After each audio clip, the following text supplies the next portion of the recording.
It's okay. We will restart whenever we have to.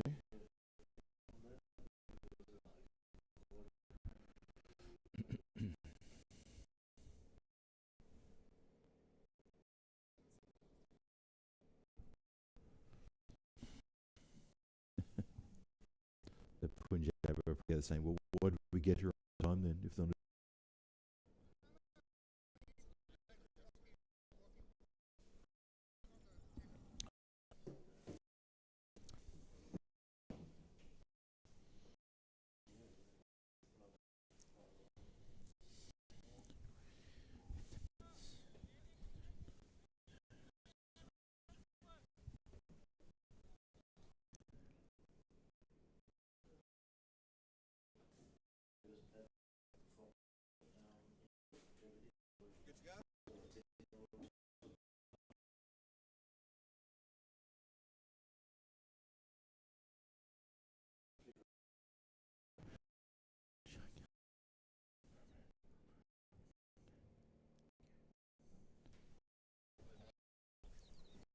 Yep. Okay, it's okay.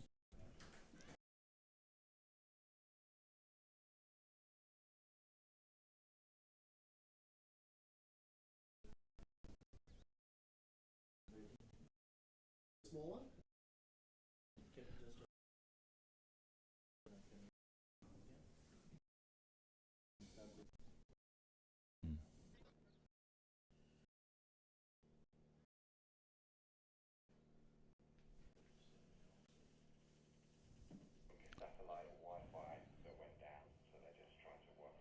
Still not yet.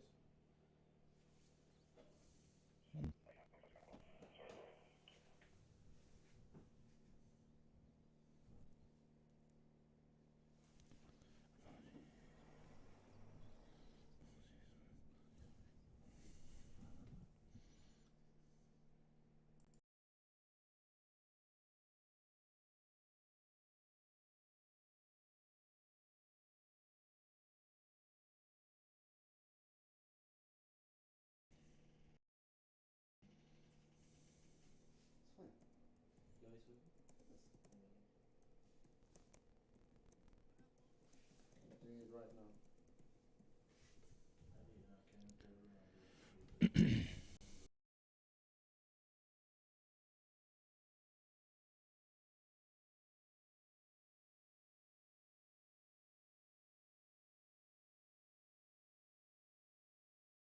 Is it late? Sorry?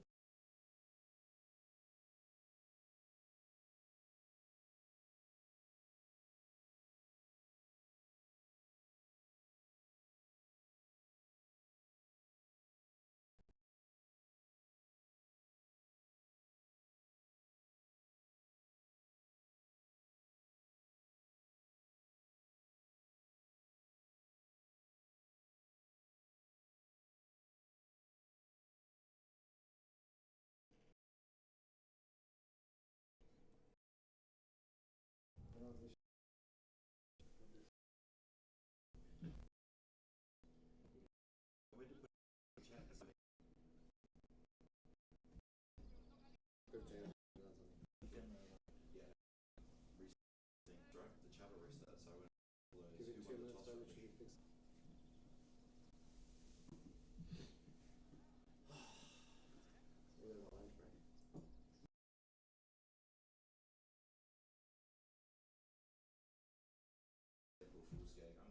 Lunch break.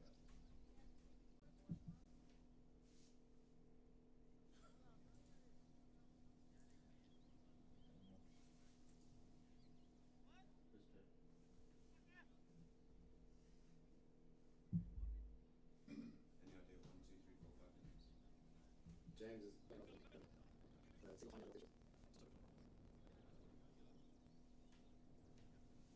he said to give it 2 minutes up, you should be fixed. That's what he said. Yeah, he's here.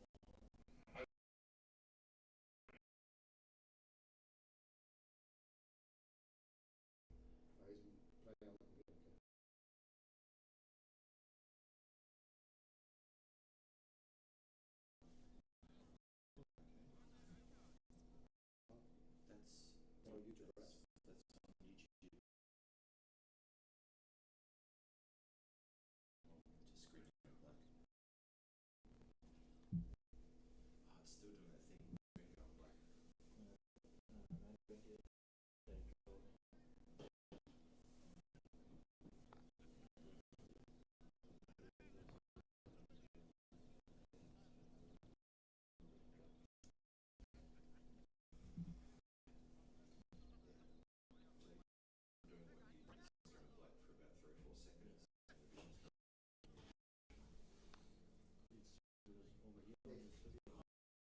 Two starters, two cards.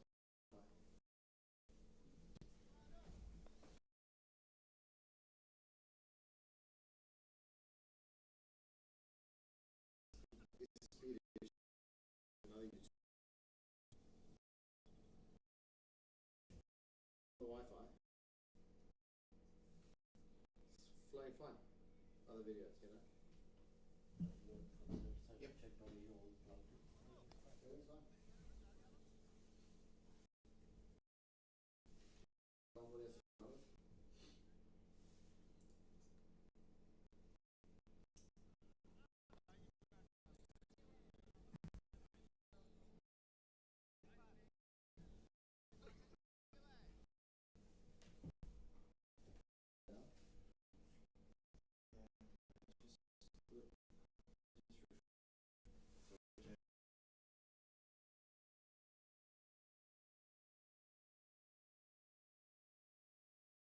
Still waiting.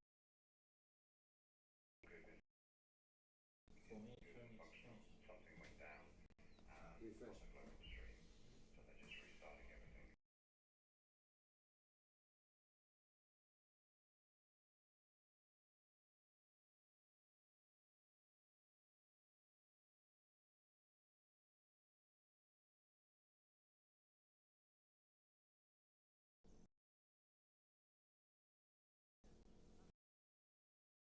I've got that on my. You get the black screen as well. No, I've got 17. Like that. Ah, it's black. So I've got black. Yep. Okay, AWS is running means it's okay to reinstall.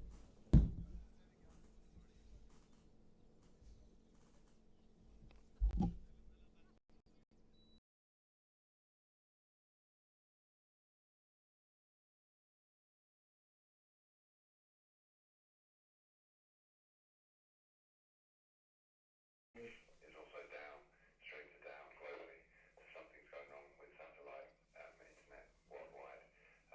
So it's not a local issue, just a Just local because the Nord Stream went down. The screen's going black for 3 seconds. World War III, nice. Nice knowing. Nice knowing. Andy goes and stands. Andy goes and kneels out in the centre of the crowd, just like this, just waiting for it.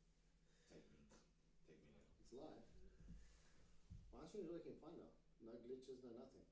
Yep. We've solved World War III. The war is over. Please stop happening. Peace reigns supreme. Yeah, maybe one of those 30,000, however many satellites See, there are you, above the this, above see the this ocean. bandwidth over here? Mhm. 6 like 5. If it's coming lower to like 2 or 3, then it's perfect. But 5, it's not that, but we run the stream with 30.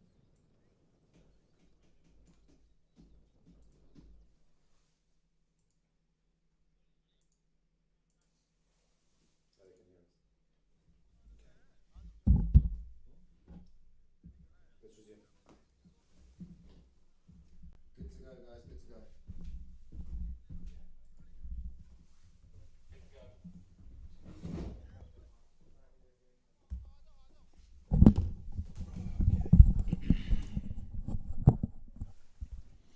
Give me a thumbs up when I can hit the button and go live.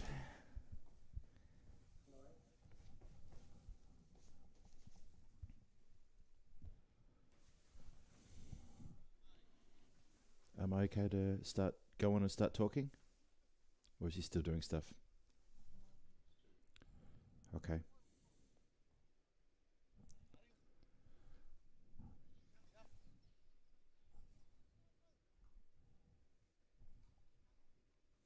Oh, okay, I'm going to start commentating then, okay? Lucky? I'm just going to start commentating. I might as well. I hope your audio is on. We'll find out in a moment. Well, thanks for your patience there, everybody. It looks like we're almost set for the restart after 2 deliveries of bowled, 5 for no loss. Lisman Capitals batting after winning the toss, and we're now continuing. So apologies for that. It was a technical problem, and from what we've heard, it wasn't necessarily isolated here at the ground. It seems that there were some technical problems a little bit more embedded in the supply of Wi-Fi that was coming to the ground. And apparently there was a few other problems in other parts of Europe that also had a bit of a glitch. But I think we're good to go now. We are indeed. Ooh, that's a sharp delivery. Rising up and meeting the player very close to the... well, it's got him just right on the elbow point there. He's going to be giving that a nice little rub for a few minutes. That does not tickle. Thanks to everyone in the chat. And thank you to Alan saying you can hear me clearly. Thank you very much for the thumbs up from everybody. Yep, cheers, Alan. I appreciate the feedback there. So glad you can all hear me nice and clear. That's the most important thing. No, it's not. The most important thing is the cricket. I'm secondary, but I'm here to bring you all the action throughout the day as we continue. So, in case you missed it, the Lisman Capitals are taking on Punjab CC Amadora in this match number 9 of ECS Portugal Premier Division here this morning. And Lisman Capitals, thank you to Rado for the toss news. They won the toss, elected to bat first, changing a bit of the momentum that we see of teams winning the toss here early and opting to bowl. They've decided to bat. And the 2 opening batters have got off to a solid start. That is, of course, Samath Patel and Danish Siddiqui. 2 names that are very popular here in Portugal and popular on the European Cricket Network. I've called their names many times during the night and the day series, and they have got the Capitals off to a solid, albeit a cautious start. 7 for the loss of no wicket. First over gone. Alarm finishes with nice figures. Just the 1 boundary off that over, and a few dots as well, and just a couple of extras. So we are off and running. Once again, apologies and appreciate everyone's patience watching from around the world. People in the chat, thank you for dropping your very friendly comments. We're working very hard on that issue, and a big thanks to the guys behind the scenes who were, well, trying to deal with a few issues that were actually outside of our control. And then we had to have a bit of a restart a couple of times, but now we're back. And the second over starts with a wide. Leg side wide. Danish Siddiqui at the striker's end. He's got 1 from just 1 delivery faced. Samath Patel with that boundary. He is at the non-striker's end now. So hello to everyone in the chat. Hello to Paul, Alan. Oh, and that's just gotten away. Anguish, a bit of anguish there on the faces and the voices of the Punjab CC Amadora team there as it goes through for 4 byes. And extras taking the lead here on the scorecard.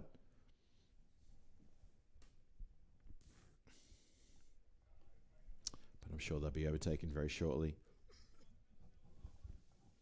Akash Kumar with the pill bowling the second over, trying to make a bit of an impact here.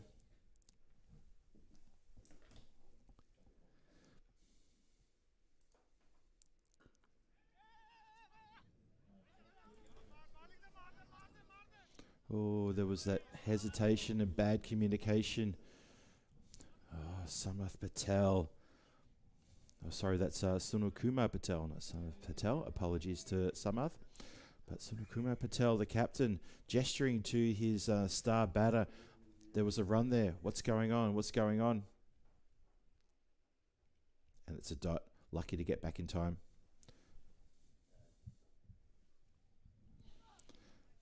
Well, that's how Siddiqui handles that one. He hooks that short ball on the 45, goes for 4 runs. The batters come together.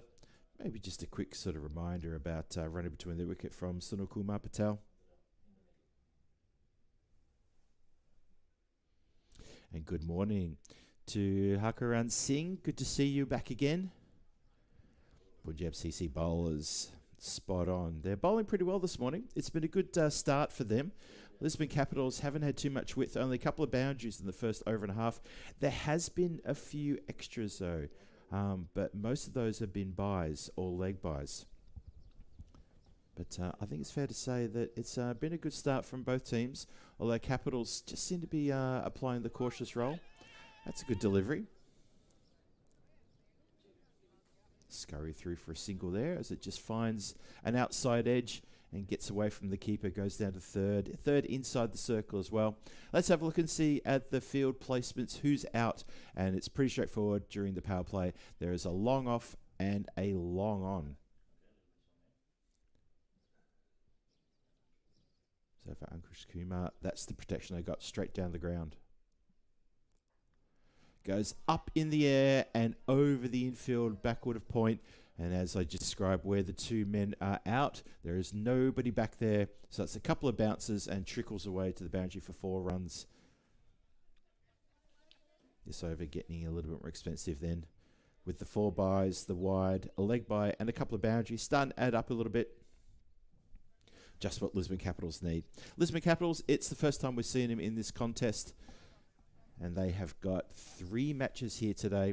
They will have this first game this morning. They will play the second match of the day. And then they take a break and be back for the last game later on this afternoon. The team from Aarish will be turning up. And they'll be playing the second match here and the third match. And whilst the Punjab CC Amadora, they're going to finish their group stages today by playing 3 matches as well. Then they will get 2 days off. And they'll have to sit and wait and watch and see if they make it into the finals. Tucked up there with a good delivery. That's a great way to finish the over. Good comeback there from the bowler after being hit for 4. Capitals end up on 21 for no loss after 2. And anyone in the chat out there who's been watching the cricket there in Malta, I hope you're enjoying that as well with Rico Full and, of course, our very own Mr. Maximo Vinny Sandu. Both of those two have been doing a wonderful job there in Malta. Maybe watching a bit of split screen action there. You might have caught this morning that Rico made an announcement early on in the day introduction. Interesting news coming out of the European Cricket Network. I hope you all caught that one. I'll comment a bit about that a bit later. I was obviously part of a bit of a confab last night, a conf call with myself, Tina, Rico, and Vinny, of course. I'll get to that a little bit later. But yeah, interesting stuff. Good morning there to Amisha Gupta. Good to see you as well in the chat. Always good to see the people in blue. And good to see the people. If you don't have a blue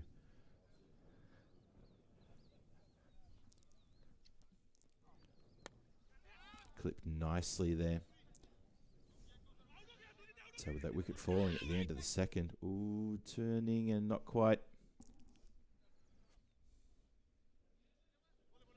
So Siddiqui's still there. Unfortunately, if you hit the skipper, he's had to make his way off the pitch with that wicket falling at the end of the second. We start the third with Alarm continuing, looking to bowl out.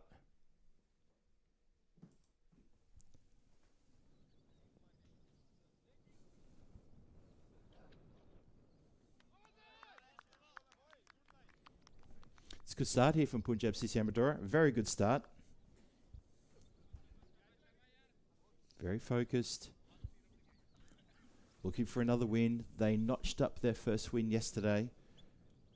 So in terms of the table and the standings, I'll talk you through the standings in just a moment. Elevates high in the air. Third gets under it.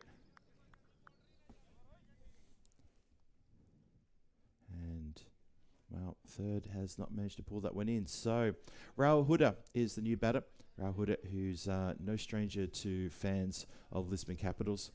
And it was nice to see him give the bowler just a bit of a pat on the back and said good delivery, because he's almost come undone there. So, in terms of the standings, let's have a look at the standings. Currently, after 8 games, Marlowe's sitting top of the standings. Elevates intentionally here, third.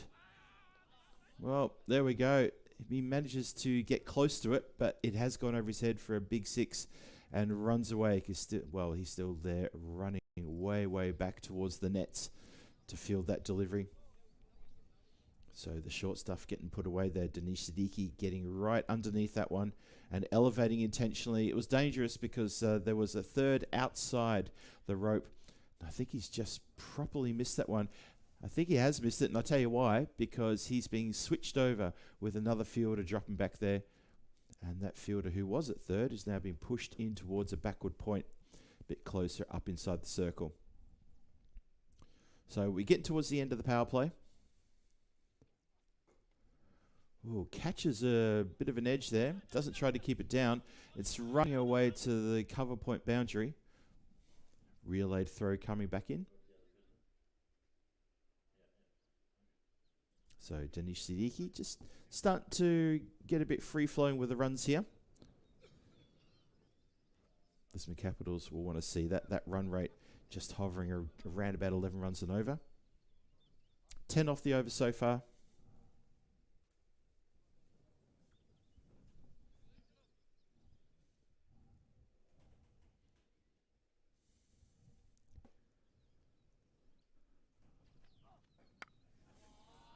Lovely straight bat, elevates, spends a lot of time in the air before it bounces. And bounces on the good side of the rope for another maximo. So that over gets expensive. And Alarm is going to finish his spell there. 2 overs for him. And he goes none for 22. And that is going to be 16 off the over. And it looks like Siddiqui might be asking for a new bat. I could just see him there. He's indicating he's got a bit of trouble. Umpire has a look at it as well. And I believe that is an agreed moment for a new bat to come out to the batsman. Hello there to Helix. Thanks for joining us in the chat this morning, Helix. Good to have you in there. So I was talking before at the standings very quickly while there is a bat change going on. It's 37 for 1 after 3, by the way. So the current standings after 8 games.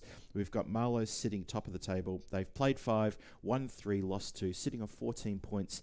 Clear of Aarish in second place, who've only played 3 games. So they've got a few games in hand, and they've got 9 points. That's been hit hard. Goes out to the boundary rider at that cover point boundary. Very square out there, the boundary rider. The other deep fielders, well, it's your standard 5 out. Long on, long off. Cover it mid-wicket. Doesn't matter about where the fielders are, especially when you bowl like that. That's hit the base of the stumps, crashing into it. And Danish Siddiqui has to go for 20 from 10. His time there is done. Just when he started to pick the pace up, he was responsible for most of the runs in the previous over. Started to put the foot down. But unfortunately, that's it for him. His time here is done. He has to depart, and that's a good delivery there. Captain Parveen Singh, once again, with a breakthrough for his team. And I get to give a shout out to Parveen Singh. I think his tournament so far has been quite good. Leading a team that hasn't clicked yet, and he's done wonderful things with both bat and ball when needed. In fact, with the exception of the first game that Punjab CC Amadora played, he has been their top scorer.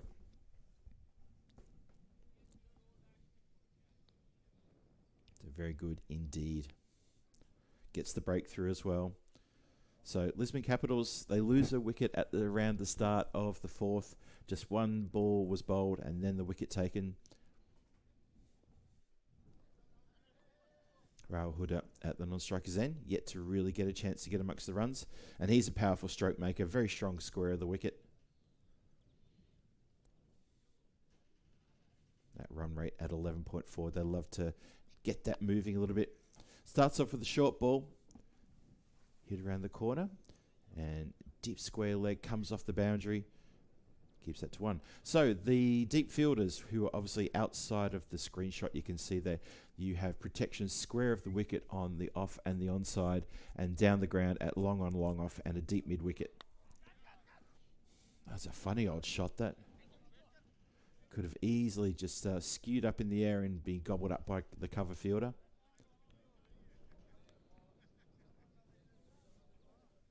Good over this for Punjab CC Amadora. Just 3 from it, and a wicket. 2 balls left in Parveen Singh's first over. Nice work there behind the stumps. A bit of anguish, bit of a shout. Capitals getting a bit bogged down in this over. It's a good over from the captain of Punjab CC Amadora. 1 more to come. The score is 40 for 2. The run rate's just started to dip down a little bit. because this has been a terrific over.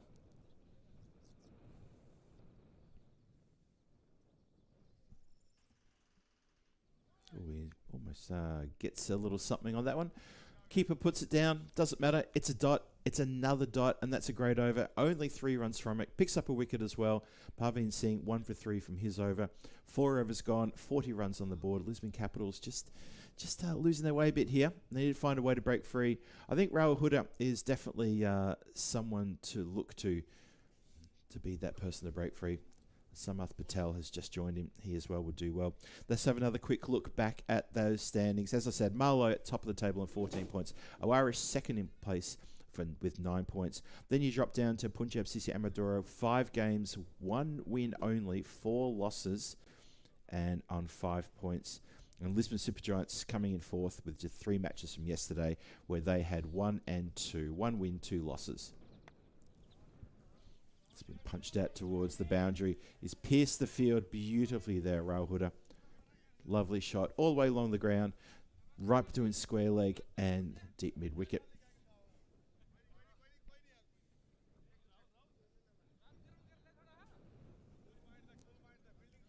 Remember, the Lisman Capitals have got 3 games today in very warm conditions, so I wouldn't be surprised if they're just sharing the workload around.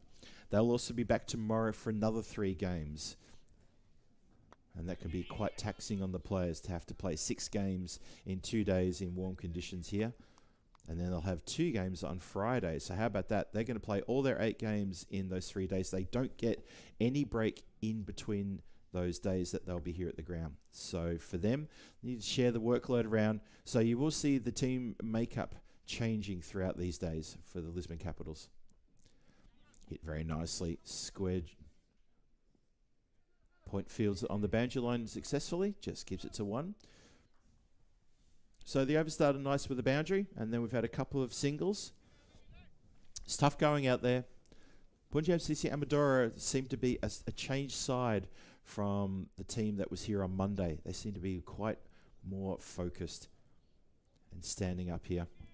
Well, that gets elevated, goes out towards backward point. The chase is on. I think the fielder may have actually used a bit of good footwork to stop that hitting the rope. He has indeed. Well done. This is what I mean. Punjab CC Amadora on Monday, Pro would have let that run to the boundary line and just said, oh, well, it's a 4. That's just something the batters will have to do. This time, they're chasing, running hard in the field, and it's good to see. Backing up what their captains asked them to do, and that is to just raise that necessity level, and that's what they've done. Elevates towards the cover boundary. Hasn't elevated enough. Just struggling to find the boundary here. It's a 50-metre boundary here in Santarem, as it is for most of the European cricket series around the continent. And Lisman Capitals just struggling to find the boundary here. Well, struggling to find it on the full, I should say. Let's clarify that. Ooh, O's and R's, as that's good bit of glove work. Keeper's a little bit filthy himself. He feels he should have had that. Yes, probably should have missed an opportunity.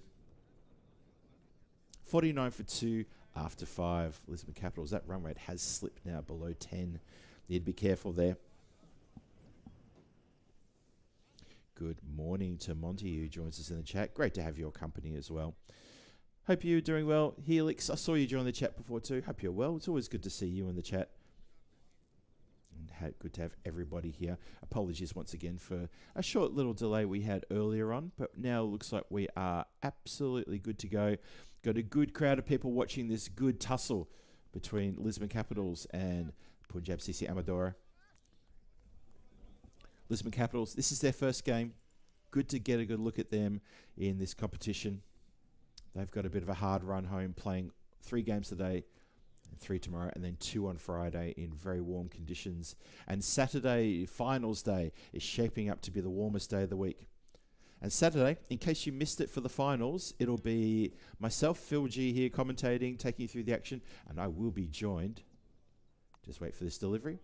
That's been uppercut nicely. Gets over the infield. There's nobody back there at third, so it goes bouncing down the hill for 4 runs. So yes, for finals day on Saturday, it'll be myself here calling the action for the finals, but also I'll be joined by Mr. Maximo himself. Vinny Sandu will be flying in from Malta. He currently has duties in Malta, and as I mentioned earlier today, there was a bit of a conference call last night with myself, Tina, who's already returned back to the UK, Rico and Vinny, who are in Malta. We had a bit of a discussion about what's going on and some news coming out of the European Cricket Network's HQ. Nice throw back. And about some changes that are coming up. Exciting changes. Well, we hope everyone views them exciting changes. This is lofted, elevated nicely, and that goes across the boundary line as well for another 4. So a couple of boundaries in this over. The 50's up with that previous 4, and now it's up to these 2 batters, Rahul Huda and Samarth Patel, to really start to put the foot down and start to pick things up.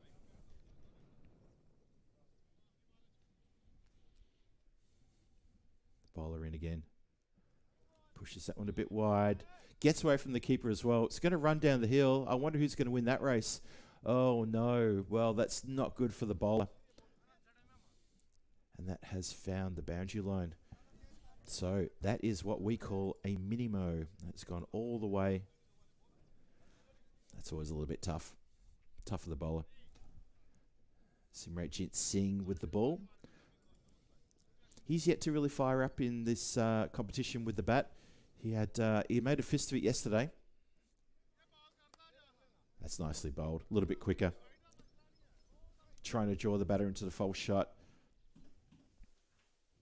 And they dot up there. So 14 off the over. That's 63 for 2 after 6. Lisman Capitals trying to push that run rate along. It's a struggle though. As I said earlier, the Punjab CC Amadora team, they look a different team in the field and with the ball than what we saw on Monday. And they know that they need to get 2 wins. If they can get 3 wins today, oh, they'll love that. That'll put them into the finals for Saturday. 2 wins, should expect them to play on Saturday, but it depends on a lot of outcomes. If they only come away with 1 win or no wins today, I think they could be a bit shaky. So remember, 5 teams in this Premier Division. 4 teams will play on the finals day, so 1 team will drop off on Friday night. We'll know who that is. And for Punjab CC Amadora, one of the big teams here in Portugal, this is their last day we're going to see them as they will finish their group games. Well, there's a bit of extra fancy footwork there. There was one kick from Simranjit Singh. He then went and had another kick, and his counterpart coming from the other direction, Absa, he then kicked it as well. So, yeah, a little bit of fancy footwork there. The triple football moment, and then picked up and thrown back in. But either way, they covered the boundary, and that's what's important. And that's another moment there. However, that has hit the foot and stopped and rolled onto the rope. So on that occasion, it didn't quite work. Just remind everybody in the chat, it's wonderful to have your company. We love your involvement and your engagement, but I would ask that the chatters there, just observe the rules. The moderators are lurking there, and we ask you to keep your emojis down to a maximum of 5, and maybe take the capitals off when you type your messages, as we regard that as shouting. And apart from that, enjoy yourself in the chat. Tell us what you're thinking. Tell us how you see the game going, and tell us who you're supporting and where you're watching from. I always love to know where people are watching from, and also who you're supporting. Lisman Capitals just suffering a bit here with the batting, because the bowling is good. The fielding is good as well.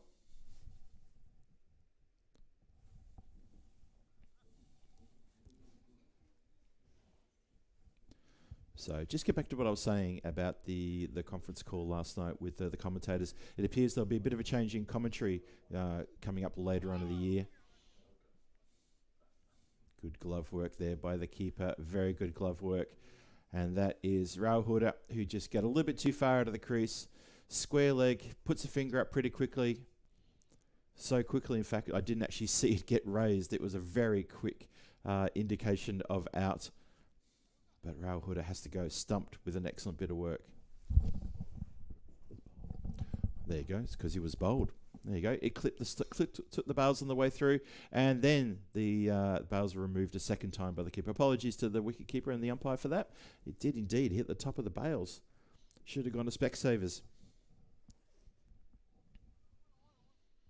So Rahul Huda, 19 from 15 deliveries, just as he started to get going. But once again, he got bogged down with a couple of singles. And when that happens, you can see a little bit of frustration creeping in. And the batter was unable to get out of trouble there. So third wicket falls at the end of the sixth. End of the seventh. 7 overs gone, 71 for 3 after 7 and 3 overs to try to make a bit of an impact here. I get the feeling this could be a bit of a straightforward run chase for Punjab CC Amadora. This has gone straight up in the air. That is an absolute dolly. One of the easiest catches a bowler could ever hope to have. And Samath Patel, he's just coughed up his wicket there. Looked to elevate, wrong shot, and the shot just well, it's hard to describe really. It basically just dollied in the air. It came down straight into the hands of the bowler. Easiest caught and bowled you'll see here today, I think. Samath Patel has to go. So, Capitals lose 2-2. It was separated by the overchange. 2 new batters out there who have to start all over again. And the Capitals have not done themselves any favours here. But I give full credit to Punjab CC Amadora for the bowling and fielding. They've been pretty good today. The bowling's been good.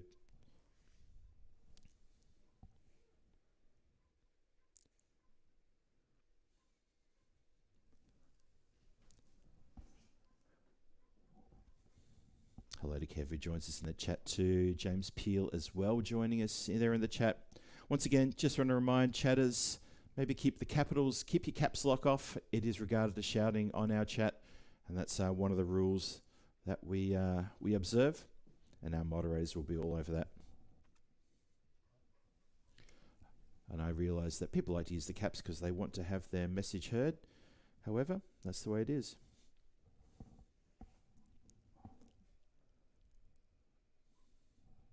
We continue. Ankash Kumar got a wicket with his first ball of the over. Elevates in the air. Well, that's a bit more like it. That's a lovely shot down the ground for a rarely seen Maximo here. Found the boundary. And well, that may be the sign of things to come as Dikshit Patel puts that one out of the ground. And I know a lot of people in the chat were saying, well, that's about time. Imtiaz Rana, he's at the non-strikers end, yet to face a ball. Maybe the middle order here could fire up because they've only got 2.5 overs to do something about this score. Dots up. Good comeback from the bowler, having just been hit straight over his head for a big 6.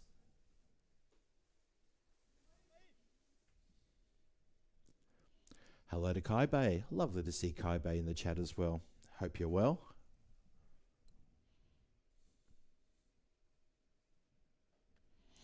Flicked off the pads, worked a little bit finer there, and the square leg boundary rider is not going to get to that. That's another boundary. So we had a wicket at the start of the over. We've had a couple of dots and a couple of boundaries. But Lisman Capitals, you just feel this score is not going to be competitive enough so far if they continue like this. At this current run rate of 10 and a little bit, I would expect Punjab CC Amadora to gobble that up. And they'll say, yum, yum, please, let's have some more of that.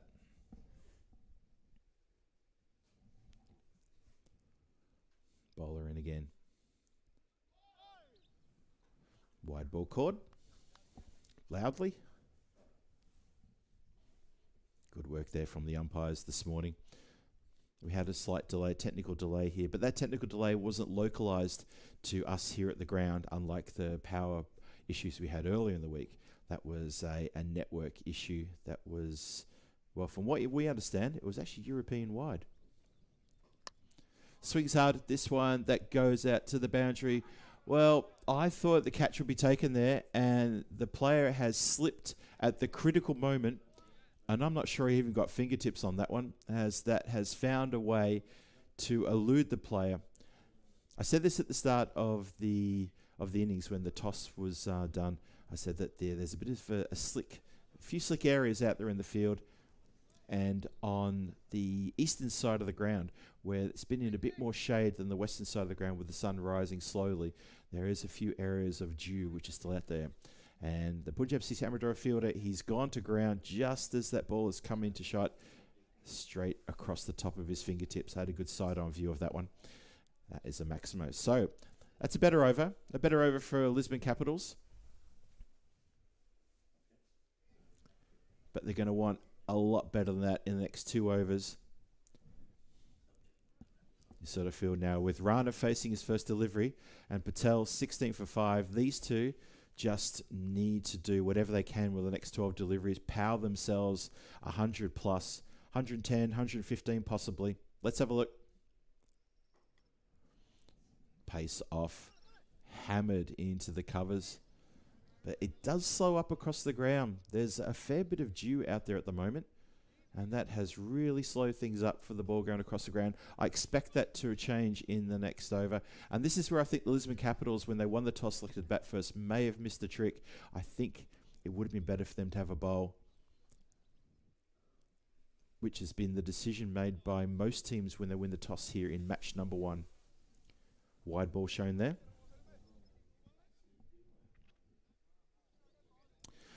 Helix asking what the issue was. It looks like it was internet problems because we were in direct contact with Tina there at Lords, who also at the same time said that they were experiencing connectivity issues with internet. So we suspect it could have been a Starlink issue. Well, the lofted shot there gets stopped. And the backward-handed flick from the fielder was very clever. Didn't pick it up and then try to throw it regular. Just got the hand on it and flicked it back, just to make sure the Lisman Capitals weren't considering to take any extra runs there. So yeah, Helix and chat, that's what we think the problem was. Well, that's what we believe the problem was. We didn't have a problem here at the ground. It was European-wide because we heard from other areas around Europe that they were having same problems as well. Out of the ground. It's a great shot. Umpire Krit Patel holds his hands up high and says, yes, that's another 6 indeed. So a bit of an acceleration here in these last 3 overs. You sort of wonder why this wasn't coming in the middle overs. A few batters just hunkering down to sort of weather the storm from Punjab CC Amadora bowlers. Patel has raced up to 24 from 7. Bit of a saviour here for the Capitals. Well, I say that, and then he's cut that into the air, and the fielder at point puts his hands up and pulls in a very straightforward catch. So Patel gives up his wicket. He looked to elevate over the infield, and maybe a shorter player could have struggled with that, but I think he's picked out the tallest player on the field, and that is a good catch, and that is the end of Patel's little cameo innings there. 24 from 8 deliveries. He may be striking at 300, but he needed to stick around, and he's given his wicket up a little bit too easily there for mine.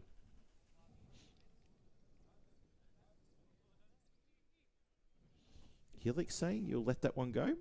What are you letting go there, Helix? I thought I just explained what's going on. I might have missed another comment you might have made there.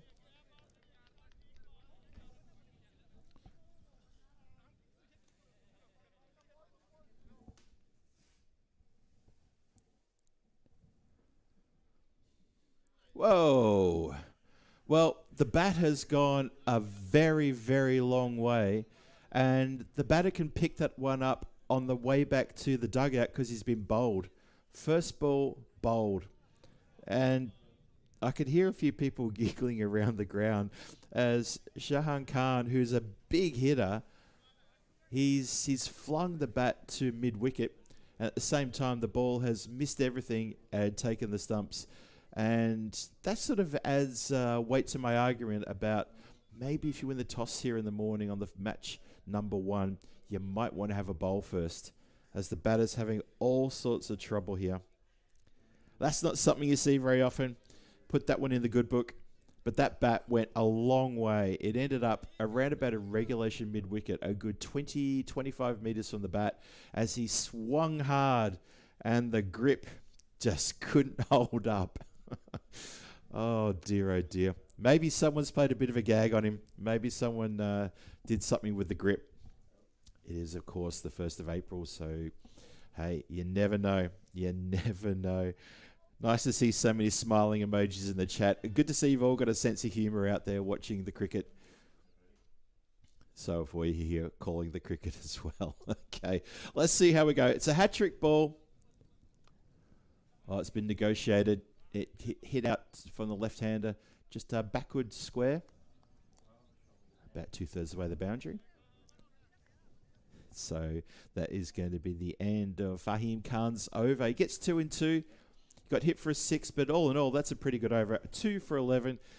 And you see there the dugout. They're all having a bit of an elbow and a bit of a laugh at the expense of Shahan Khan. And Shahan Khan, he's a very good batter as well. Seen him make some blistering cameos in the night series. And I thought, well, with him coming in, you never know what the score could be. But after 9 overs, it's 99 for 6. And I'm sure there's going to be a new grip will be applied to his handle, the handle of his bat. That'll be done over the next few minutes, I'm sure. We continue. Shouts to catch it. It's in the air for an awful long time. Fielder running backwards from square leg towards deep mid-wicket, just lets it go, realises that's not going to be catch-a-bull. Is catch-a-bull a word? I think it is. And it goes to ground. Simranjit Singh bowling his second over now.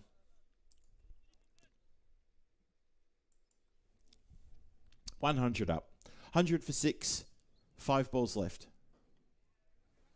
Well, this could be another caught and bolt. Simranjit Singh wants it. That is only a metre in front of his fingertips as he made a lot of ground to get back to that. Almost gets it. And really, really close there. But these batters just looking to accelerate. Imran is out there. The player so popular they named him twice. Dots up again. Good over this. Excellent over. He's coming to bowl the 10th like this. He's a recognised batter, part-time bowler. Comes on to bowl the 10th and 2 so far. Tries to tuck it around the corner. I'm not sure that was a high percentage shot because, let me explain this to you. There is a player there for exactly that shot. So if he's trying to be delicate and trying to defend the boundary, that's not how you do it. Instead, he finds the fielder. Imran off strike. Rana swings and misses. Keeper's down. Bit of extra lift off the deck there. He takes the ball cleanly, so great work there from the keeper. I'm loving his work. Kuldeep Goya, he is a very animated and acrobatic keeper. You see there his reaction to take the ball as it comes off the deck. It skids. Mentioned this as well earlier. In the early morning, the first innings, that ball will occasionally skid and can catch the batter by surprise. And, well, on that occasion, it caught everybody by surprise. Kuldeep especially. Last ball of the innings. It's clubbed out towards the cover boundary. There is protection out there. And it's going to be just 1. What an excellent final over that is from Simranjit Singh. It's only 4 runs. Lisman Capitals finish on 106. 103 for 6. Welcome back into the commentary area. Phil G here taking you through that match as we get to the halfway point of the game as well. So 103 for 6, Lisman Capitals. I'm kind of in agreement with a lot of people in the chat who are commenting right now and saying that's just not going to be enough runs. We saw the team from Punjab CC Amadora chase down a similar score in the match last night. They chased that score down in less than 6 overs. I'm thinking this morning we might see something similar here. But I also give credit to the Lisbon Capital bowlers. I think their bowling side is probably a little bit stronger than the Super Giants. Just a little bit. We're going to find out in about 10 minutes' time when we come back for the run chase. So this is the European Cricket Network. I'm Phil G, and you are watching the ECS Portugal Premier Division. And we're back shortly. Don't go too far.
anything further actually.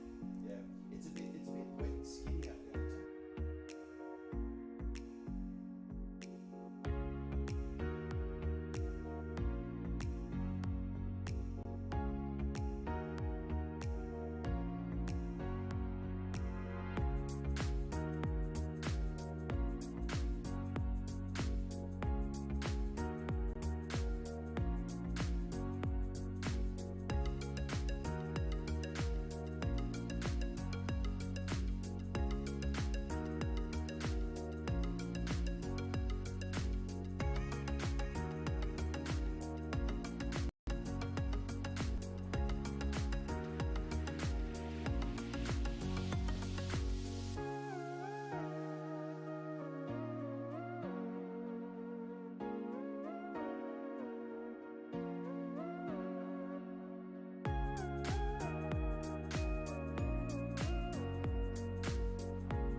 This European cricket event is proudly brought to you by our official timing partner, Rado, and our official charity partner, Share the Meal by the United Nations World Food Programme. Hello and welcome back to the Santarem Cricket Ground, everybody. Welcome back for the continuation of this match number 9 with the game in the balance and the run chase moments away from starting. Lisman Capitals posting 103 for a loss of 6 wickets after their 10 overs, and Punjab CC Madura with a run chase which looks pretty modest, looks like something that they can get their hands on. Last night we saw them chase down a similar total against the Lisman Supergiants. They did that in very quick time, less than 6 overs actually. But these are different conditions, different bowling attack as well. It's a little bit slicker out there. As you know, here at the Santarem Cricket Ground, for the first match of the day, the ground's a little bit wetter. There's a few more deliveries that will skid off and make it pretty tough for the batter as we're about to start this run chase. And of course, a different bowling attack, as I say. The Lisman Capitals have got a few familiar names there in the bowling attack. So it's there for the Punjab CC Amadora team to try to pick up their second win. They're sitting mid-table at the moment, but they will complete 3 more games today, and that will be the end of their group stages. I think for Punjab CC Amadora to feel they will play on Saturday finals, they need to get 2 wins to lock that in. Minimum 2 wins to lock in. 1 win I don't feel will be enough.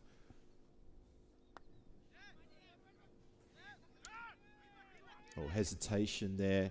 A crazy bit of hesitation and luck running with the batters there as the throw is wild. If that throw had been accurate, Simrajit Singh could have been run out for just that 1 run. Oh, Ankash Kumar would have had a little bit explained to do there as there was hesitation and then they went. Could have been curtains, could have been trouble. Punjab CC Amadora do indeed need to chase this in 7 overs. Crushed Master, thank you for dropping that into the chat and good to see you as well. And they will fancy themselves to hold these runs in by the end of the 7th over and lock in a 4-point win. Every game yesterday, it was a 4-point result. Every game yesterday. Cracking delivery. That is quite something. And I tell you what, Simrajit Singh cannot believe his eyes. He's looking down at the stumps. He cannot believe that has skidded through. But that's exactly what I said just moments ago. The batters have to be careful because a little bit of early morning dew, a little bit of dampness still on the pitch, still drying up. And a full delivery, Yorker length delivery, or just short of a Yorker length, every now and then one of those deliveries will skid through. And that's exactly what's happened then. And that is trouble already from Punjab CC Amadora. So as I'm mentioning how they would love to get all 4 points here, they lose one of their big guns for 1. Simrajit Singh goes 1 from 2 deliveries faced, and they are 2 runs on the board and 1 wicket down. Thank you to Monteluse there in the chat for just reminding everybody that the chat rules are in place. Those chat rules apply to everybody, whether you're a moderator or you're an employee of the European Cricket Network, or if it's me, or you're just a regular fan. Please make sure you observe those rules. We like to keep things positive as well. Remember, you are watching amateurs hard at work who've given up their chances to work for the day in their relative jobs. And they've come away from friends and family for days on end to entertain you with the cricket here. As this strike goes downtown and over the fence, or over the boundary line rope, big 6. It's a nice way to start your innings. Gets everything back on track with that early loss of a wicket in that over. So yes, Monty, thank you for posting the chat rules in there. Really appreciate that. Simrajit Singh opening hasn't worked this time. They had him opening yesterday with Parveen Singh. And it has... they've had good success with that. On this occasion, however, Parveen Singh, he has to come in at the drop of that first wicket. Shouts a catch as he drives and finds an outside edge. Flies away through a, well, I wouldn't say a vacant third area, but it gets between 2 fielders inside the circle behind the wicket on the offside. There is no one on the boundary there. The 2 boundary riders straight down the ground, long on and long off. Often see that in this competition so far in the Premier Division. The two deep fielders are protecting down the ground. Parveen Singh, he does like to go behind the stumps with some of his big hits, so I'm a little bit surprised they haven't opted for third on the boundary. But let's see how we go.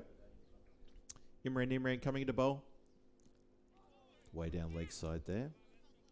Gets away from the keeper. He doesn't even get a look on that one. But it collected something on the way through. Well, interesting. Parveen Singh is having a look down there. He's almost suggesting that it didn't clip anything on the way through. But umpire Krit Patel, he's an experienced campaigner. He knows that that just flicked the boot on the way past, which is why the keeper couldn't get anything on that. And it was fielded by fine leg. And that is going to be 12 on the board for loss of 1 wicket, pursuing a total of 104. So it's 92 more runs to come in the next 9 overs. Asking rate is 10.2.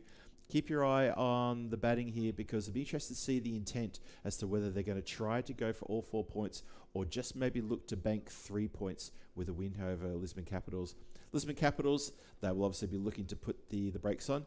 You see that that's the boys from Aarish going to the nets for a bit of a session before they play the next game. Great fielding there.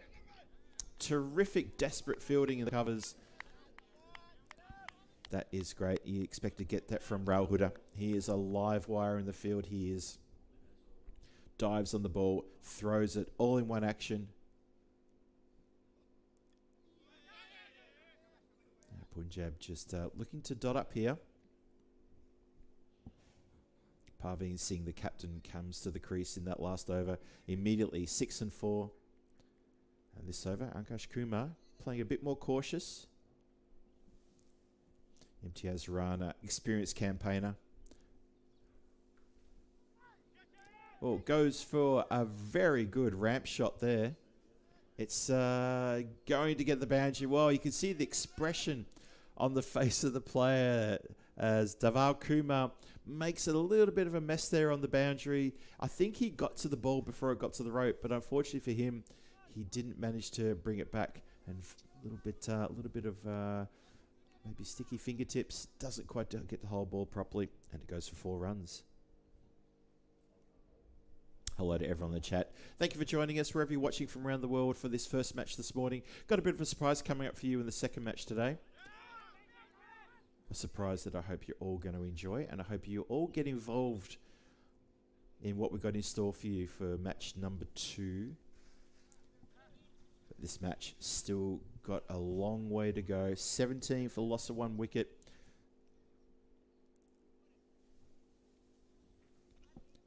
Imtiaz looks like he's going to change sides now. Change the angle, bowling to the left-hander. Parveen Singh facing only his 4th delivery. He's been the top scorer for Punjab CC Amadora in every match except for the first match. And in that first match, he came in to bat in the middle order, only put on 4 runs. But every other game from that match afterwards, he came in as opener or at the drop of the first wicket, and he's made good runs for his team. He's been the top scorer for his team from that moment onwards, and that is a captain leading by example, showing his team what he wants from them. Follows him as he backs slightly towards the leg side to make a bit of room, and the bowler follows him. Good delivery. Very good over this. 5 from it only. So Punjab CC Amadora, we talked before about them maybe trying to chase a bonus point. This is the time where you sort of start to think, don't think they're going to chase that now. It looks a little bit tough. Unless they cut loose in the next over, I would suggest that they're going to look to just nurse this run chase and look to bank 3 points, and maybe with some of the later games they're playing, maybe look to pick up a 4-point win. We'll see. We'll see how we go.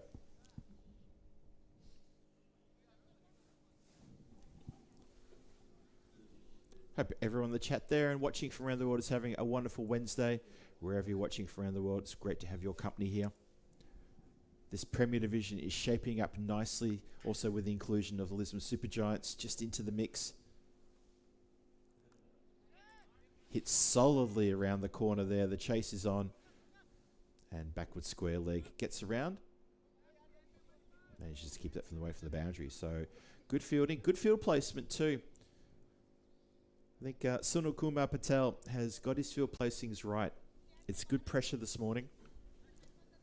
Batters not having it their way here so far, and that goes for both sides. Lisman Capitals suffered at the hands of some good field placing and some good bowling, and now we're seeing the same. Good, hard-fought contest here.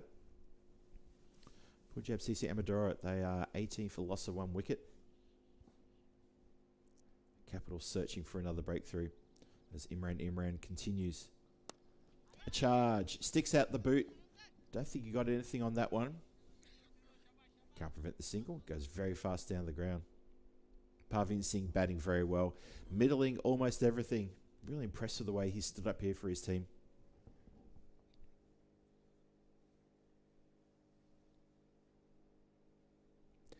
Bit of love in the chat for the Lisman Capitals. Good to see. Ash joins us as well. Good morning to you. Goes the reversal, and in doing so falls down. I told you the ground's a little bit slick out there this morning, and where the batter is standing, he goes to play that shot. Successfully plays the shot all along the ground for 4 runs, but also goes down on his money maker.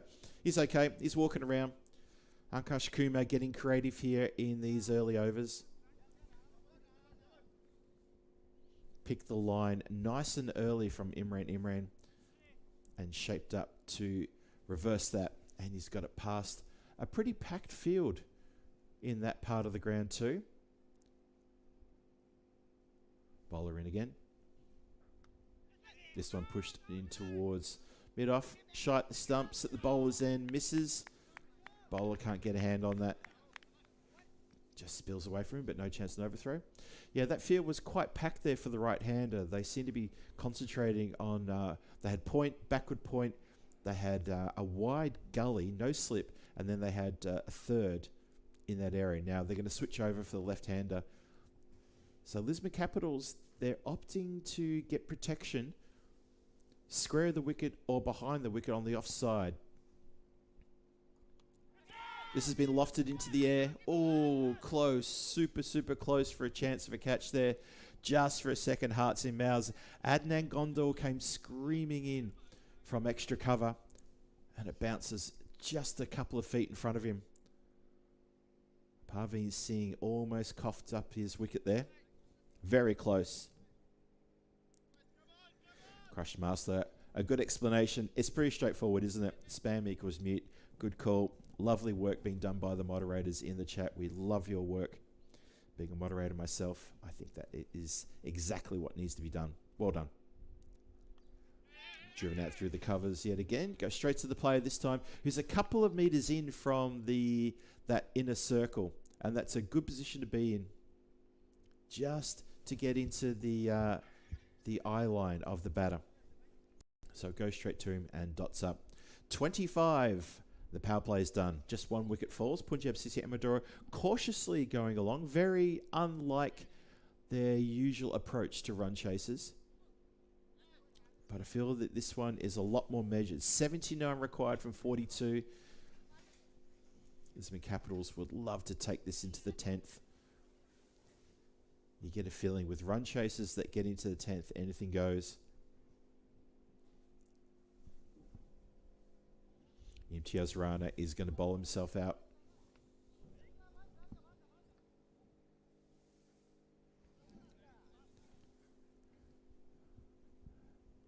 The team from Amadora just finding things a bit tougher this morning. It's a bit slick out there at the moment on the field and on the wicket. A couple of deliveries shooting through, keeping low like that. That's another one. And that's what can happen. It's as simple as that. So, bit of a muted celebration from the Capitals. They're not exactly leaping out of the skin when the wickets are falling. I think that they realise there's a fair bit of work here to be done. But it's an important wicket as the captain goes. So that's a rare failure from Parveen Singh here. He's done so well for his team. He managed to stop the right after the early wicket fell, but unfortunately for him, he has now come undone at the start of the 4th. Just as the field gets put back, he's found himself now falling afoul of another good delivery. A bit of a shooter, that one as well. And Rana picks up another wicket as that one gets through the defences and clatters into the stumps. Yes, anyone in the chat asking about who's going to win? I know it's a popular question in the chat. You can have a look and see what the European Cricket Network analysts are thinking. There is the win predictor in the middle of the screen, towards the bottom of the screen, currently showing Punjab CC Amadora a 61% chance of win versus the bowling side, Lisman Capitals 39%. And that is a dynamic live indicator. It's not static. That will move with every delivery depending on what the analysts think. Well, look at I'm watching the expression of the batter just standing there in his blue pads, looking down at the pitch and saying, what was that? How did I miss that? This pitch is a little bit tricky in the first match. It's a tough ask for teams who are playing on the first game because the pitch can be a bit hard to negotiate. It dries out and very quickly, so for the second game onwards, it always plays true. But this first game can be a little bit interesting. Well, it was a tickle on that. There's a few appeals and a few people keen. Umpire's not keen. Batter doesn't move a muscle. Kuldeep Golia survives. A loud appeal.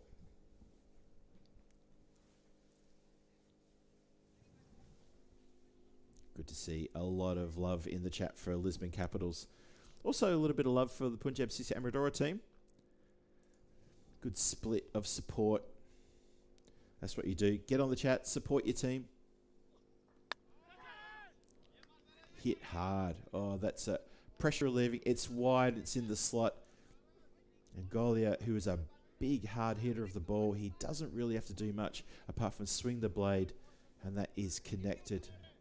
And it's violently flung out towards the boundary line. Great shot. Pressure relieving shot. 75 off 38 is the equation. Run rate just ticking upwards slightly now. Get towards 12 runs and over. I said at the start of the day that Punjab CC Amadora and Lisman Capitals, they both have 3 games today. They'll meet each other twice today. This is their first encounter. And Amadora would so love to get a win. Shot the stumps, hits. Oh dear, the batters are having words to each other. Don't stand out there and argue. Wait till you get to your dugout and have a conversation on the side. That was so close. It's a direct hit, but not out. Just not a lot in that one. That was so close. Umpire in perfect position to call that as well. Akash Kumar's a little bit filthy with his counterpart. But to be fair, if they'd gone for the run, Golia would have been run out with that direct hit. Last ball, the fourth coming out. What an eventful over this is. Just opens the face and happy to run this down to backward square. Just the one. No chance of a second. Especially considering what just happened just then. 5 off the over. There was a wicket at the very start of that over as well. Imtiaz Rana finishes his 2 overs. Well done. Great figures for him. He gets 1 for 10 from his 2. And that is a very good return from an experienced bowler. Lisman Capitals doing a great job here. Defending a score which I said was quite modest. Punjab CC Amadora, you can tell when they first marched out, they were looking to try to maybe even get a 4-point win here. I think that is a distant memory. As now it's 74 needed from 36. That run rate required up to 12.3, ticking upwards ever so slightly.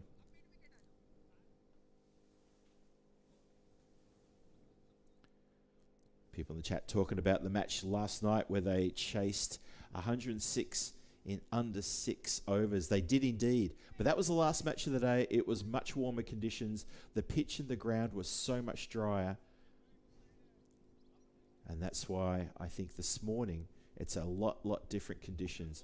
The ball is skidding slightly. The pitch is getting better, but there's been a few skidding deliveries which the batters have missed. Just ask Parveen Singh, he'll agree to that because he got out to a skidder. The ground is drying nicely. But yeah, this first game here at the ground, always a little bit of fun. Something for the batters and the bowlers and the fielders to have to contend with the conditions here. Currently, it's a 50-50 split. The win predictor can't decide one over the other. Cannot give even the slightest nod to one of the teams. It's even 50-50. Swung hard and just gets a bottom edge. It goes nowhere.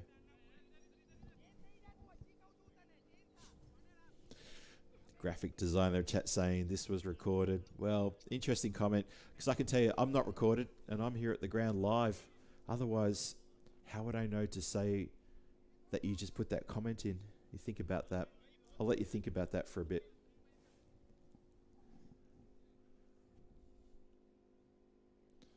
Patel steaming in again. Picked up nicely, swings this hard to deep mid wicket. Now this is interesting, there is no fielder at deep mid wicket, and that is a bit of a constant when it comes to T10. You'd expect a fielder to be out there. Instead, long on has to go and retrieve the ball from the other side of the boundary line.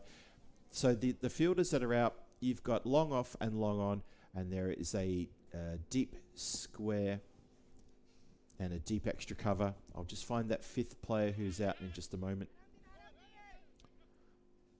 That's the player at third who's on the boundary, looking to protect any edges that get picked up. So there's no one at deep mid wicket. For a team like Punjab CC Amadora, I think that's probably one of the first places I would put a fielder, because they love to go for that cross bat swipe. More often than not, they'll connect and it'll go out of the ground.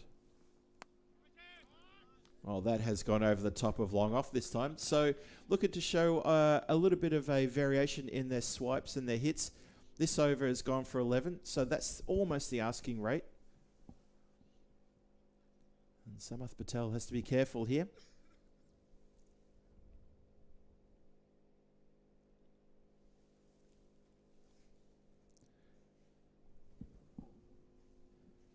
We continue. Oh, goes to tickle that down leg side. Not sure he got something like that. I'm going to watch the umpire here. What's the umpire's call? Leg buys. Just comes off the pad. Keeper couldn't get to it. I want to say a big shout out and good morning to Yogesh. Yogesh, I saw you there in the chat, and it's wonderful to have your company as well. You were contributing with a few bits and pieces yesterday. Yogesh, Kaka, thank you for joining us. Good to see you again. Just remember the chat rules as has just been posted there. And that's why the comment with all the emojis got dismissed. So I would invite people who are in the chat, maybe just have a read of what the moderators are saying, because we do like to get your feedback. We like to get involved with you in the chat, but we do have certain rules. Anyway, hope you're enjoying the cricket. It's wonderful to have your company as we get to the end of the fifth over. 42 for 2. Interestingly poised match, this one. Interestingly poised. 5 overs gone, 5 to come. Punjab CC Amadora just going along at only 8 runs and over at the moment. That's how tough it is out there. But you have to give credit to the Lisman Capitals bowlers. They have done a terrific job. The fielders have done a terrific job as well. And I think the pitch is just playing a little bit tricky this morning in this first match.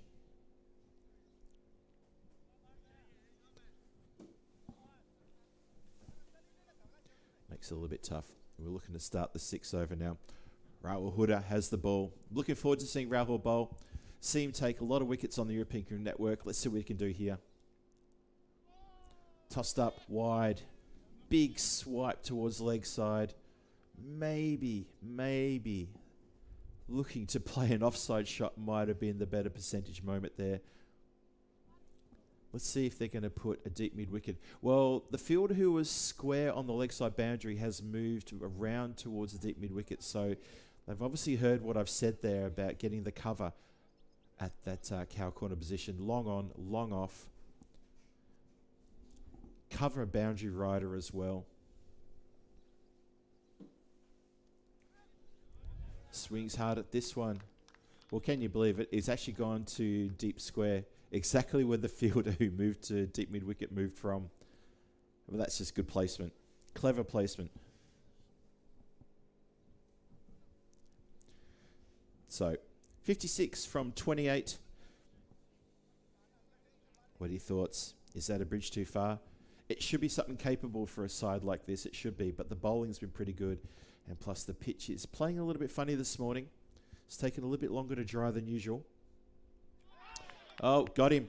got him. Great work behind the stumps with the gloves there. Shayan Khan, he may have been the person who threw his bat about 30 metres and got bowled first ball in the batting, but he's managed to pick up a stumping there. He's done it very, very easily. Massive swing.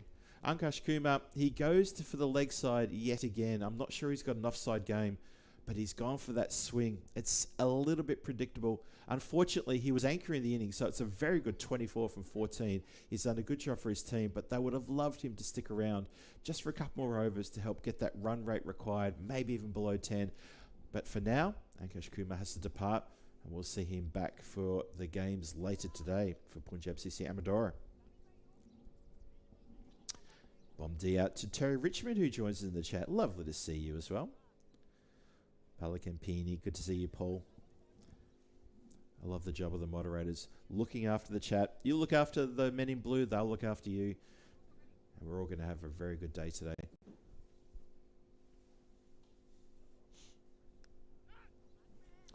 Cutaway finds the gap as well. Gap through the infield and gap through the outfield. 4 runs. Nice start. Runs up into the slope there. You see it's gone quite a fair way back. So Rahul Huda, he does get a breakthrough. He's been a little bit expensive though. A 6 and a 4. But that's still below the required run rate. Just a reminder to everybody, we do have the 4 games every day. And the second match of the day coming up. We've got a little bit of a surprise in store for you. Something we're going to will spring on you. Hopefully that's something you will enjoy. 52 required. 25 deliveries. So need to be going at 12.5 and over here. Lisman Capitals doing well to keep a lid on things. Good bowling. Dots up again. 2 dots in a row. Or 3 dots in total for the over. And that's the 6th over done. 52 for 3 after 6. Punjab CC Amadora struggling here. Couple of boundaries. And that's it in the over. Not looking to push singles. They're just looking for boundaries. May have to a bit of a rethink because it's 52 required of 24 at 13 runs and over. Rahul Huda does a good job there. 1 for 10 from that over.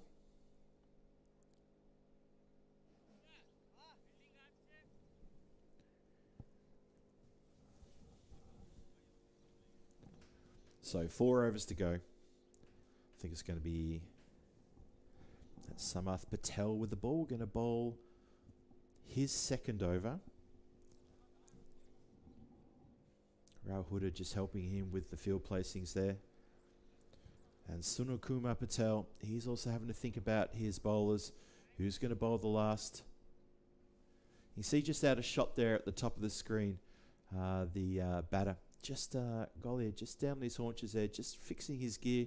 And it looks like a shoelace-related situation, which, with the help of one of the fielders, has now been resolved. And we're almost set to go now with the start of the 7th. Big over this. 52 required. It looks gettable. They're halfway there because they're 52 on the board. 52 more required. It's taken 6 overs to get there. Could be a good, close photo finish coming up, folks. Could be very close indeed. Samarth Patel comes in now. Well, he almost goes down trying to stretch for that one. Is this going to be a single down the ground? So yes, in the next over, if you can stick with us for the next over, the next game coming up is going to be the team from Aarish taking on the Lisman Capitals. That's match number 10 coming your way. And we will have a special guest joining me, but they'll be joining remotely. Looking forward to that.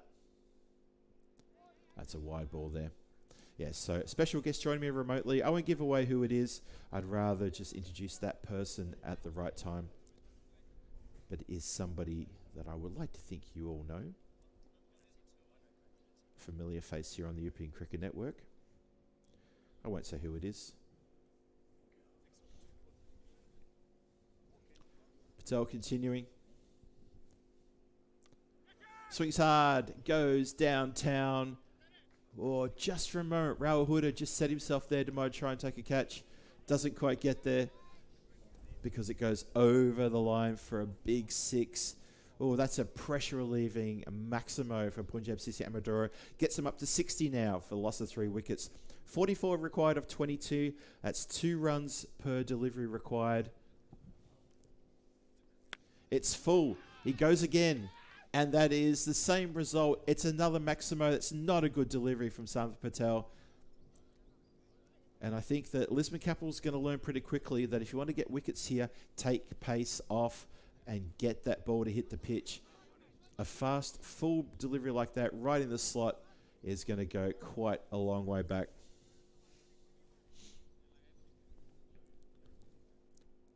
Oh, so back-to-back sixes. Goes again. And same result. So it's a hat-trick of sixes. It's a hat-trick. Hat-trick of Maximos out of the ground. As the team from Aarish are trotting past the hut here. Getting back from their little workout in the nets. And they just had to wait for a second while that ball was being retrieved. So this is a huge over. It's 20 off it already. Almost gets a feather edge there. Almost. But that is the over where everything suddenly changes. Everything's completely changed now. Punjab CC Amadora with putting the foot down that over. Thank you very much to that man, Arshad, who usually opens the batting. In this instance, his captain brings him in at the drop of the 3rd wicket. And that looks like it's going to be a master stroke of captaincy there, because this over has gone pretty big. Santarem Patel, that's an expensive over, and that is 24 off the over. It's a magical over. Oh, that could be the game. That could be the game right there in this over.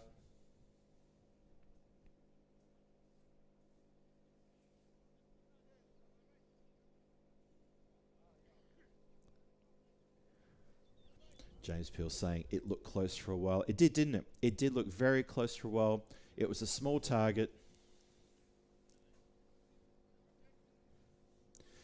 James, your comments are quite critical. I think it's a little bit unfair. But you are entitled to your opinion, of course. 76 for 3 after 7. And after that blistering over, you kind of feel Lisman Capitals could think, well, 28 from 18. This is going to be difficult to defend for 3 overs. 3 solid overs required for Lisman Capitals. Punjab CC Amadora well and truly in the box seat here.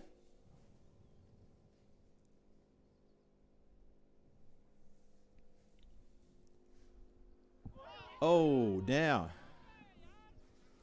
Oh dear. Well, I praised the wicketkeeper for getting a stumping a couple of overs ago, and I think he's missed a straightforward stumping here.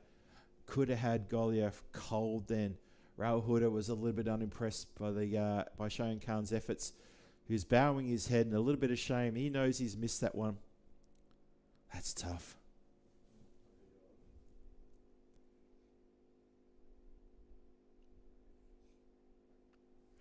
Swings hard and high.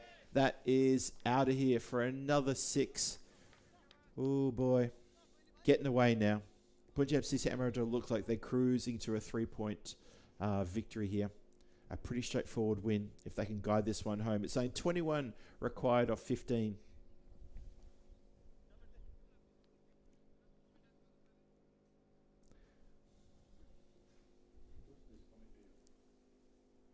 Rail in again. Oh, they think they heard something. Keeper and bowler, 3rd. No support from the other outfielders. And the umpire says, nope. Don't think that was anything. And I got to say, Arshad, who's belted 32 from 9, he didn't have that little guilty look on his face either. He looked supremely happy to know that he missed that one. Swings hard at this one, catching opportunity.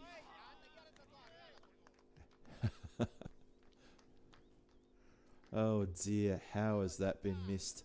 I'm not sure how that got missed. I thought the fielder had that absolutely lock, stock, the lot. And somehow it's just bounced off and gone for across the boundary line. Well, It bounces inside the field of play. That's one blessing for Lisman Capitals. Nothing else to celebrate about. And Arshad looks like he's carving himself a match-winning little cameo here towards the end of the innings. So it's 8 overs gone, 87 on the board, lost the 3 wickets. It's only 17 runs required off the last 2 overs. Kuldeep Golliar's got 11 from 13. But it's that man, Arshad, that 36 off 12, striking at 300. He's looking the goods to bring home the win for Punjab CC Amadora. Bonus points long gone, but still looking good. Hakaran Singh saying he thinks that Arshad has changed the game. I would agree with that. I think Arshad is solely responsible then for this, well, potentially the win that's coming up. That over that went magical. The 24 run over was something else. Good hard hitting. Raced along he did. And that confidence of hitting 3 sixes in a row in a low scoring affair has taken the game away from Lisman Capitals. That's pretty much it. I would agree with that comment.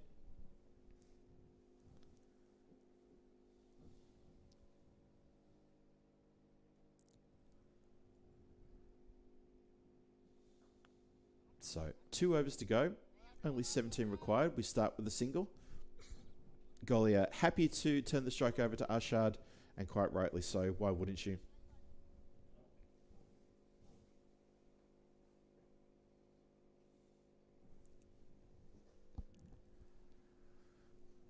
Oh, it's a full delivery.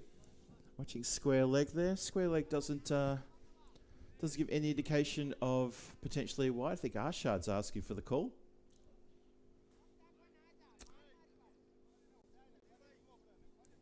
It's a good full delivery. Obviously dipping as it got to the batter.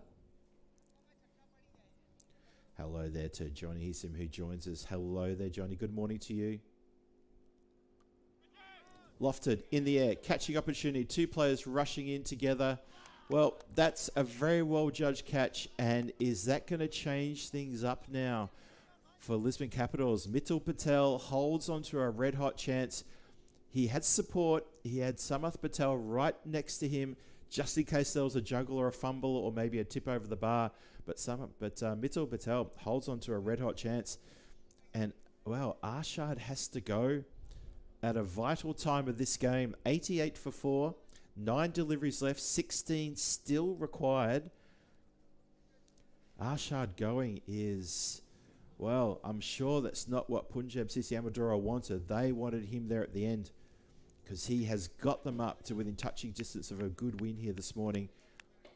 And how important would it be for Punjab CC Amadora to get the win here, as they are going to finish their group stages today. They've got 3 games today. This is the first of those 3.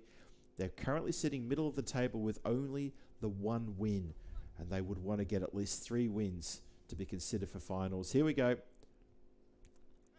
Struck hard down the ground. Bit of work from Mittal Patel to do again. Does well. Shy at the stumps. Oh, the backup. Keeper couldn't get across that. Bowler was not at the stumps either. Just little things need to watch out for Lisman Capitals. It could be a simple throw like that. We've already seen a couple of bad overthrow moments that have gone to the boundary line and cost teams victories here on this ground.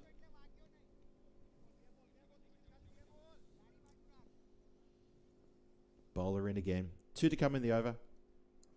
Oh, that's a shocking delivery. That's not a good delivery at all. It's a full toss. It's coming in towards the thigh, into the hip, and it's just angled.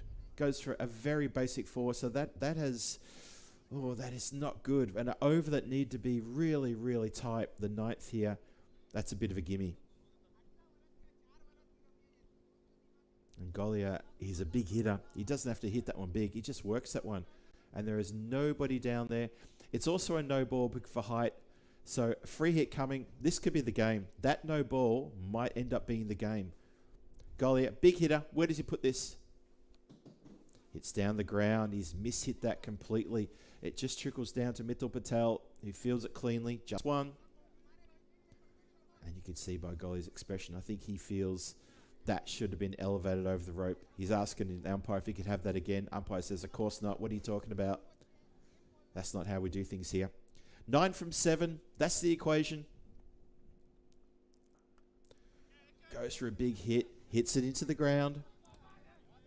Deep cover comes off the boundary, gets the throw back to the keeper. Good throw back to the boundary as Golia tries to suggest maybe a second run. Over is called. It's all down to the 10th. 96 for 4, 9 overs gone. And that no ball 4, well, it's going to be interesting to see whether that is going to be the guilty delivery, which opens the door for Punjab CC Amadora, or whether Lisman Capitals can hang on here in the last. Nice game coming up. Hello there to Paul Horn, who joins us as well. Good to see you there in the chat.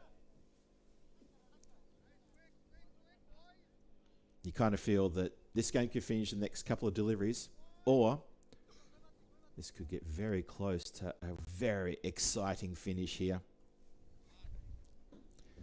You love it.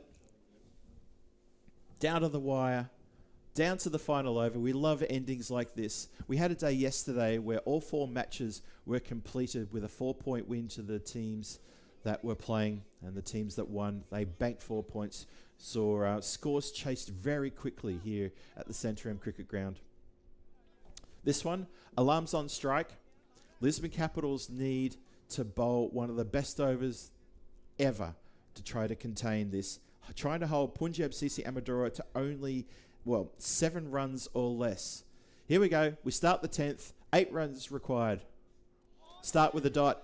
Oh, well. Pressure building already on alarm. Pressure on the bowler. The fielders are feeling the pressure too. I guarantee every fielder out there is thinking, oh boy, if it comes to me, I have to make sure I do the right thing. I have to stop the ball. I have to catch the ball. I have to get the ball back to the keeper or to the bowler fast. I need to stop the runs. Golia comes down, has a chat to alarm and says, just 1 dot. No panic. 8 from 5. Lisman Capitals hanging on here. Ooh, there we go. It's another dot. So 2 dots in a row. What do you watch for here? Watch for Golia. He's going to try to call. He's going to try to call alarm to run for a bye no matter what. And the Capitals need to be onto this. If he swings and misses, I reckon Golia's going to try and run a bye. He might take off as soon as the ball leaves the hands. Here we go. 3rd ball the over. He struck this one. It's gotten through the infield. It's going to run away to the boundary line for 4 runs. Valuable 4 runs. Cuts the required runs in half with that strike. There is nobody backward point. It gets through the field. Fielder had no look on that one. It was really well placed. Pressure suddenly goes heavily back on the bowlers now. What do? You're the bowler. 1 hit will do it. 100 up as well. 100 for 4. 4 needed from 3. Can the Capitals defend these next 3 deliveries? Bowler in again.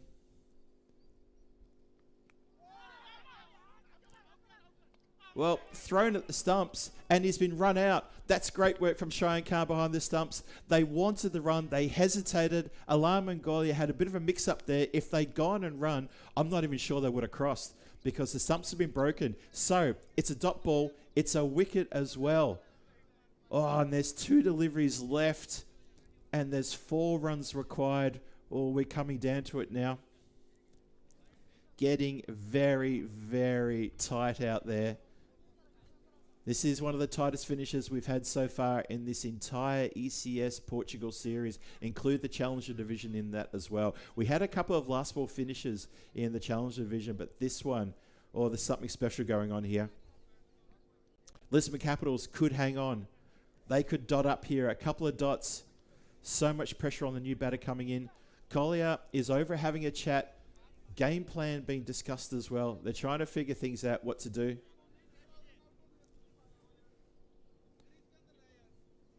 Will Kuldeep try to run a bye immediately? Swing or miss? Will he try to run a bye to get on strike for the last ball? I'm not sure. 2 balls to come. 4 required. Oh, he swung this away. And he's got it fine. Fine leg is inside the circle. Doesn't get a look on it. Everybody's standing around with their hands on the hips, except for Punjab CC Amadora, who are off their seats. And they are very happy and breathing an audible sigh of relief. They've managed to get the win here with only 1 ball to spare.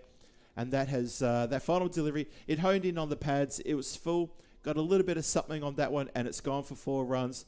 Well, Fahim Khan can breathe a sigh of relief. He's got the win for the team. But Lisman Capitals took that game deep. They took it almost all the way to the end. In the end, it is Punjab CC Amadora who are going to come away with a very good win there. So let's all take a collective sigh of relief after that game for Punjab CC Amadora and for Lisman Capitals, who played a fantastic game there, almost defended a very modest score.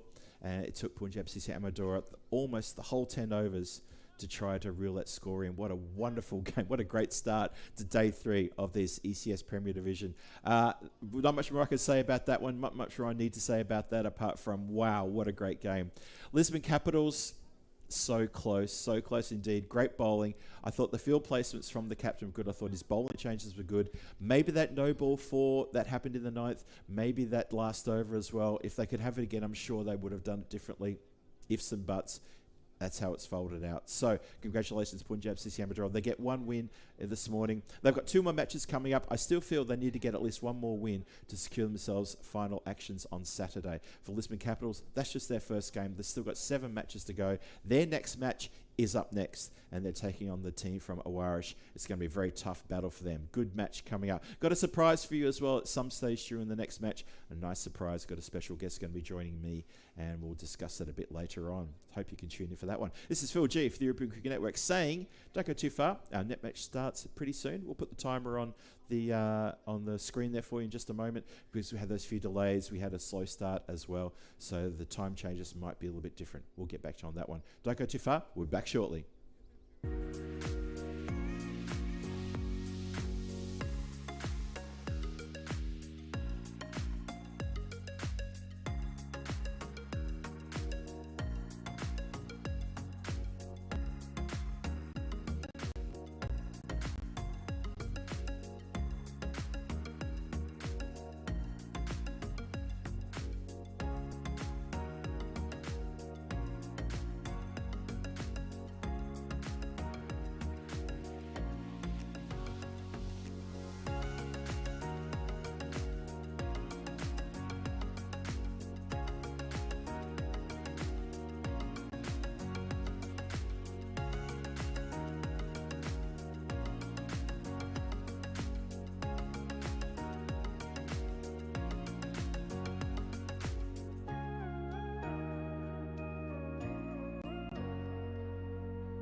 I like to play cricket.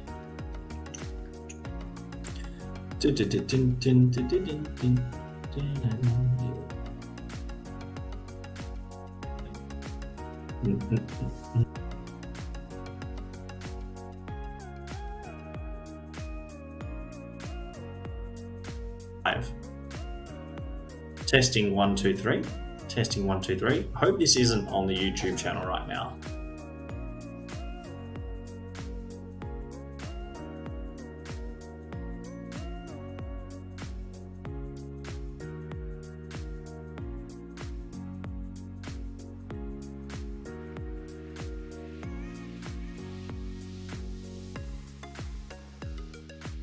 Dun, dun, dun, dun. Dun, dun, dun, dun, dun, dun, dun, dun, dun.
This European cricket event is proudly brought to you by our official timing partner, Rado, and our official charity partner, Share the Meal by the United Nations World Food Programme. Bom dia. Good morning, everybody, and welcome back to the second match here in this European Cricket Series Portugal Premier Division 2026 edition. And how much fun has it been so far? What a close game we just had in that first match that's just finished, and Punjab CC Aarish get the win over Lisman Capitals with 1 ball to spare. Just 1 ball to spare. What a great close match that was to start off day 3. A wonderful Wednesday. Action aplenty coming your way now. Now the two teams taking centre stage. We have got the team from Aarish out there, and we've also got Lisman Capitals back for their second match as well. And you can see that Aarish are out there in their gear, ready to go. Almost set to go here. Lisman Capitals won the toss and chose to bowl first. Here we go with the first ball. Worked away nicely. All the way down to the boundary line, off the pads. That's going to go for 4 runs. Lovely stuff. And a good start. Lisman Capitals, though. Now I did mention, I teased about a little bit of a surprise coming your way in this match. We're still working. We are still working on making the magic happen. And I'm got one eye on Lucky next to me here. And he's going to give me a thumbs up. So get ready, folks. Got a special little surprise for you on this wonderful first day of April. Not that should have anything to do with it, but it's a wonderful day here in Santarem. We continue the action here. It's hooked around the corner over the top of Fine Leg, who's up inside the circle, and he cannot complete a catch there. So Aarish off to a bit of a flyer here, and Dani gets a couple of boundaries to start things off. Nicely done. Nice shot. Keeps it all going. So 8 off the first 2 deliveries. Lisman Capitals need to be super, super careful here. And I know the person who we're looking to get in here is keen and chomping at the bit to join me for this match. And I can just tell you now, I'm sure that person can hear me. And I know there's a little technical little thing being ironed out here. Just like a business shirt, it's been slightly ironed. The creases will come out. And I'm going to have that person very shortly joining me. I hope you're looking forward to that. Single there. Aarish keeping that scoreboard ticking over. And Dani starting really well there. And, well, we're going to get to see Chad for the first time. That's fantastic.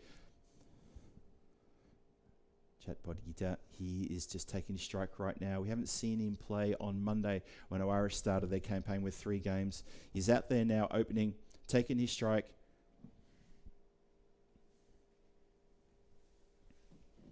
Thank you for chat comments on the moderators, just highlighting why we had a bit of a late start there. We had a bit of a technical glitch, not isolated to the ground. It was something that came from somewhere else, possibly something to do with the internet connection. I think the Starlink may have just a couple of satellites bumping into each other above the European continent. As Chad gets off the mark with a big 6, smacks that one all the way across the boundary line, and a good start here for Aarish. Looking good, 15 for no loss. Still got 2 deliveries to come in this first over. Lisman Capitals, well, they're still lamenting what happened in that previous game. They took the game all the way towards the end. It could have almost been a GB, to be honest. But in the end, they lose that match to Punjab CC with 1 ball left to go. Just a couple of loose deliveries in that last over. So they didn't lose by much. They won the toss here. They wanted to bowl. They want to chase. Chad's gone downtown. That has landed. That almost would have struck the door of the hut that I'm hiding in, which is just below the main camera. And that's a lovely stroke. Joshua, our scorer, ran out in front of that one just to make sure it didn't thud into it. So good work. Well done.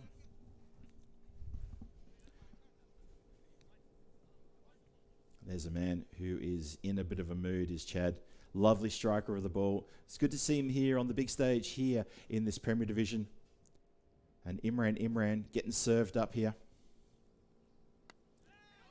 Nicely placed, straight to cover point for a quick single, and that is a magical over. It goes for 22 runs. Commanding start from Aarish here, looking very dangerous indeed. They're in second place on the standings behind Marlow, but they've got 2 games in hand at the end of today. They would have played 5 matches as well. Marlow not here today. They played their 5 matches over the last 2 days. He's a very strong person, is Chad.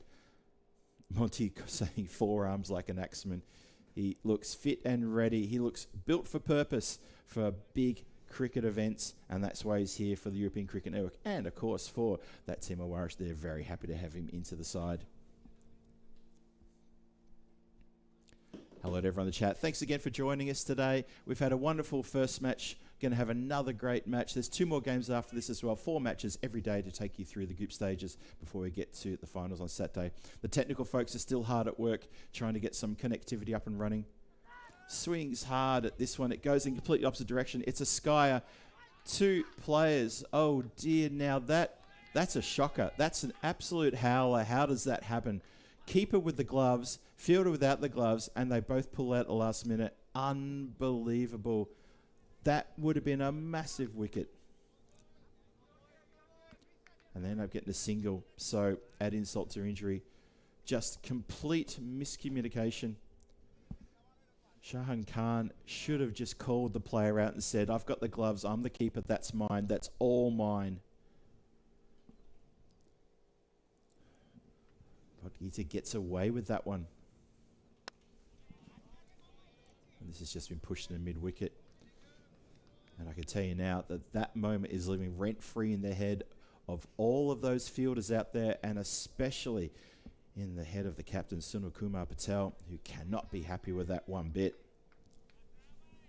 Yep, that's rather disarming when that happens. Anyway, we continue. Have to put it behind him. Imtiaz Rana continues. Slams in the pad well outside the line. Desperate shout there.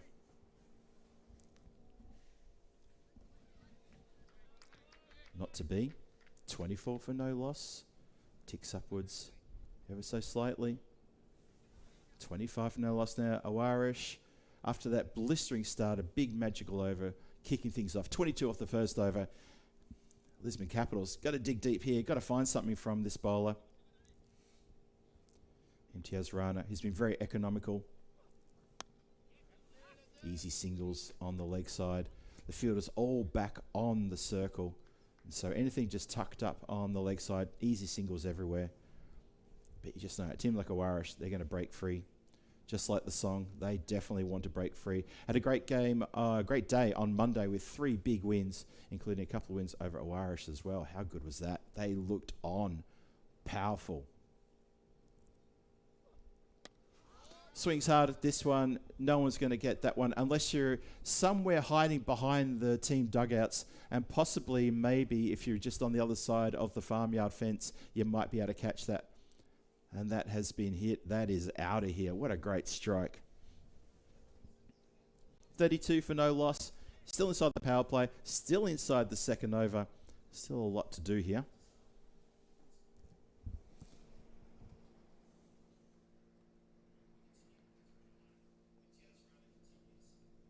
And it's looking very tough going there for Lisman Capitals, isn't it? Very tough indeed. Swing, another edge. Now, keeper has called for this loudly, and the keeper has taken it. Well, he called for it loud that time. It was an enormous scream. I think a few people over the back fence might have heard that as well, as that goes straight up and straight down. So, first wicket falls. Chad has to go after getting things absolutely going out of the ground here. The Chad makes his way off the ground. And I'm going to give a shout out to Vinny Sandu and Mr. Maximo for just helping me out with that one. I wish I'd known that earlier. The Chad. We'll see the Chad when Aarish have to defend this total, whatever it may be. News, of course, coming out of Malta regarding Mr. Maximo, Vinny Sandu, as Rico broke the news early in his day introduction at the start of the day. There was a phone call between the 4 commentators last night, and a couple of the top brass from ECN also on that call, discussing what was happening with the commentators for this year. And interesting news coming out of Malta as well. And of course, that I'm sure you've heard the news already. sure it was already been leaked, and I'm seeing a few articles already being written about it as well. Is the what's going to hold for the future of Vinny Sandu, Mr. Maximo, as he's looking to find himself a little bit of respite and stepping back from duties at the European Cricket Network. I'm sure you've already read about that and heard about that, as that has been swung away to the leg side. What a lovely strike, every bit of that. All bat, all thriller, no filler, straight over the boundary for a big 6. That, of course, is the devastating figure there of Andani, who's getting on here. Conrad Greenshields has also joined him at the end of the over. He's lining up at the non-striker's end. Can't wait to get his chance to get stuck into the bowling. But Andani here, getting on. Hasn't had the best of days on Monday opening the bat. I think the first 2 games he played here was 4 and out, so really struggled there.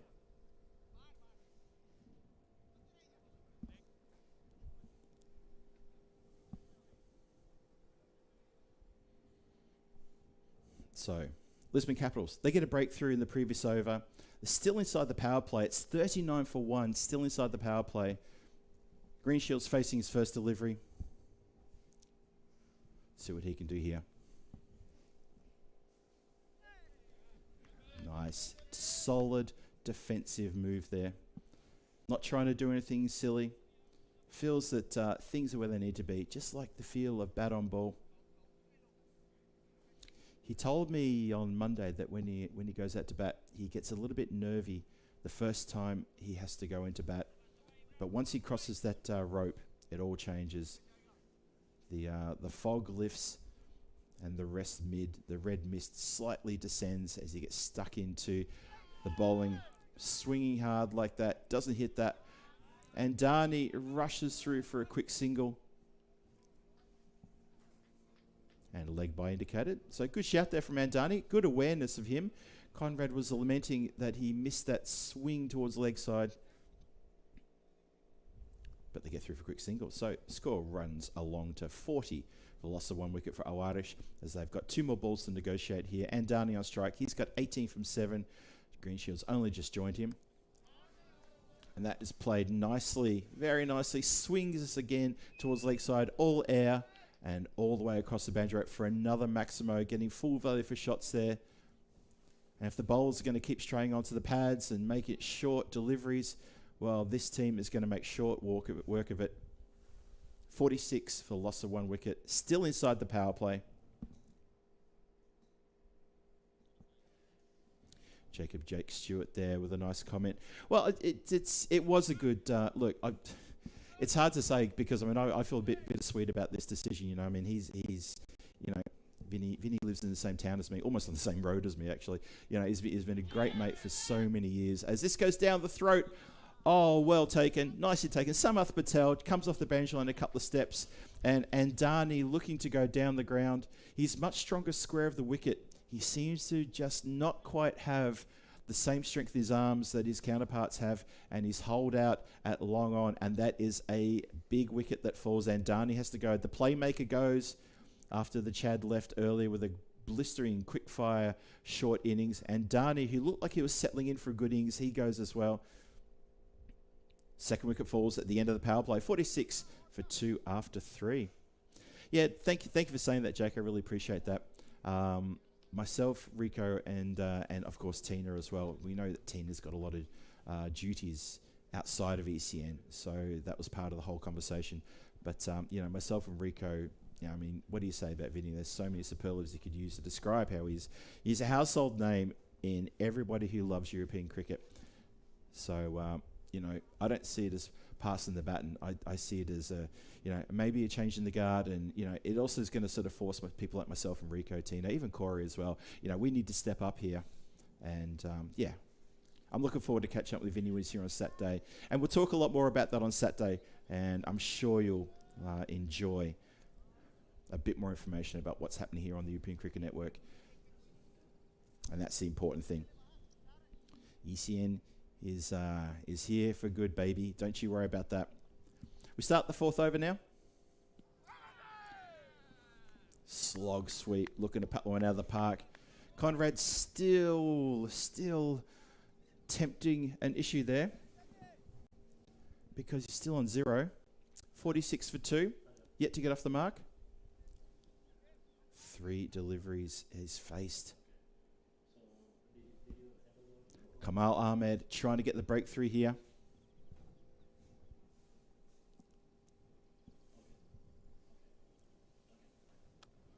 Oh, he's got a hold of that one. Well, there's a few hands-on heads, but I think it's probably because there was somebody, the boundary rider out there who was a long way back. He was on the wrong side of the boundary rope, and I think it's almost actually hit him. But he's okay. The ball's come back. Conrad gets off the mark with a big 6. So he's finally found the bat. He had 3 swings and misses. The 4th one connects beautifully. And the 4th one does not connect beautifully as he's been clean bowled. Kamal Ahmed gets his man. Just been sent downtown, and poor old Connie, he has to depart then. So Aarish, just these little rushes of blood, and they're not quite where they need to be. Conrad, lapse of concentration there. Maybe those dots were on his mind. Hits a big 6, and then bang. Wickets all over the place. And that is now a little bit of trouble. Aarish just losing this momentum, completely losing the momentum.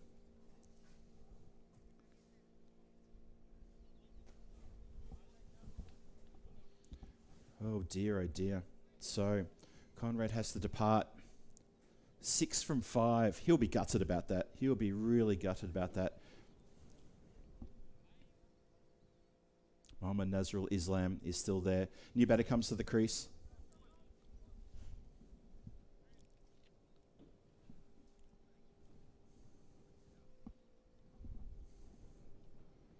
So, Lisman Capitals looking to capitalise here if they can. Maybe another couple of wickets. In the 4th over, 52 for 3.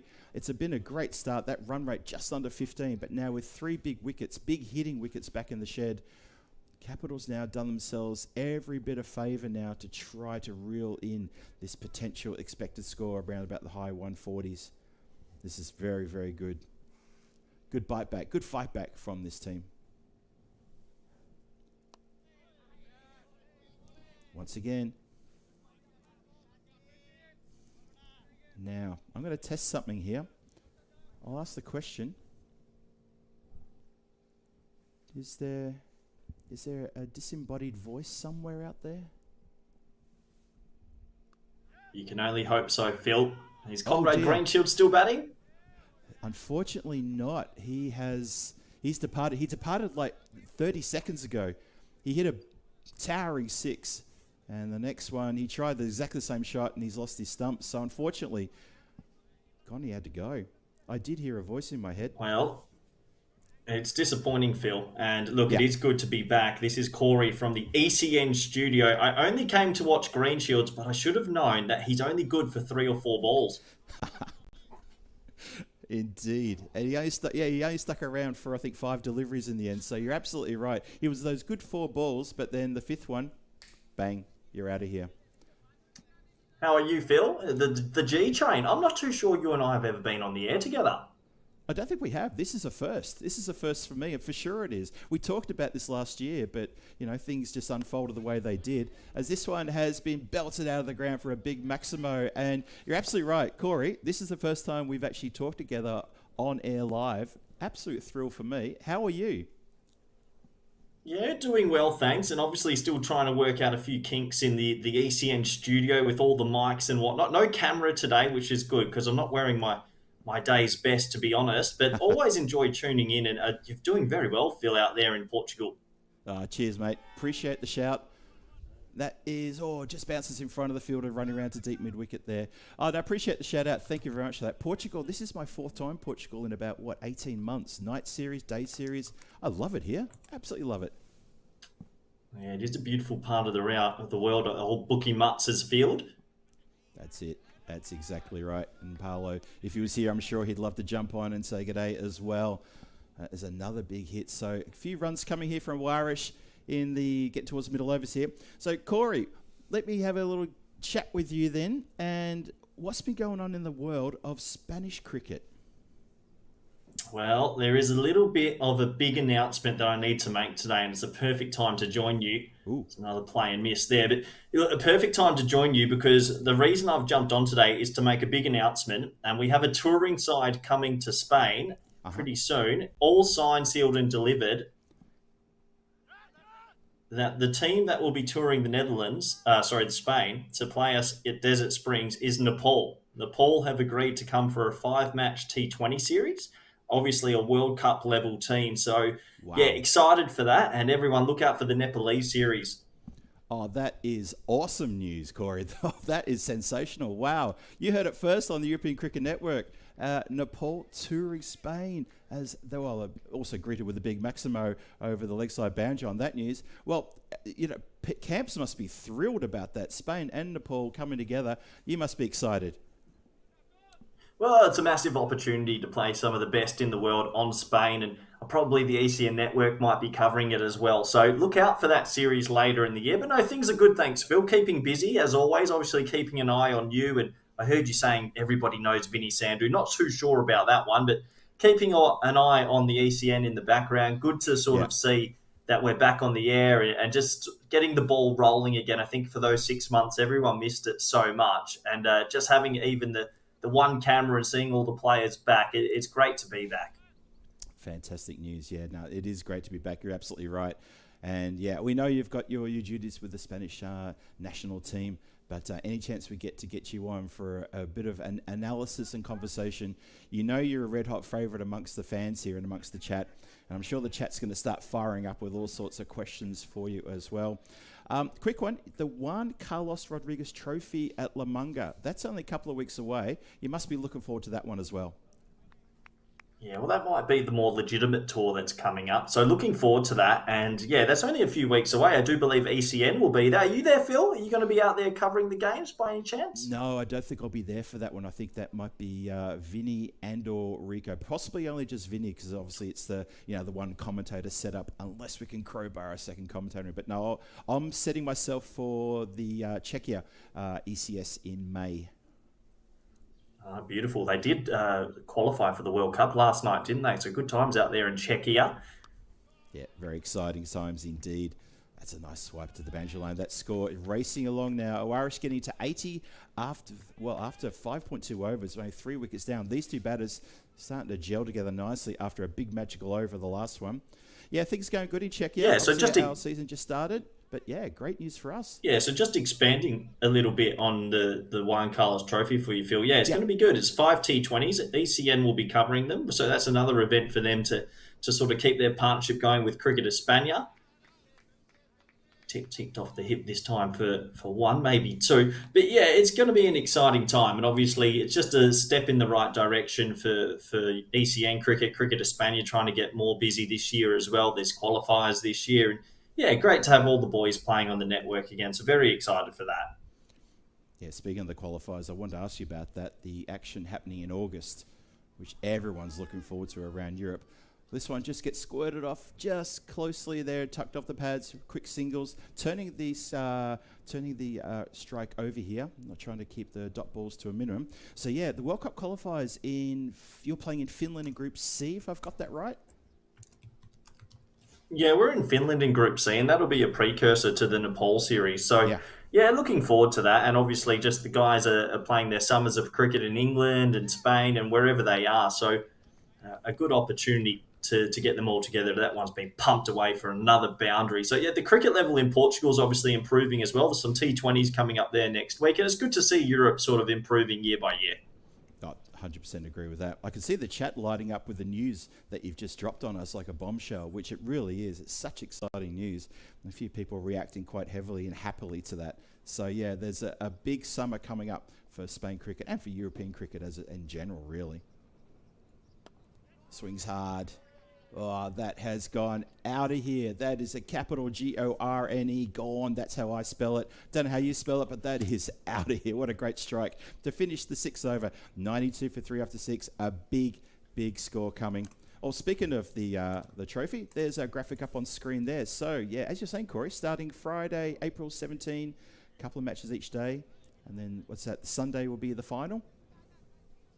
Yeah, Sunday. Well, it's not really a final. It's just a best of 5, and what looking to sort of give these teams some identity. So you've got La Furia Rojo and La Maria Azul, the Blue Tide versus the Red Fury. Team Alistair. Alistair will be looking after the red team. I'll be looking after the blue team. We did this last year. It was a massive success, but we did a 50-over series. And in the end, it was the Rojo won 3-0. So I'm looking for a bit of a comeback this year. The teams have been set. The clothes are ready, and really looking forward to it. Oh, that's going to be absolutely cracking. I do love the Alistair-led team versus the Corey-left team. You two very close friends, obviously, worked together for quite a long time now. And Alistair, not a stranger around Europe as well. Obviously, we love having him over in Prague when he used to come along and help us with all the setups. So I'm looking forward to that big time. Start the 7th now. How are you seeing the game so far? Aarish here getting some good runs on the board nice and early, set themselves up for a big total against Capitals. Yeah, I think that's the way in T10, isn't it? If you can get your score into that 130 to 140 vicinity, you're going to go odds-on favourite to defend it. And Aarish have been probably one of the more dominant teams in the last 5 years with Marlow in Portugal. So, yeah, expect them to really capitalise on this start. But Santarem, it is a run sort of field. If you can get in here, Phil, as you know, you can really go big with the bat. You really can, can't you? It's one of those places where you do see some big totals, especially here in the Premier Division. Oh, swing and a miss there. Actually, speaking of that, I did note something yesterday, Corey, that you may have a view on, and that is that yesterday was the 4th-year anniversary since Mohammed Sheikhat wore one in an awkward place in that Golden Ball 29 game. Oh, 4 years to the day. Has it already been 4 years? Yeah, rumour has it that he's still going through corrective surgery just to replace the missing gonad. So hopefully he's okay. Nice shout there. Oh, and the players dropped the catch. He obviously heard you as well coming through the effects mic there. Oh, yeah, that's an unfortunate miss there at deep mid-off. These are the little errors that can come in. But no, look, Portugal's probably offered up some of the more humorous times in the past on ECN, on the field and off the field. Always a beautiful part of the world. But yeah, hopefully Shakat's okay. Yeah, indeed. Continue again. Just hits that one down to the pitch. He's a bit filthy with himself. I think I've already gotten into you, Phil. I can hear you giggling over there. But no, the cricket's been good. You're doing a good job of tuning in each day, sort of seeing how the scores are going. I love that we had the Challenger League back, and then obviously you have the Premier League. A little bit of a shame we won't be covering the T20s, but just good to have the network back and going and seeing all the viewers. I'm seeing plenty of questions coming in and a lot of people asking about the series coming up. The Juan Carlos Trophy will be played at La Manga. It will indeed. Lovely strike there. That's gone out of the park for another Maximo, straight out of the ground. Boundary rider there. Well, there's a volunteer there with the bib on. Misses that one, but he goes back and gets it. Yes, indeed. Yeah, La Manga, great venue as well. That's going to be very exciting stuff as the 100 comes up. Yeah, I can see the chat lighting up with this information. They're loving that. The Nepal series, do you know where that'll be played? So yeah, 2 big series. Intra-squad sort of in La Manga, and then Nepal. Nepal coming to Spain in September. Fantastic. Awesome. Absolutely awesome. Almost as good as that strike, that news. That is absolutely fantastic. And you know what? The Spanish team players, I'm sure they're absolutely buoyant about that as well, getting a chance to play against a team like Nepal on home turf as well. You know, you guys will be hosting them. This is huge news. I can't get over it. It's great. Yeah, well, everybody needs to make sure they check the dates in their calendar today. That's for sure. The score 107 for 3 after 7. Rahman, 43 of 11. Phil, obviously you've been on the ground the last few weeks out there in Portugal. How have the scores been going? Have they kept on ballooning sort of like before our hiatus where batting teams are scoring 150 pretty comfortably? In the Challenger division, not so much. Par was around about between 125 and 130. The Werewolves, there was the one team who were very good at getting up to sort of 150s and 160s. It was a bit of a struggle for the other teams to chase them. Even the Fighters. I mean, you saw the finals day. Fighters struggled to get triple digits on the board on finals day against teams that they ended up beating quite easily, and that was Falcoish and, of course, the team who they met in the final, Team Tigers Portugal. But in the Premier Division, seeing the teams ballooning up with the scores pretty nicely indeed. Chases, yesterday, Corey, I don't know if you saw yesterday, every chase was accomplished within 7 overs. So it was bonus points for all 4 matches yesterday. Wow, that's incredible. It just goes to show that chasing teams are still the preferred sort of way at the coin toss. You can understand that as well, as that one's clipped around the corner. It's going to run away for 4. Nice bit of batting. Yeah, you can understand with batting teams getting so good at this T10 format and believing in themselves a little bit more with their striking ability. It's hard to know for the team setting what they need to get to.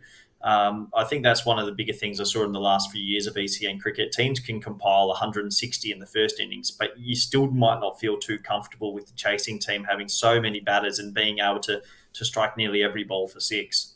Yeah, totally agree. I was a bit surprised this morning when Lisman Capitals won the toss, elected to bat on the first match today, because what you do see here, especially on these cool little spring mornings, sometimes that ball will skid a bit, there's a bit of dew on the ground, and takes the pitch, maybe a game to dry up until it gets to this sort of stage. But they did that, and they didn't really get many runs. I mean, 103 in that first innings, that's pretty standard really for that first innings here when it's conditions like that. Beautiful bit of batting. Really good bit of batting. Just flicking around the corner. It's going to be 50 for Rahman. 51 off 13. Phil, that has to be one of the quickest 50s we've seen in the week.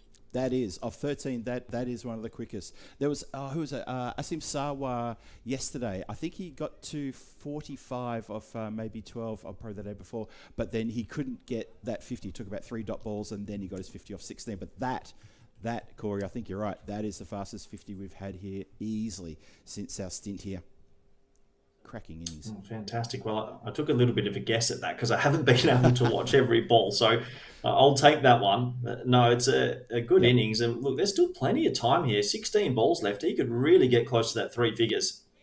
Well, he's just gone for it as well.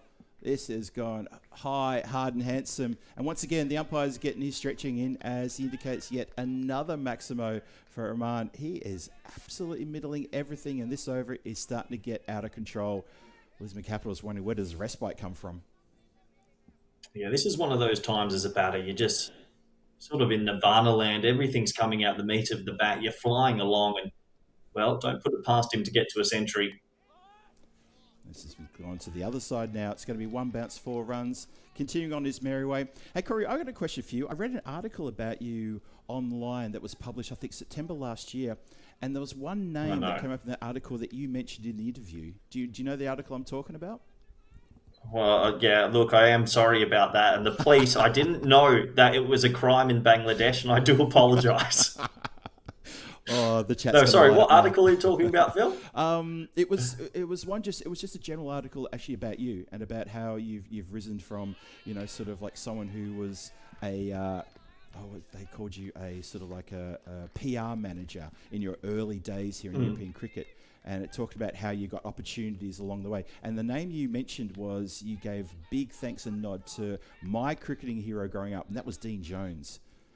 Oh, the great man, Dino. Yeah, Dean Jones gave me a great opportunity. He sort of was the one that got me into the franchise world. Yeah, rest in peace, Dino. What a coach, what a cricketer.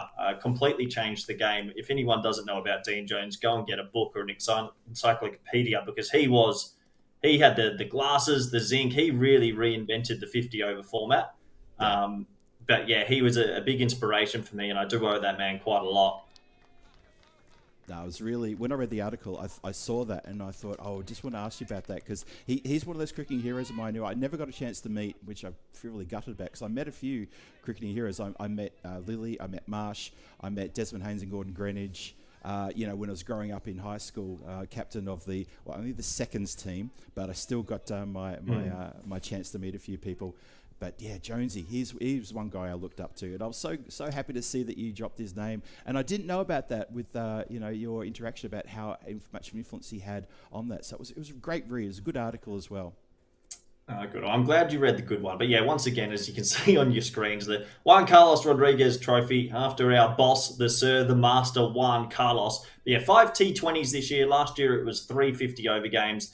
Looking forward to it. The teams are set. I could probably get you some team lists sent out in the next couple of weeks, or in the next few days, actually, if they want to put up a graphic about who's playing. A lot of familiar faces. I think there's actually only one debutant from Costa del Sol. Lee Rimmer is coming in for an opportunity, so exciting for him. But yeah, really looking forward to that weekend in La Manga. That's going to be awesome.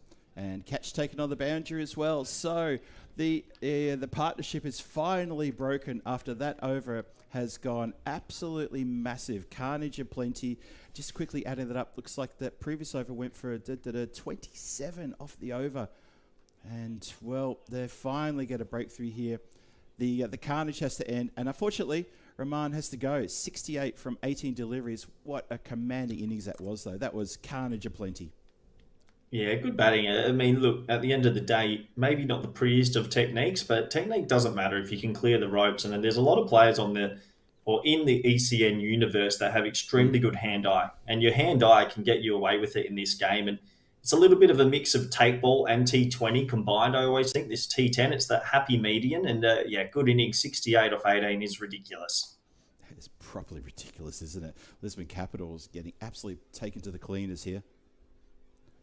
I have to admit, one thing I have enjoyed, Phil, is actually seeing more spinners actually come into T10 now. And it's not just about the medium pace or the fast bowlers. And a spinner in operation here picks up a wicket straight away. And I do think there's still room for spin in T10. Look, I agree 100%. I mean, that's going to be hit out of the ground on that occasion, so don't read anything to just one hit. But I agree, wickets are tumbling in the Premier Division as well as Challenger when the teams are taking pace off. It happens time and time again, and we've seen that happen quite a lot. I agree with you 100%. Spinners do have their role in T10. Yeah, I sort of felt like at the glory days of ECC when you saw so many batting lineups batting all the way to 9 and scores starting to balloon out, that batters were so good and able to hit the pace bowlers 360, but when it was against spin, they weren't able, obviously, to get it behind themselves with the pace on the ball, so it sort of was able to narrow down the field somewhat and defend a bit better. Yeah, I think it's a really good shout, Corey. 100% agree with that. There's also a shout from the bowler, turned down from the umpire, as that was clearly missing the lock, stock, the lot. Yeah, spinners definitely. Get your questions in. Myself. Yeah, I agree, obviously. We get questions there. Good time to get some questions in while we're together, Phil. Yep. It's a beautiful day to talk about the cricket world. Yeah, let's invite anyone from the chat who's got a question for Corey while he's still here with us, and while we still have a very good connection as well above everything else. I think I think earlier today a couple of Starlink satellites bumped to each other because we were also on the phone to Tina, who's over there at Lords, and they had an outage issue the same time we did, funny enough. So there was something going on. Something weird happening. So if you've got questions for Corey, get them into the chat. Let's get this happening. And let's see what we can get. We've still got a bit of time, so yeah. Ask Corey hashtag. While we've got a good connection, I might even join you for the start of the second innings, Phil. It's not a busy day for me. I've done my morning work. Actually, I was about to go and cook some eggs and chorizo at the ECN office, so that might get in the way. Do like my chorizo. I see a comment from Slippy Stew in the chat saying some of the actions need a little bit of work on. Yeah, that's true. I do think obviously some of the actions, but they're just trying to spin it so much. And yeah, another reminder from the 17th of April to the 19th, 5 T20s live on the ECN network. Super exciting to get back out to Lamunga. And big thanks to ECN for their time to come and cover these games. It should be fun. We'll be doing something a little bit different. We'll be doing drinks at over 16 and over 14. This is what they did at the World Cup, actually, just so the coaches can have a bit of an input on the field. Oh, I like the sound of that. That's a nice innovation. And that's what cricket should be doing, just trying out these little things, trying some little innovations that maybe others hadn't thought of because, same old doesn't usually work. So that's a great idea. Yeah, I think it was also a lot of commercial reasons. Obviously, India want to get the commercials up and that brings in revenue from different streams. But I think the coaches really enjoyed being able to have more impact. Yeah. See, Krishna's got a question there as the wicket falls. Yeah, I can see that. You want to read it out, Phil? Sure. So, Vamsi Krishna 45068 says, please tell us about your time in India, Corey, with the Netherlands team last World Cup. How about that? Yeah, very exciting. I was very lucky to be offered a sort of a media hybrid role. So I was sort of behind the camera, involved in press conferences, and then also sort of an extra coach and extra hands. I was on the mitt to the bowlers quite a lot throughout the event. What an exciting time. First time to India and Sri Lanka for me. And a lot of the Dutch players are actually good friends of mine. So going to Ahmedabad, Delhi, Chennai, beautiful part of the world. highly enjoyable is that one's in the air, shouts a catch, Phil, I'm not at the ground, and it's dropped. Oh, well, can you believe it? He didn't want it, did he? Absolutely didn't want it. Pulled out of it. Look, our roving cameraman here, Corey, that's Ricardo, local, never seen cricket before in his life, and he is absolutely sensational. Give him a pay raise. I love Ricardo. It's another player. But no, just to finish on that, India was beautiful. Sri Lanka was great. Learned a lot. Met a lot of famous cricketers, obviously, but they're all very normal people. And it was a good tour. We probably, arguably, the Netherlands could have gotten through. A few little mistakes at crucial moments. But playing India in a 132,000-seater stadium, that was a goosebumps moment. Oh, I bet it was. Yeah. There's something about it being in front of that kind of capacity crowd that it does. It hairs on the back of your neck, goosebumps on your arms and other parts of your body which shall not be mentioned. But yeah, that must have been a sweet, sweet moment for you. A bit of a highlight, for sure. Yeah, you can mention them. Shakat would have had goosebumps there. But yeah, look, it was a fantastic experience and something that I'd like to do more of. I'm sort of lucky that I can coach Spain and do more media with the Netherlands. I can find a balance there. But yeah, what a talented team. They had a pretty good World Cup. Should have been in Pakistan and pushed India right to the wire. They did indeed. Last ball of the innings, that is, been struck out towards the mid-off area. They're going to come back for a 2. It's a crazy 2. I think they're going to get back. So they don't. It's just going to be the 1 and then the run it off the last ball. But still, Aarish have managed to book themselves 152 for 6 after the 10 overs. That's the highest score we've had so far this week. A fantastic effort from Aarish here. They got off to an absolutely blistering start, didn't they? But then just slightly pulled back a bit. That 9th over, not going for as many as they would have liked. Still a great score. A tough chase for Lisman Capitals. Yeah, tough chase. I do like that. 1 and run out at the end. A coach would be happy. That's what you have to do for the team. So, Phil, I'm going to leave you to bring us home here at the innings break, but I will join you for the next 5 overs as well. There's a few questions coming in, and we'll see if we can get round to them then. Sounds good to me. Excellent stuff. Thanks, Corey. We'll see you back here in a few minutes' time. And for the viewers as well, we'll see you back here in a few minutes' time for the run chase. And that is indeed a great score from Aarish there. They put the score on the board. And I'm looking forward to seeing how that run chase goes. Lisman Capitals got it all to do now. See how they go when they come back out here in about 10 minutes' time. I'm Phil G. You're watching the European Cricket Network. And I just had Corey Rutgers here online with me, taking you through the action here and telling you all about what's going on in his world of cricket too. We're going to get into that a whole lot more when we come back from the break. Don't go too far. Get your questions ready as well for Corey. Hashtag Ask Corey. I'll read them out. Corey will answer them. We're here for you. This is ECS Portugal Premier Division, and this is Wacky Wednesday. It's a wonderful Wednesday as well. We'll see you here shortly.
This European cricket event is proudly brought to you by our official timing partner, Rado, and our official charity partner, Share the Meal by the United Nations World Food Programme.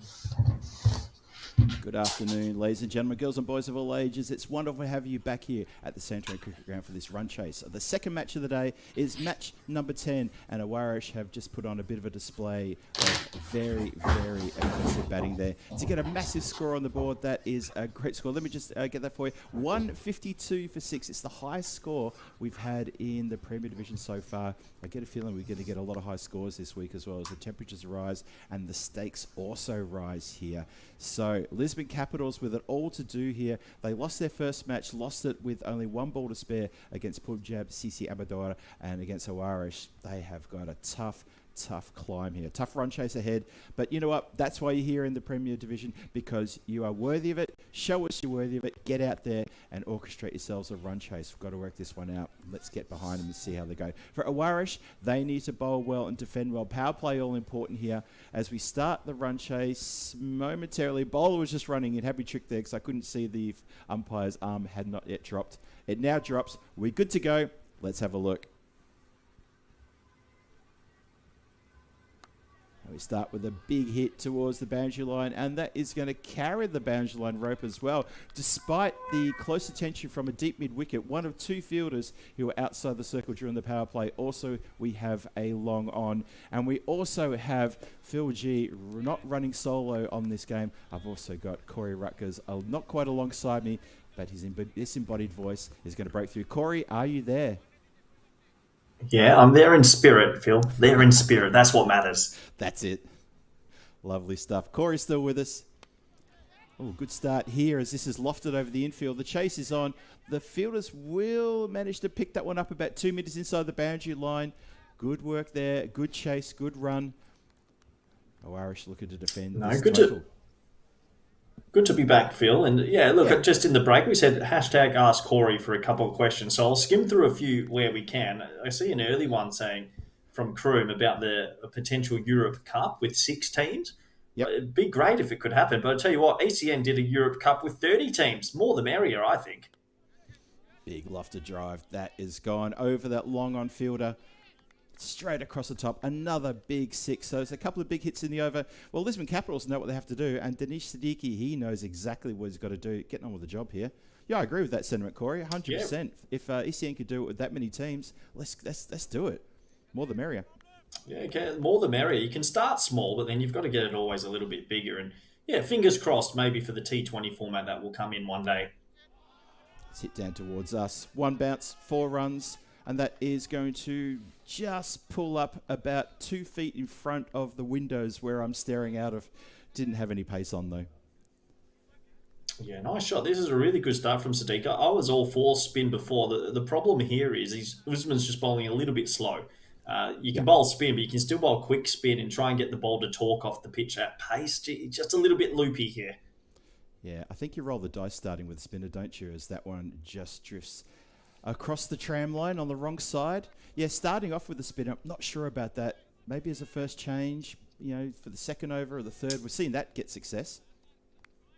Yeah, maybe just outside the power play. Just give them that little bit more coverage, Yep, I think that's a fair comment, totally, from the super coach, Corey Rutgers, who is in here with in spirit, as he says. And it's wonderful to have your company too, Corey. So what other questions we've got here coming out of the chat? Yeah, I saw one from James Jabbers. How does it feel to be the 5th commentator now and drop down the rankings? And what I would like to say is I'm the #1 virtual commentator. So I've got a gold medal somewhere. That's all that matters.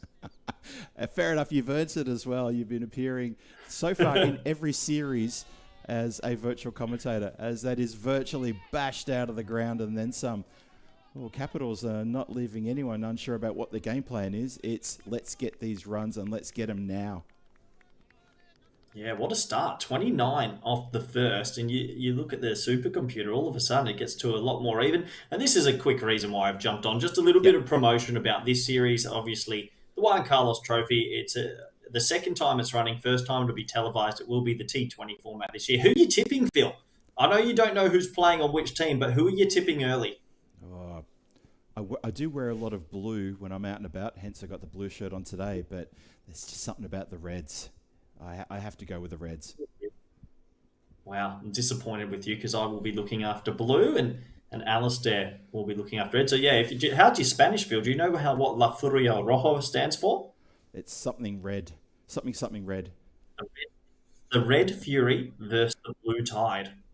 Great names. Absolutely. Great names, Thank you. Corey. Seriously. Did you choose that name? My good friend ChatGPT and I had a good evening one night and he came through for me. Oh, ChatGPT. Is there anything it can't do? Hit into the mid-wicket area there. Oh, through the mid-wicket as well. Costly. Oh, I'll tell you what, there's going to be fines at the end of this amongst the Irish team. They always have a gathering, don't they, at the end of their matches? They have a little bit of a moment, a little giggle moment. Well, it might be called a giggle moment if they win, where fines getting handed out for spills in the field. That was a bit of a howler, though. Well, to be fair, if Conrad Greenshields is going to dish up full tosses, you can't really complain with the fielder. This man is 52 years old and he's still trucking in. He's a workhorse, an absolute workhorse is Corey Greenshields. He did threaten to bowl Corey a leg spin as well. Did you know that? No, he thinks he can do it all, doesn't he? It looks like we've got a couple of quick other questions. Another one from Vasmi Krishna. Will we see Bubba play for Spain again? I'm assuming he means Big Bubba. Gotta, yeah. I'd have to say, unfortunately, disappointing news. But with there not being too much T10 international cricket at the moment, it's hard to see Bubba around, you'd think. I mean, it was hard enough to get him for 2 days for the ECC. So I think Bubba's finally found his old resting place up at Mont Juliet. I'm not too sure we'll see him for quite some time. What a player. Oh, what an amazing play. He became a household name as well during a bit of a purple patch here on the European Cricket Network. Stalwart, regular, and just a tower of a man. I still remember that one-handed shot he played against who was that unfortunate Czech bowler who got absolutely taken to the cleaners in, I think, the night. Do you remember that? The one-handed strikes? Oh, that could go viral if we put that up again. I forgot about that. That was I wasn't too happy with that, if I'm honest.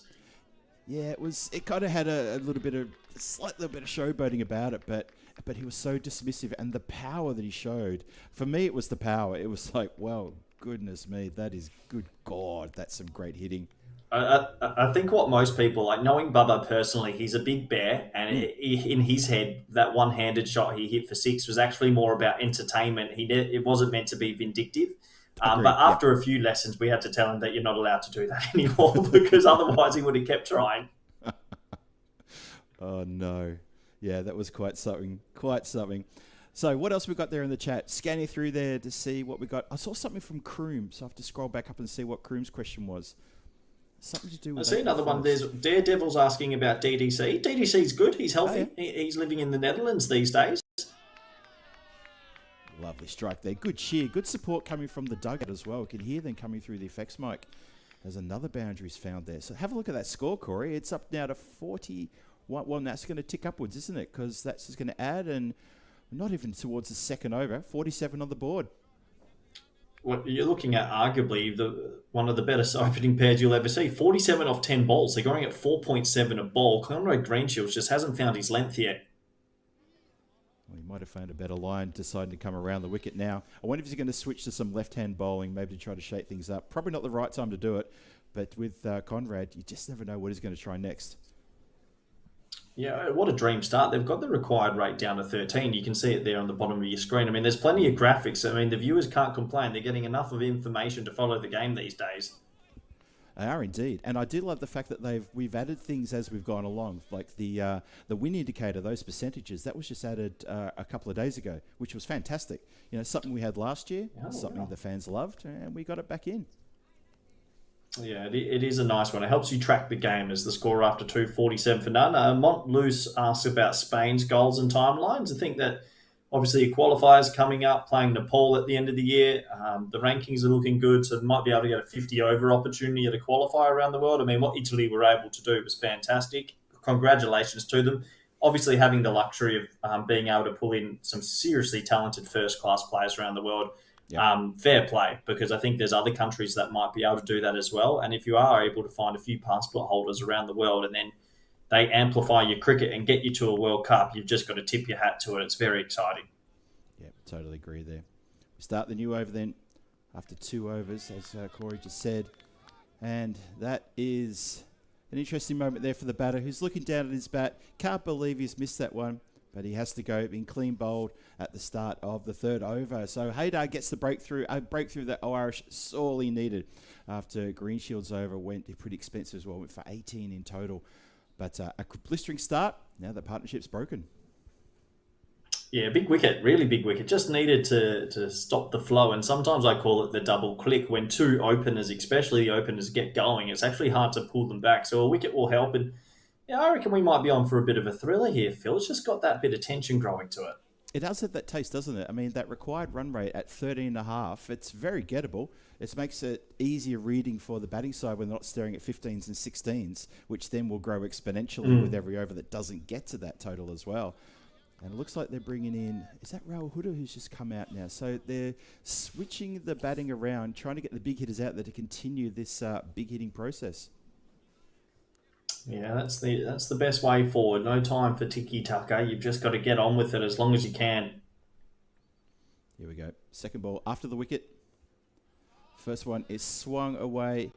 Finds its way down towards the longer fielder, just for a single. That was indeed Rahul Huda who's come out. Yeah, it gets himself off the mark, which is always nice. I have to admit, I do like the big duck graphic as well, where it shows the height of the balls. Whoever thought of the big duck graphic, kudos to you. It's a good stat, isn't it? The height of the ball. People, we talk about what sort of stats we can give and things like that. I think that's a great addition. Even the Sudoku puzzle there on the right-hand side of the screen right now, showing you where the ball's been pitched. Very handy. And getting towards the end of the innings when that gets populated, it tells a story of the bowler's attack and where they may have missed something or where they've done something right.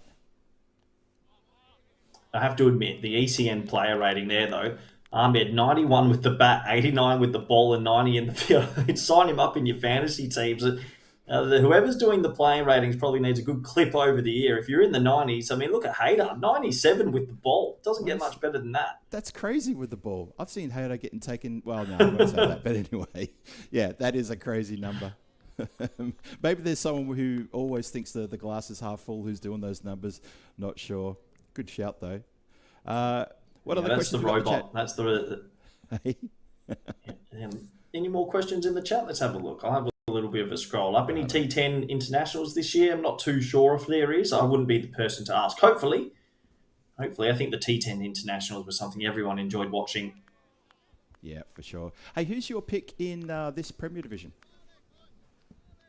Oh, it's hard to go past the likes of Marlowe and Awaris. It's because over the last few years they're so consistent. I don't know. You've got to remind me of all the team names participating. Can you go through who's in the Premier Division for me? Yeah, sure. I mean, we've unfortunately got 5 teams this year. It's a bit less than we've had in previous years.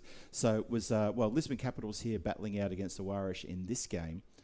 This has been swung just towards the square leg, short square leg, quick single there. Oh, keeper's warned that, I think, has he? Oh, I mean, it's one of those ones that's hit the edge of the artificial, and it's ballooned up. He blew his hat off, but didn't blow his head off, which is probably a good thing. That was close. As close as it gets to having your lid knocked off, that one is. It does get knocked off. Punjab CC Amadora, another one. And, of course, the Lisbon Supergiants, the winners of last year's Challenger Division, are in this year's Premier Division. So interesting. Look, I'll stick with the Swans only because of Conrad, and I know a few of their players, and they're pretty good at recruiting as well. So, yeah, I'll stick with them for now. But, yeah, look, in T10, on those finals days, you're always in with a shout. Finals days are chaotic in T10. It only takes one player to have a good afternoon, and they can take you to the trophy. Oh, that's so true. Absolutely true. We saw the Challenger, interesting enough, the fighters who were red-hot favourites throughout the Challenger, come finals day, they struggled to get into triple digits, but they just happened to play better than their opposition at the time, knocking Falcoish out and then getting the win over Team Tigers Portugal, who had been hitting the ball really well, getting plus 120 scores in almost all their games. And just come up against one team who's on song, and that just changes the complexion straight away. Well, this has been lofted around in the air. That pros have gone where it was supposed to go. Take the runs, though. Well, you talk about changing the complexion of games and tournaments, but Hayter right now has bowled 7 deliveries, got 1 for 2, and you've got to remember they were 47 for none after 2. So really, he's made a big impact with the ball. And this isn't Hayter, sorry, this is Rahman. But the last sort of 7 or 8 deliveries have really tied everyone up. Rahman, who played a blistering innings as well for Aarish. He picked up 68 of 18. And as you called it, Corey, he had a half century with, was it 13 deliveries, quickest we've had of a time here this time around in Portugal. So now he's trying to back it up with a good bowling display, trying to tie things down.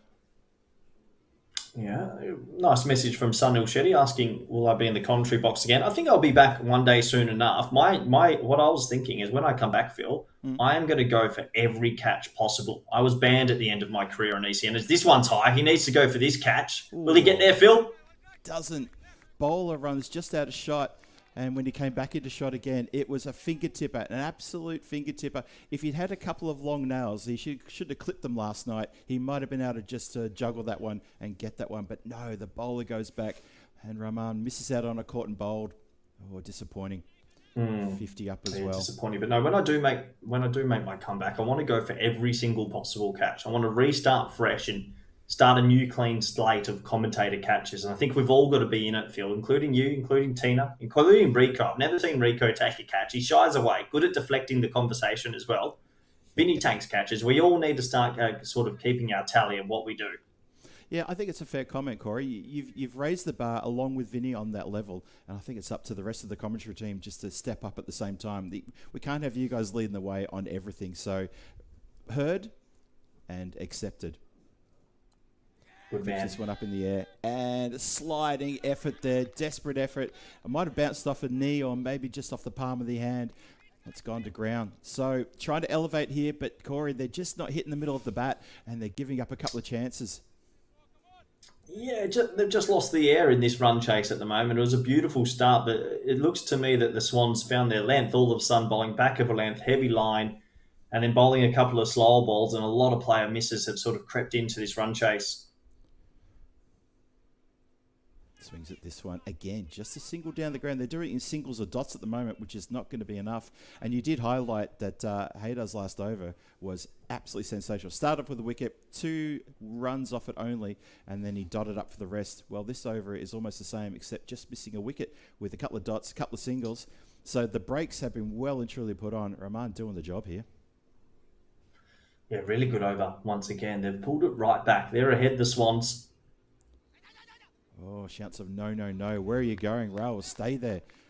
Seen a couple of crazy run-outs over the last couple of matches too, Corey. A couple of batters who just lose sight of the ball and just immediately take off, only to be run out with about 4 metres between them and home. It can happen. 4 overs gone, 52 on the board, loss of 1 wicket.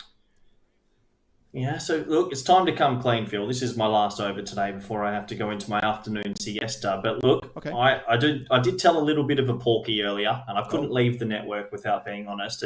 Look, Nepal aren't playing Spain. It is April Fool's, so that is my official April Fool's joke for the day. My apologies to those that did believe it, but there's no chance Nepal are coming to Spain. I wish, but that is my official April Fool's. I hope you all enjoy the festivities. It is one of my favourite days of the year. It's a banger. Well done.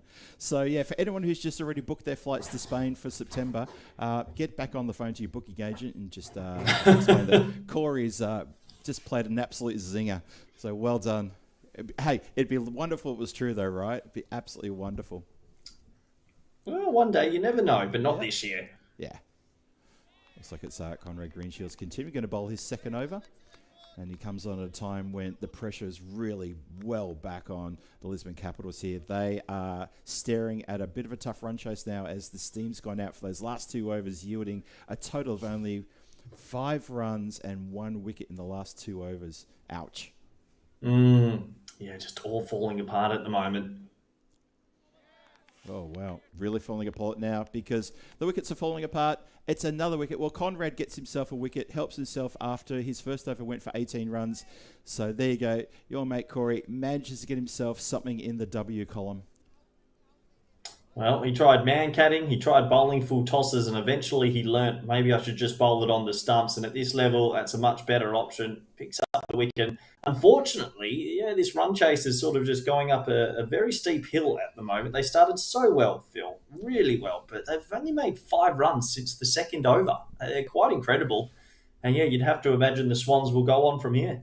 I 100% agree with that. Yeah, you're absolutely right. The run rate required, I think it ticked down even below 13 at one point. And even I could hear your eyebrows getting raised when you checked out that stat. And you said, well, you couldn't have started any better. And you're absolutely right. They were going along at 4.7 per ball at one point. How good was that?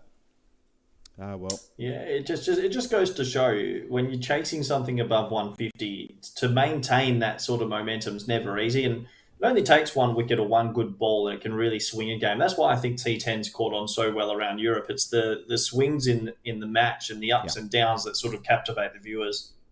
Yeah, I think you're absolutely right. We saw the pendulum swing so many times. Tina and I commentating the Challenger division, getting a bit dizzy a few times in some of the very close matches.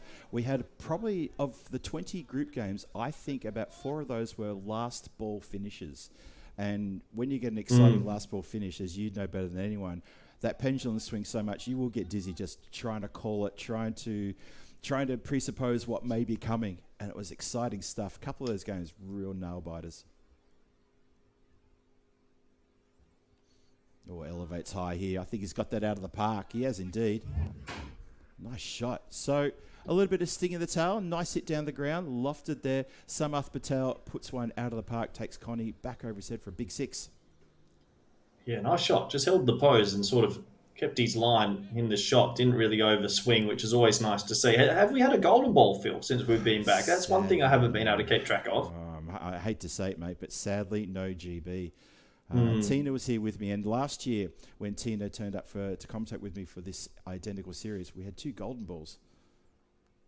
Clipped away nicely. Going to go straight to the boundary rider, who has a slight fumble, just the one. Yeah, Tina delivered 2 golden balls both on a Monday for the Challenger and Premier Division last year. But this year, we did everything we could. We had a century, we had a hat-trick, and we had a fifer. We didn't get a golden ball. Disappointing. It'll come, though. I'm sure. I got a little bit of a feeling you could be surprised in the next 24 hours. Oh, I like that. And Corey, you're someone whose analysis I tend to pretty much back. So I think you might be onto something there. I would love that to happen. Yeah. I hope so for you. You're doing a good job. You're doing a good job out there, Phil. It's never easy on your own to smash out a big 80-over day, so it is appreciated from all of you. It's good to see the numbers as well. Over 2K tuning in at the moment to enjoy this contest. Last ball for me. Green Shields loping in, and it's been walloped. Has it gone straight to the fielder? It has. It's 1 ball for Phil. Absolute pleasure to join you for the first ever time virtually as well. Yes. And I hope you enjoy the rest of your day, and I hope everyone else enjoys the rest of the cricket for the day. Thank you very much, Corey. It's been wonderful having you here. It is indeed our first time commentating together, and I've thoroughly enjoyed it. We must do this again sometime. You take care, and thanks for calling the game with me. Cheers, mate. Bye, everyone. Cheers, Corey. Thank you.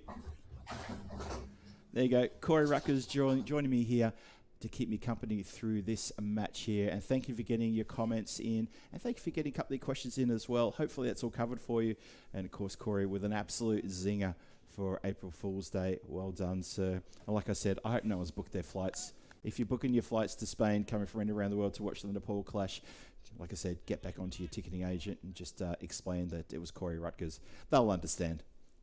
Thank you, Corey. Wonderful calling the game with you.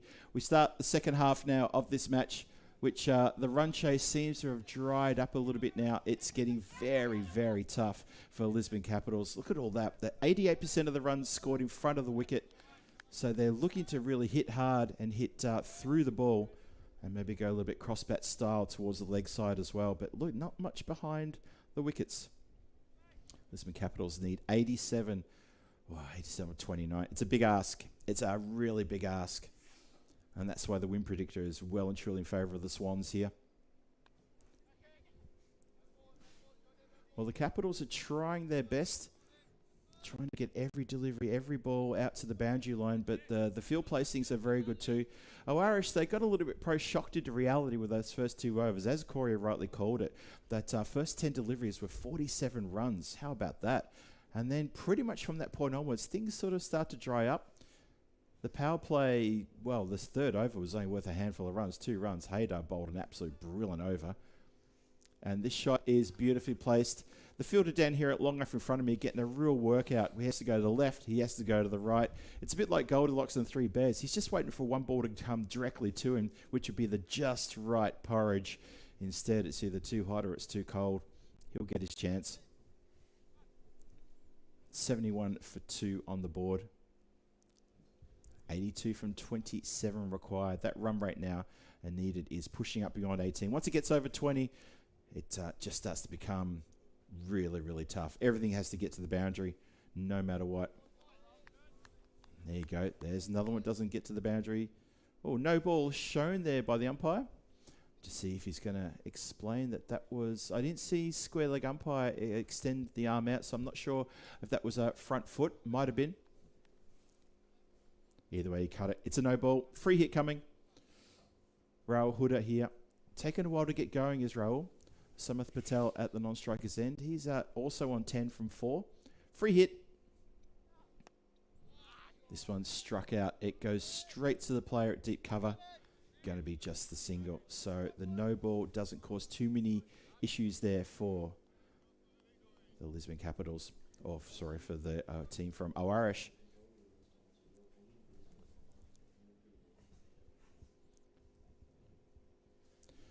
Junaid Khan bounding it again. Nice delivery right in the block hole. It's pushed, only pushed. No real red-blooded shot there. It was just pushed down the ground. Well, if they're going to go Lisman Capitals, this is the time. They're 1 ball shy of 4 overs left. So there's not a lot of time to get into it. Just can't seem to get under it. It's a very good length bowling from Junaid Khan. Just can't get under him. He's going to finish with a dot. Considering what was needed and wanted from that 6th over, that is a very good over from Junaid Khan. Junaid Khan always got a smile on his face. One of my favourite players here in Portugal because he's so friendly and he's very focused and still competitive though. Always got a smile too. Score is 74. I've lost 2 wickets. 6 overs gone. So thanks once again to everyone in the chat for engaging with Corey there on the questions. Hope you enjoyed that little conversation over the couple of innings there. It's wonderful to have him on too, by the way. We know he's a very busy person. He's got a lot on his plate at the moment and a lot of planning to do and a lot of work to do. Don't forget about that Juan Carlos Rodriguez trophy. 17th and 19th of April. Please make sure you get along to that. That will be on the European Cricket Network and I'll be definitely tuning into that one. Looking forward to that one as well. 2 teams battling it out. Best of 5 over the weekend. This has been hooked away. That's going to find the boundary line 4 runs there. And actually, while I'm talking about April the 17th, just want to remind people as well on behalf of Tina Goff and, of course, the MCC, that the MCC have a Ladies' Day, a Women's Day, on Friday the April 17th, and Tina was talking about that while she was here. Something she is heavily involved in. It'll be pretty much an open shop for people to turn up at Lord's there in London and to have a bit of a look around the facilities there. It will be an open day, free entry, plus you can even get a chance to have a little bit of sneak peek into the famous long room. How good will that be? As that has been edged, and that is a very, very good catch taken there. And that is, I think that's DJ who's got the gloves behind the stumps. Usually for the Swans, he is the man. Is indeed DJ, as we call him. That is Girish Singh. That's his. That's not his stage name. DJ is his stage name. Takes a good catch, tumbling catch. Another wicket falls, and you got to feel now with Samath Patel going, the middle order have got so much pressure on them. This game is petering out to its inevitable conclusion, which I feel, and I think Corey probably thought this as well, and I don't think he's wrong, that the Swans are on their way for a 4th win from 4 matches, and that will put them in a very strong position. Remember, Marlow at top of the standings at the moment, but Aarish had 2 games in hand, and Marlow had played 5. Aarish had played 3. So if Aarish can put together a couple of wins here, because they'll play Punjab CC Amadora next, that's going to be a great clash between these 2 sides. And if they can get that win, they will go top of the table. Still a bit to cricket to go here. Still got 22 deliveries left. Swung out to the leg side. Doesn't get all the way to the boundary. It goes about 3/4 of the way and comes to a halt. didn't really get much on that whatsoever. So yes, please don't forget that also if you're in London on Friday the 17th, that may be something you might want to go and check out. And if you're not in London on the 17th and you can't get to Lords, then tune in to the European Cricket Network, because we have that fantastic Juan Carlos Rodriguez trophy going on at La Manga. We will bring you that action. I think I'll definitely be in Prague on that weekend, so I'll probably tune into the cricket. Believe me, if I was in London, I'd be getting over to Lords. Never got a chance to go to Lords, unfortunately. Yeah, just one of those things. The old bucket list. Never got a tick next to that one.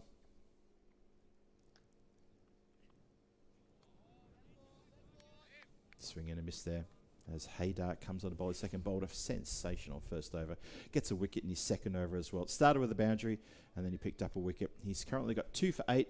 One more to come. He gets through his over very quickly. Maybe that's fair enough that his bowling is rated as 97 by our analytics team.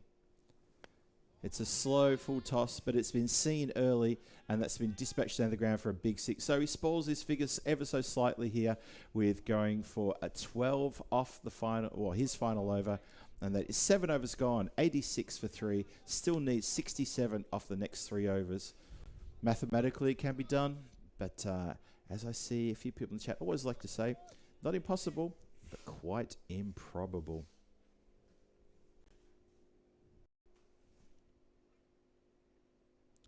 Seven overs gone, 86 for 3. It's good to see Krit Patel also back out there in the centre. First time he's been umpiring today. I know he's been away with family over the last couple of weeks back home. He's only just arrived back in the country, I think yesterday. I think it was yesterday. So it's wonderful to have him back.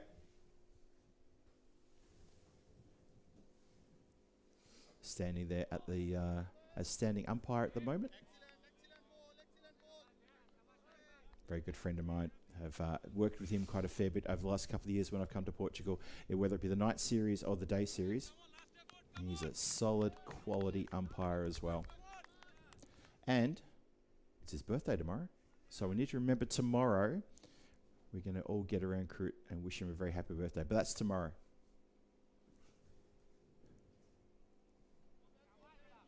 Rahman bowling some really good proper pace here. Very miserly with the runs. He'd love to pick up a wicket though. Just to go with that fantastic effort with the bat where he scored a blistering 68 of 18. That impressed both myself and Corey when we were calling his innings. We were lucky enough to have Corey on and watch the whole innings, and he was very impressed with the way he dealt a fair bit of carnage out towards these Lisman Capital bowlers. DJ just touched the fumbles there. Doesn't cost any runs. So halfway through the 8th, 2.5 overs to come.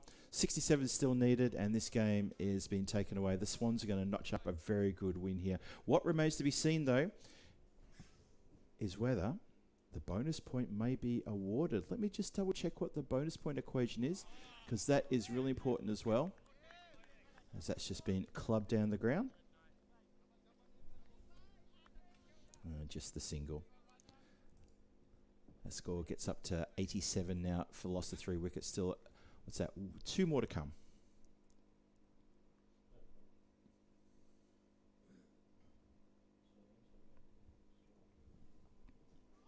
Swings at this one, puts everything to that, goes backwards square at a wide fine leg for a big 6. Probably about on a 45-degree angle. He's absolutely smoked that one out of the ground.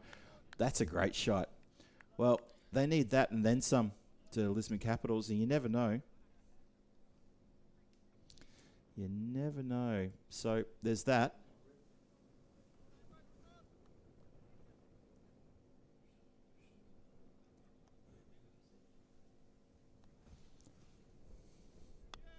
Goes again to leg side, leans into this one, just hits it. It just crawls through the mid-wicket area, and the deep fielders picked it up off the ground. So according to my calculations, it looks like a score around 106 or 107 was the bonus point situation. So as long as Lisman Capitals can get better than 107 or better, I think they will at least take 1 point away from this competition. I'll just double check that, but that's the information I've got in front of me here, with Aarish scoring 152 in their dig. So, of course, as you know, the bonus point equation is that the batting team definitely has to get within, well, get over 70% of the total to make sure that they, despite losing the game, will still pick up a point. So Aarish here will try maybe the next, well, hopefully they might be aware of what the calculation is. It's currently 94 for 3. A tide over here could make it very difficult in the last over for Lisman Capitals. Do it in singles at the moment, with the occasional Maximo coming out. Have a look at that blistering start. That's what Corey and I were talking about earlier. Look at that. What a start. Those first 2 overs, and then suddenly the brakes were applied, and bang, 3rd, 4th over, just barely any runs being eked out. And before you know it, that run rate went from 13 needed per over back up to 16, 16 and a half, 17, and it just kept climbing. Nice tumbling take there from Girish Singh behind the stumps. Doing a great job with the gloves, as he always does for Aarish. Rahul Huda is really getting bogged down here. Watching him during the night series, you saw he's a free-flowing player. Loves to get into the runs, but just this is not clicking for him at all. Bowling a bit too good in the second half. Tries to get a bit funky and fancy as he looks to ramp this. He's going to end up just getting a single, though. Boundaries are dried up. Look at that. Just 2 Maximos in the last 10 deliveries at a time when Lisman Capitals would have much preferred to see 7 or 8 times they might have got to the boundary. And this total was always going to be tough. And now, even mathematically, barring any massive, unfortunate no-ball wide situation from these bowlers, this game is going to go the way of Aarish. The Swans are going to notch up their 4th win from 4 games. And they are looking strong. I asked Corey who his favourites were in this, and he's, you know, I believe his analysis was absolutely correct. How can you go past Marlowe because of their track record? Agreed, 100%. And Aarish here are looking strong, really strong. They've got the Chad into the side as well, who really showed what he can do. Albeit he was only in there for a few deliveries, but wow, he looked good. I think it was Kevin the chat who said he had arms like an axeman. Amazing power they can generate. So Aarish and Marlowe, hot favourites here in this Premier Division. That gets swung to the leg side. And, well, has that been successfully caught? That is an exceptionally good catch. And great vision there from our roving cameraman, Ricardo, who captures that one. And that was a very, very good catch. An unlikely catch as well. As Rahul Huda tries to find the boundary line, decides he wants to get going, and he's been caught on the boundary, just about 2 metres inside the boundary at deep square leg. And that's a 4th wicket down, 97 for 4 now, with only 7 deliveries left and way too many runs. Just going to quickly recheck that calculation. 70% of a score of 152 is indeed 106. So I would say they need to get 10 runs to make sure that they get a point from here. I'll get that confirmed from our computer boffins who are crunching the numbers there at HQ. I might even ask Corey maybe just to lean over and give some of those number crunchers just a bit of a tap on the shoulder and say, just let Phil G know what that score is. I'm pretty confident that's what it is.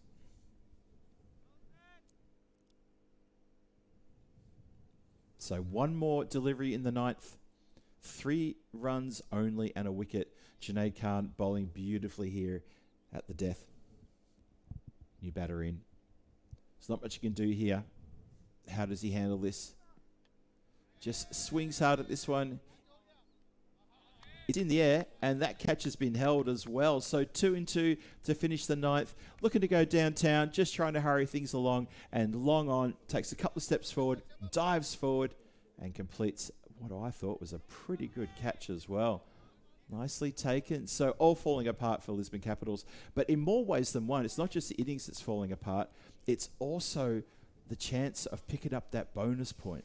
And that's the part that should be troubling as well. If they're not going to come away with at least a point, then the first 2 games for Lisman Capitals in this competition, not looking great. They did get a point in the first contest this morning.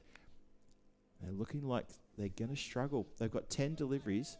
No, sorry, excuse me. They have 1 over to get 10 runs just to make sure they lock in a point. And I'm sure everybody watching from around the world, you understand how bonus points work, and you can also remember how vital and important they can be to teams who end up on the same number of points when it comes to sorting out who plays in the finals. Sometimes those bonus points have a lot to do with who plays on finals day, on finals Saturday here. I almost said finals Friday. No, finals Saturday, where myself and Mr. Maximo Vinny Sandu will be calling the action. Chance of a catch. Oh, shouts a catch it. There was a desperate scream from the field to say catch it, trying to get Ross Reed a wicket here. As he comes on to bowl the last, he starts us with a wide. Miss hit, almost could have picked up a wicket. How good. I tell you what, Aarish will absolutely lose their minds if he gets a wicket here. He's a bit of a character around these parts. Dots up. Great delivery. Great applause from everyone here at the ground as well. The team out there in the centre, Aarish, they're getting right behind their bowler. Well bowled, Ross, is the scream. Comes in again. It's found a bit of pad. It's going to be down leg side. Good support, good coverage there as the fine leg who's up inside the boundary gets across and stops that getting past. It's all happening out there. Good support for the bowler too as Ross Reed rolls the arm over here. 100 up as well. Capitals do get to the 100. It's 100 for 5. Oh, and he's managed to dot up again. Oh, Capitals. Do the Capitals know that they need to get at least 107 in order to secure at least 1 point from this competition? Otherwise, Aarish is going to take all 4 points here. From the arm of Ross Reed, they may take all 4 points. Ooh. This is excellent bowling, but Lisman Capitals, they need to go to that room full of mirrors, have a bit of a long, good, hard look at themselves and say, how did we let that slip? I don't think they're going to get they're going to get a point here, I think. Last ball of the innings. Shouts a catch it. The gloves are off. Ross Reed runs across. He has a shot at the stumps and tries to effect a run out. Well, I think Ross Reed's final over for only a handful of runs, I think he's secured all 4 points for his team.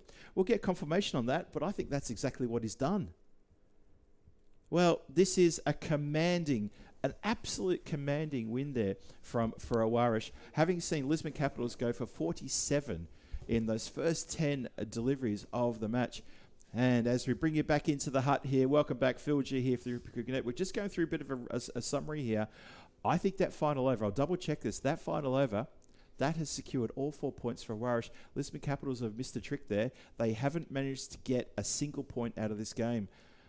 That's quite astonishing. Surely they must have been aware what the score required was, but as it is, there we go. So, what a great win for Aarish. They've got a very short break before they come back for their next match. They've got to face up against the big hitting Punjab CC Amadora in the third match of the day, coming up very shortly indeed. I hope you've enjoyed that match number 2 with Aarish absolutely dominating the play here. Also, hope you enjoyed it for that very special moment where we had Corey Rutgers joining me here, albeit disembodied, that voice coming through the cans here, and hope you loved that as well. So, hopefully we might be able to get him back or get someone else back, because I do love talking to people while I commentate. Not just by myself for a full ADO, as Corey said. He's absolutely right.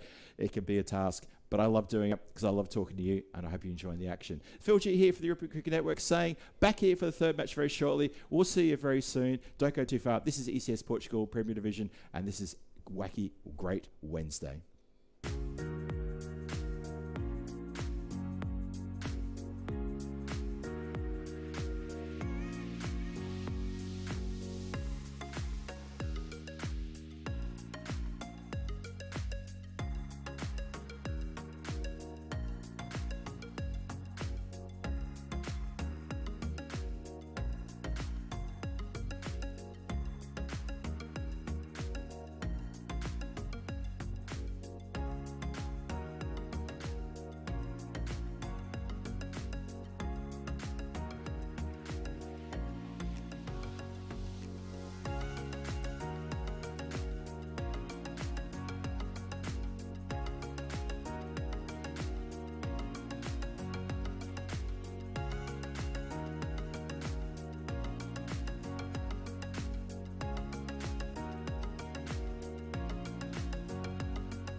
This European cricket event is proudly brought to you by our official timing partner, Rado, and our official charity partner, Share the Meal by the United Nations World Food Programme.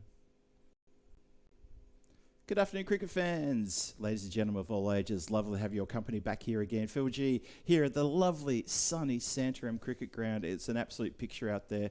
And once again, at the fear of repeating myself, not a cloud in the sky. We have had superb weather throughout this tournament and throughout the Challenger tournament as well. And it looks like that's going to continue all the way through this division. It's been sensational weather here, and it's been sensational cricket too. It's been great cricket. We've had a couple of great matches today already. We've had one close finish. We've had one match that kind of blew out a little bit there. Congratulations to the Aarish team for a fantastic win over LCA in that previous game. Lisman Capitals, they get to take a break now. They're going to come back for the last game later after this one. But this game coming up now, Aarish and Punjab CC Amadora are going to go head to head. And thank you to Rado for coin toss information, which is that the Aarish team have won the toss, going to have a bat first. So let's see how we go here. Looking to get a score on the board against the bowling attack from Punjab CC Amadora that I feel haven't quite clicked, although this morning against Lisman Capitals, I thought they found something pretty special there. I thought they looked pretty good, pretty solid, and they picked themselves up a very good win as well. So let's see how it goes. It was a close game this morning. It was actually a bit of a thriller, to be honest. Second to last ball finish. We start now with Aarish win the toss and batting, and looking to get a big score on the board. As we know, Punjab CC Amadora are very, very talented when it comes to accelerating when they have to. It's a fair bit of work, though, in order for them to do that, because they need to tie this team down. Aarish free hitting people, big hitting exponents here. People like Conrad Greenshields, the Chad. Then we've got a whole bunch of others who are very, very good. Who else can I call it there? Arshad as well. Sorry, and not Arshad. He's, of course, Punjab CC Amadora. And Dani, who's also had a great morning as well. That's a slow full toss, and this is sent down towards us. That was the sound of a ball hitting the door. That is the first one we've had to hit there. And that knocked on the door. We're not going to let that one in. One bounce thuds into the door. That's the first one that's hit it. And that's, of course, the Chad who goes downtown with, of course, his skipper, Rupu, at the non-strikers end. I think the Chad is going to hit a few more my way as well. Had a good chat with him during the break too. He is someone who looks purpose-built for this sort of competition. And it's really great to see him here on the European Cricket Network. And great to see him in the Swans colours for the first time. We didn't see him here on Monday, but he's made his presence felt already with that loud knock on the door. I hope that came through the effects mic. Hope you heard that as well. Hello there to Harkaran Singh. Time for tea and the match on. Good. You love your tea. I know you do love your tea. Tuning in there from India. So thank you for letting me know you're watching there, Harkaran. I hope you're having a wonderful day there too. Hope you've had a great Wednesday. Hope everyone's had a great Wednesday. I hope you're enjoying yourselves wherever you're watching around the world. And also, above everything else, I hoped you engaged in the last match with us here on the European Cricket Network, because we had a very special surprise. It was indeed, I had a co-commentator, a surprise co-commentator for half the game. Probably a bit more than half the game, actually. It was wonderful having Corey Rutgers here in voice only, but tuning in remotely to help me out with the comms. And I'm sure if he's listening, thank you once again, Corey. That made my day. And I hope it made the day of everyone else. A few people got their questions in. Corey gave us an update on the Spanish squad and what's been going on and what they're looking forward to this year. Obviously, the World Cup qualifiers take centre stage. And, of course, we'll talk about that a bit more too. The Juan Carlos Rodriguez Trophy at La Manga in a couple of weeks' time. Starting April 17th. We'll talk about that a bit more. I'm sure we can get the graphic up a little bit later on as well. Oh, just over the head of an outstretched arm there. I think that might be Simranjit Singh, who threw the hand in the air and hoping to tap that one down. And he practices one-handed leap again, just in case that does happen one more time. That was so close to a wicket there. As Rupu goes to take one off the pads, gets it away for 4, but that almost came undone. 13 for no loss. Still looking to finish off this over. There's only been one wide from it. Well, I'm steaming in from the northern end. and played directly to the fielder there at a short backward point. And just going to be the dot ball there to finish. So it ends up being 13 for the loss of no wickets after the first over is done. The Chad is still there on 7 from 2 deliveries, a 6 and a single to him. And Mohammad Ashraful Rupu, 5 from 4, and hanging down and holding down one end there. A lot of love for Aarish in the chat. Good to see, and welcome everybody in the chat wherever you're tuning in from. Just give a shout out to one of my new friends in the chat. That's Harkanan Singh, tuning in from India. Anyone else, let us know where you're tuning in from and what you're up to. It's wonderful to have your company. Warming up out there, warming up in here as well. We do have the aircon in here, and it's on a setting of 17. And yeah, I'm just looking towards you, Lucky. It's 17. Yeah, it feels a lot warmer in here than 17. Only because one side, the sun-facing side of this unit is all glass. And I think it was Ray Tipping who indeed called this the greenhouse. Sometimes it does pick up. We've got some good coverage here, though. Although we've lost some of the cardboard coverage we had here, which gives me a chance to see more of the field, but unfortunately it's letting the heat in quite a fair bit. Lofted down the ground. That's a safe shot. Bounces away, and 4 runs from Mohammad Ashraful Rupu, captain of the Aarish team this year. Good solid start to this match. Punjab CC Amadora. This is their second last game of the group stages. They will finish this evening at the conclusion of the final match, and that will be their group stage done and dusted. So where they finish up is super important to them. Swept nicely, taken from outside off, and absolutely pummeled over the boundary for 6 runs. Great shot. Thank you, Ray. I knew it was you. So yeah, as much as we'd love to angle the blinds a little bit better, just to try to keep the heat out, we need to keep some blinds pretty open, because otherwise the heat's just going to get ridiculous in here. So we've angled as much as we can. The air conditioner is grinding away as well. And hopefully that's not coming through the comms too much. But it's still okay. I've still got my jacket on, so there's that. That's been lofted. Goes square. Bit of a chase on here for the fielder. I'm not sure he's going to overhaul that. He does not overhaul it. It goes for another boundary. So this over already picking up there. Bhavin Singh, the captain. I'm just watching the umpire there. Is he swatting at flies, or is he asking someone to move over to the other side of the wicket? I think he was swatting at flies. The flies here are quite fierce and fearless. We continue. Better delivery. Straight in the block hole. Just pushed away for 1 to the onside.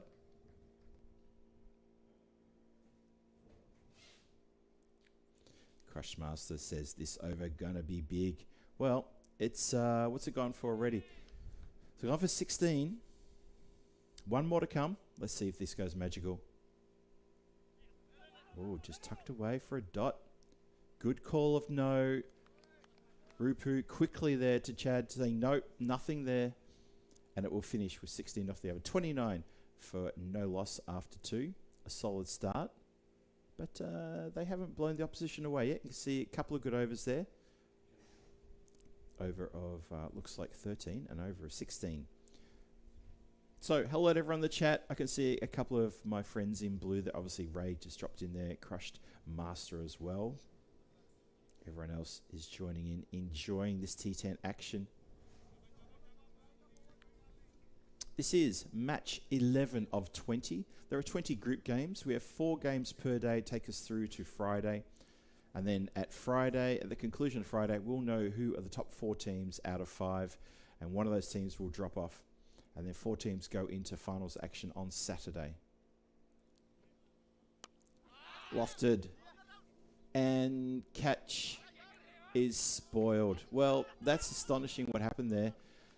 Let me talk you through that, because Rahul Goya, I reckon he was all over that one to take that catch, and he had very close attention.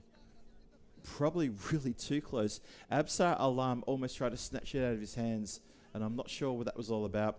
And in the end, it's Punjab CC Amadora, the team who suffer, because that's gone to ground. And they get a couple.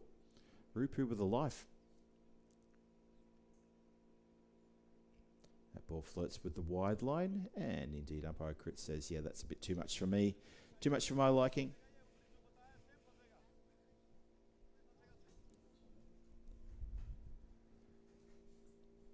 .32 for no loss. Important game, this one, for Punjab CC Amadora, as much as the next one is as well. This is their 7th group game. Every team plays 8 group games. Just a reminder, this is their 7th. Carved away nicely to the boundary, square of the wicket. 4 runs as indicated by standing umpire Crit Patel. They're doing a great job. Great to see him here today. So the problem that Punjab CC Amadora have is they've only got a couple of wins. And I think, just thinking about this, I think you need 3 wins in order to secure finals action. 4 wins would be, perfect if they can get that. But I really feel that Punjab CC Amadora, they need a win here, or they need the next match as a win. With only 2 wins and a handful of bonus points, because they've had bonus points taken away from them by opposition. Marlowe was all over him yesterday. They need to make sure they've got wins on the board, points on the table to make sure that they're involved in finals action. It wouldn't be the same to have a finals campaign without Punjab CC Amadora. So they need to battle hard for these next 2 games. That's hit nicely as well, because it goes all the way. Big 6. Crit Patel holds him in the air like he just don't care. Lovely strike. Mohammad Ashraful Rapu winding up here. This is one of his better innings he's played in this competition so far. Happy to farm the strike. Chad happy to give him that flexibility. He's the captain after all, and he's getting after the bowling here. A couple of wayward deliveries, a few wides. 12 runs off the bat, and we're still inside the power play.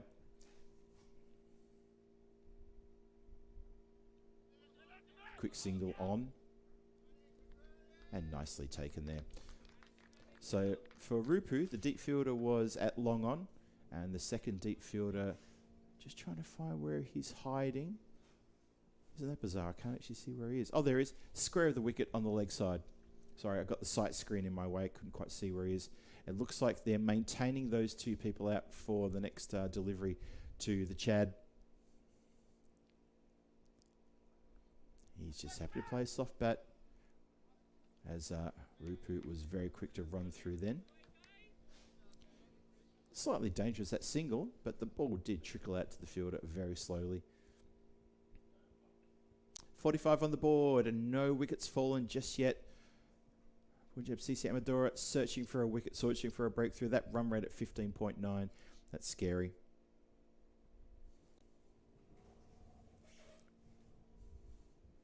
Last ball of the over is needed here. Swings hard at this one, and that has gone a long way back. It does bounce inside the rope. 49 in the power play. What a great power play that is for Aarish as they march on their merry way. And it's 49 for no loss after 3. Interesting to note, anyone who's keeping record of the stats, Aarish belted 152 for 6 in the previous match, and that is your biggest score of this Premier Division so far. And I get the feeling that we still will have some big scores to come. I know Corey was asking about that. What was the biggest score? Got to be the biggest score. We had bigger scores during the Challenge Division. Werewolves responsible for a couple of big scores. I think they put together a 160 something. And I know Team Tigers Portugal were also amongst the runs as well, especially in that innings where Azam Johnny got that sensational ton. Good afternoon to Johnny Heeson, who joins us. Must be a bit of a, and maybe an innings break over there in Malta. Good to see you again, Johnny. Hope you're having a wonderful time over there in Malta as well. I know you've been looking forward to that for quite a while now. This is swung hard and away. 2 fielders stand motionless. There's Paolo, doing a great job as well. He is tireless in the work he does around the ground. He's not just the project manager here, he's also custodian of the ground, owned by the family, and he is absolutely tireless. He's here, I hate to say it, but he's here 24/7, does a great job. Swings that around the corner, a vacant, very vacant area there, but it doesn't matter, you can put the whole fielding team down there, because that goes all the way for a Maximo. Aarish just having their own way here. Punjab CC Amadora, the bowlers not showing some of the spark that they showed this morning, not showing the discipline they showed this morning either, and Aarish really having their own way here. And this is trouble coming. You get a feeling it's a big score coming. And having said that, after 2 sixes in a row, Alarm manages to find a dot. Rupu, 37 from 13, striking it over 300. The Chad, 21 from 8 deliveries faced.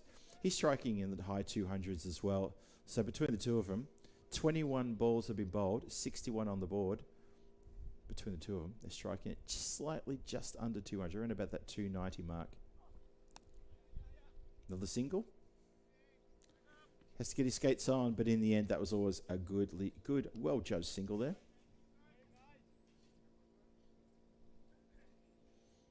Crushmaster, one of our moderators in the chat, is very keen on a score that could top 180. Well, you're right. There's no reason to think that at this point in time, Aarish couldn't get to that kind of score. This could be a towering score after 10 overs.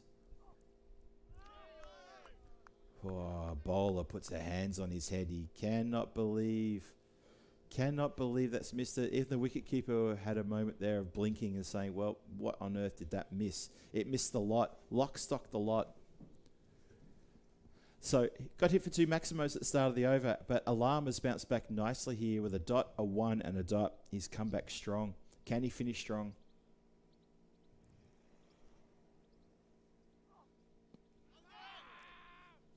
And that again is going to finish with a dot. There was a half-hard appeal for leg before wicket. Umpire turns it down, and that is a good comeback from the bowler, having been hit for 2 big maximos off the first 2 deliveries. But this opening partnership now worth 62 of 4 overs. And this run rate at 15.5, that tells me that there's going to be a very strong launch pad for them. That's Aarish to end up with a pretty big score.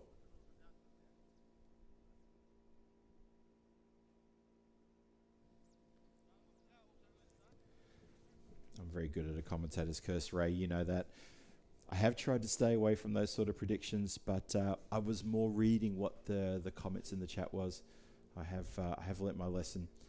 As I mentioned earlier last week, I did appear in a clip show which was published by a South African cricket fan page on YouTube, where it was the commentator's curse. Is it a real thing?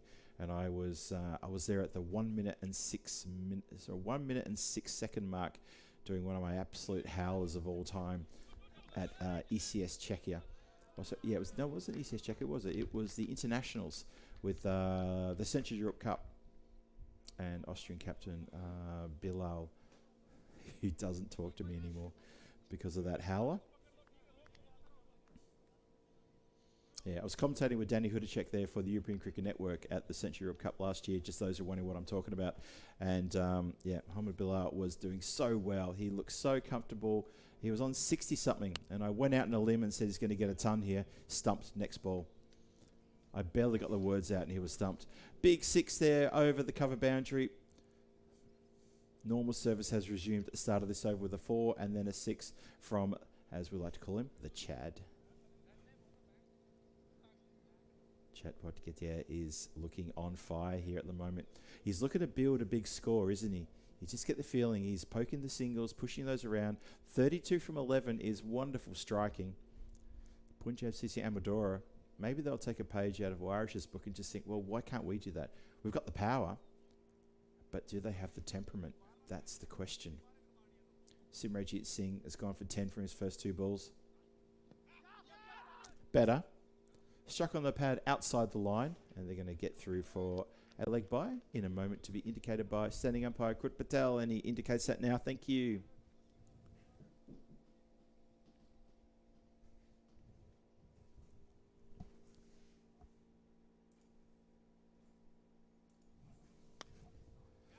Hit down the ground with real strength, but he cannot elevate it over the rope, Rupu, and still picks up a single for his trouble. So it's 12 runs off the over so far. Still 2 to come.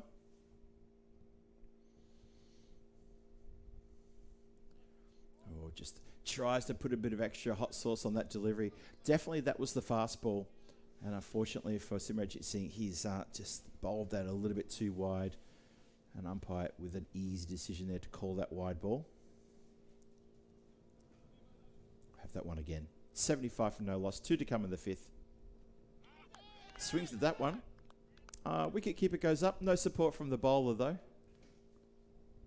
Dot ball.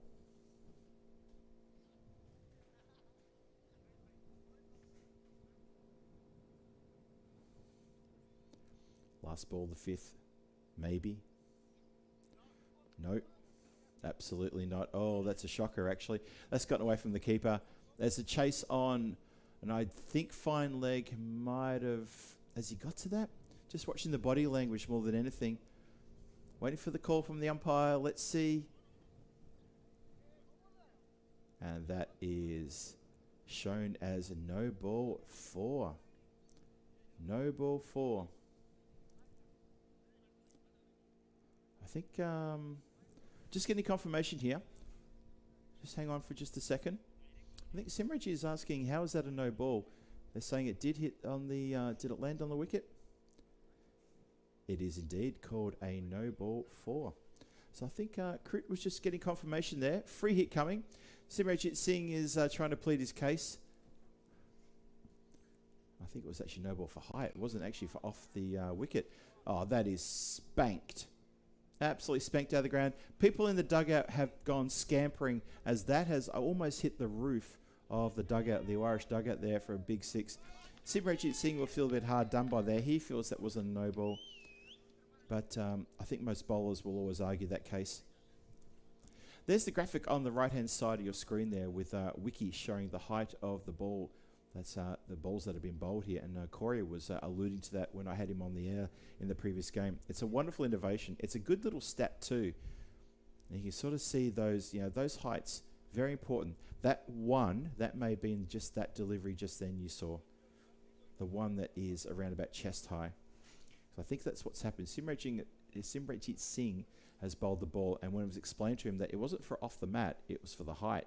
It was wide down leg side, but the height was the problem.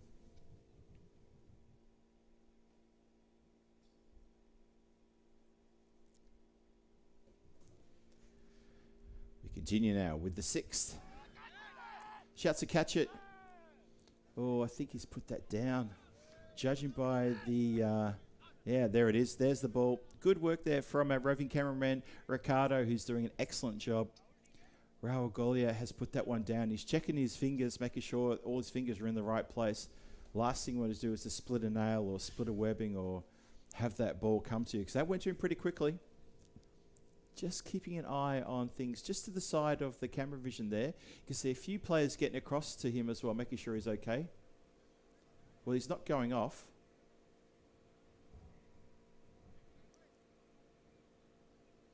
He's not going off, but he's still checking all of his fingers and digits, making sure that he hasn't done himself a mischief to maybe the nail either. Now, what happens here is mid-off drops back to a long-off. There's still a deep cover point. Well, mid-off drop back, but even he could get to that one and just trots after it across the boundary line for a big 6. 6 runs, big smack, still wicketless. Punjab CC Amadora still haven't found a wicket yet. Chad moves up to 44 from 16 deliveries. Looking really dangerous and looking on here for a big score. Mohammad Ashraful Rupu, the skipper, 39 from 17. These two are really setting a tone here.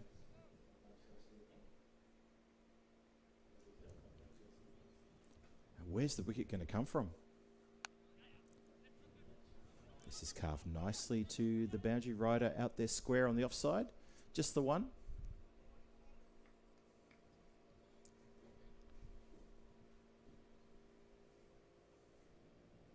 .92 on the board, halfway through the 6th. Get the feeling they could get to 100 before the end of this over. What a springboard for those last 4 overs. This is swung away towards the boundary on the leg side, all the way for a big 6. Well, that's going to help things along as Mohammad Ashraful Rupu moves up to 45. He is alongside his batting partner there, both on 45.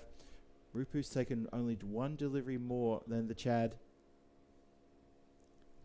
But either way you cut it, this is a sensational display of batting from these two opening batters.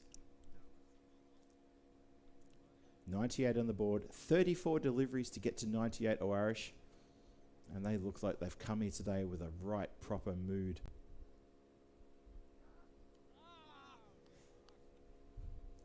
And then misses the straight one, goes for a bit of glory. If you'd connected with that one down the ground, you'd be sure there would have been massive cheers for the captain getting his half century. As it is, you'll just have to try that one again. Dot ball. Not a lot of dot balls in the innings.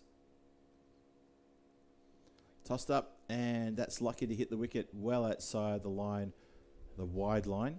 I have to bowl that one again. Another one to the score. 99 on the board. One more to come to complete the sixth. And that's been clipped down the ground. And that will get the 100 up for Aarish.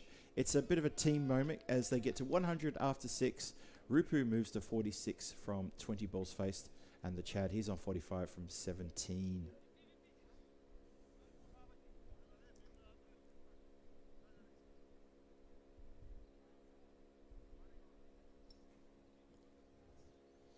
So, as I said, the ton is up.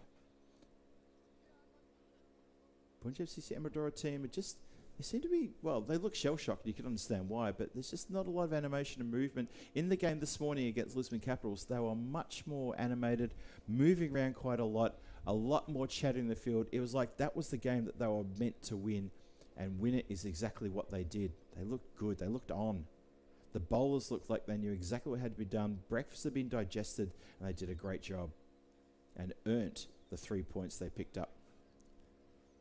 In this one, it just feels like we've gone back in time a couple of days to when they looked a little bit lackluster on Monday. Need to find a spark here. Need to find a spark, and it's the captain, is it?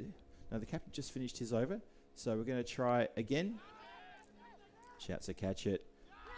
As Fahim Khan comes on to bowl. And finally, he's the man who gets the breakthrough. And it's a good catch as well.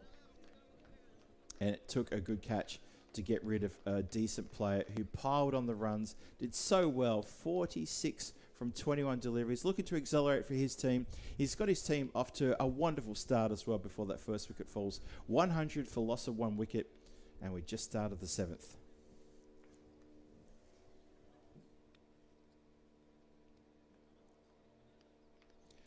And it's a good evening to Chris Bazingang. Good to see you, Chris.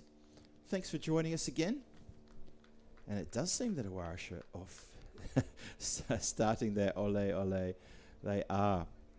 If you missed it before, then you would have missed Aarish getting 152 for 6 when they batted first against Lisman Capitals. And it looks like they're going to get a similar score here now. Another big score coming.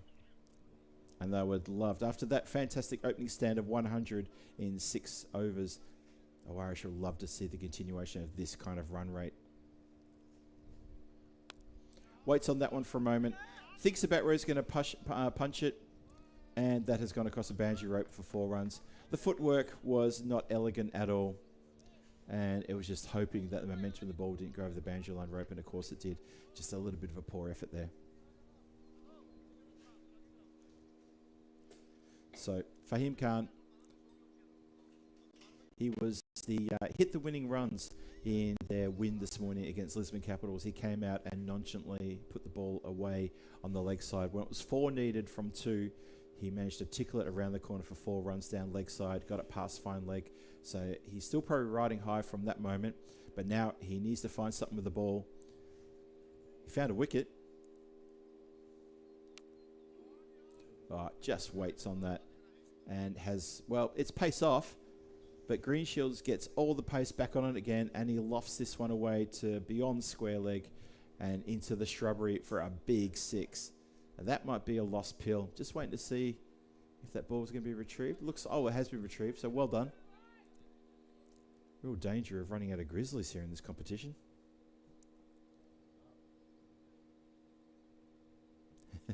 Highlights All Sports saying, I must be a madman, said low scoring match with a laughing emoji.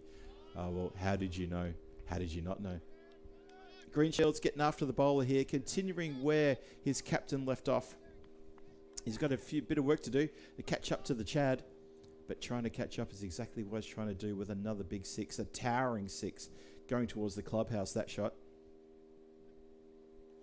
16 from 3 deliveries faced. He's a big striker of the ball. We've already had 1 hit from the Chad that hit the door of this commentary area on the bounce. Oh, gets down for a slog sweep, misses it, hits the leg. A few subtle appeals. That's hit the stumps, hasn't it? Oh dear, oh dear. Well, Conrad comes, Conrad goes. Slog sweep doesn't work for him. That's not the first time I've seen him get out to a slog sweep in this competition. He was looking red hot there, 16 off 4, but that 16 off 3 looks so comfortable. Maybe that slog sweep is something he needs to get into the nets and have a bit of practice of. So a double breakthrough here for the bowler. Fahim Khan picks up a prize scalp, firstly of the skipper Rupu, and then he picks up a big scalp of Greenshields. Still 1 more to come. 116 for 2 on the board. 1 more ball to complete the 7th over. That run rate, it's still at 17 per over. And we've had 16 runs taken off the over. Oh, Aarish don't want to take the foot off the gas here. They need to keep punching through this bowling attack. Another 3 overs after this delivery.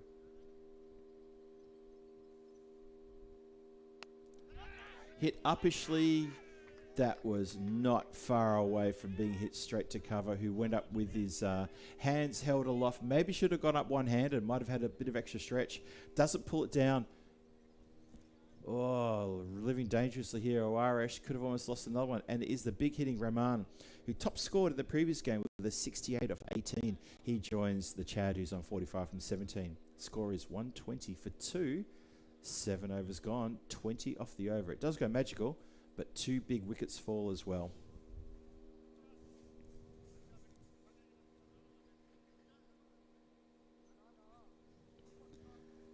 Interesting comment there from Ray Tipping. So, Ray, let me address that comment just by saying I had a chat to the umpires yesterday, and I mentioned to them that a few of the chatters were a bit concerned about this, and he explained to me the umpires have been instructed to look for that sort of thing and to judge it against ICC rulings.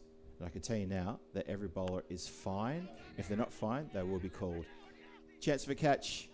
Oh, that was desperate. Absolutely desperate. Chased it to an nth degree. Couldn't have taken it any further.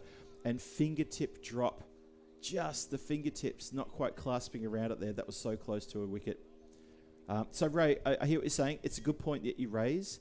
But just let you know that that's exactly directly from the umpires' mouths about how they are viewing any bowling actions that they would consider worth a second look. That the bowlers are being reviewed by both square leg, standing umpire, and also scorers or a third umpire. And they are measuring all of their actions within the parameters of ICC guidelines. So if the bowler is bowling, I can tell you something, and that is they're absolutely fine, they're cleared, because they're all over this. The men in pink are onto that.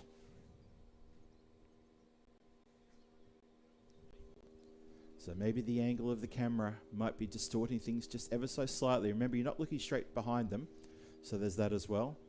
But the umpires out in the centre have the best view. Akash Kumar continues.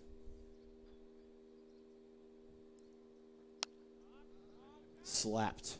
Absolutely slapped. Straight over the boundary rider at long off for a big 6. Yeah, Ray, I absolutely agree with you 100%. But I can guarantee, and that's all I was trying to make from my comment then, was that yeah, thank you for raising that. But I can tell you now that is something they are very, very aware of. And this is the thing about the umpires on the European Cricket Network. They're over everything. There's nothing the umpires are missing. And that's why we like to employ those umpires to join us here during the ECSs. Oh. Oh, that was a lovely bit of work. Bit of fielding off your own bowling, just to make sure that didn't get over his head and maybe get to the boundary line. It was a bump ball, but nicely done.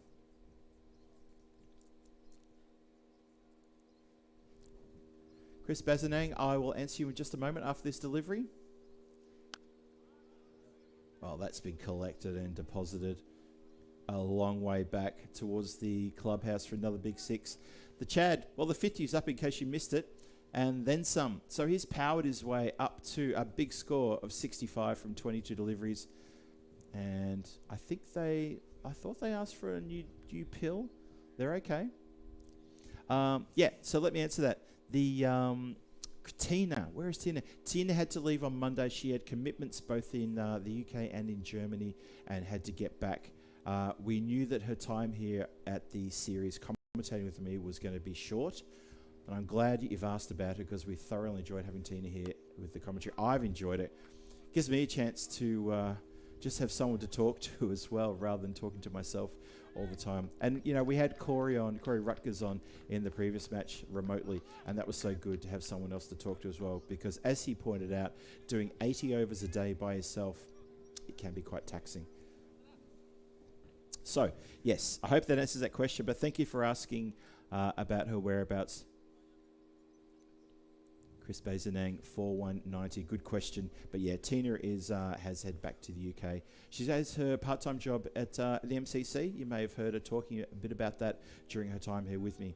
So commitments back in the United Kingdom that she had to get back to. So unfortunately, yeah, she had to go back on Monday. And since then, it's been me riding solo, albeit with the exception of that second match today where we had Corey on for half the match. 5 or 6 overs in the first innings, then 5 overs in the second. Shot the stumps and point blank range is successful. So desperate running there from the batters. Just try to turn that strike over as we get into the ninth. So 144 for 2 will turn into a 144 for 3. It's a disappointing way to get out there, you got to admit. But the two batters give each other a bit of a pat on the hand.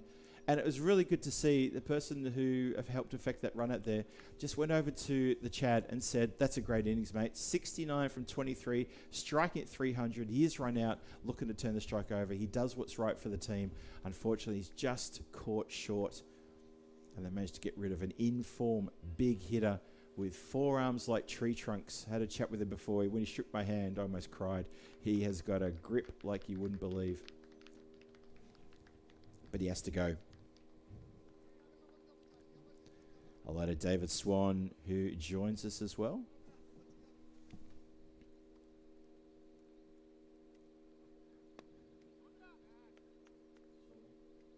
But Ray, good to have you throw that comment into the chat, and good to be able just to clarify that with you so you're aware that umpires are doing a brilliant job here. And I appreciate your feedback as well. 100% appreciate your feedback. It would be the same if we didn't have feedback from people like you. So it's always good. Really, really good.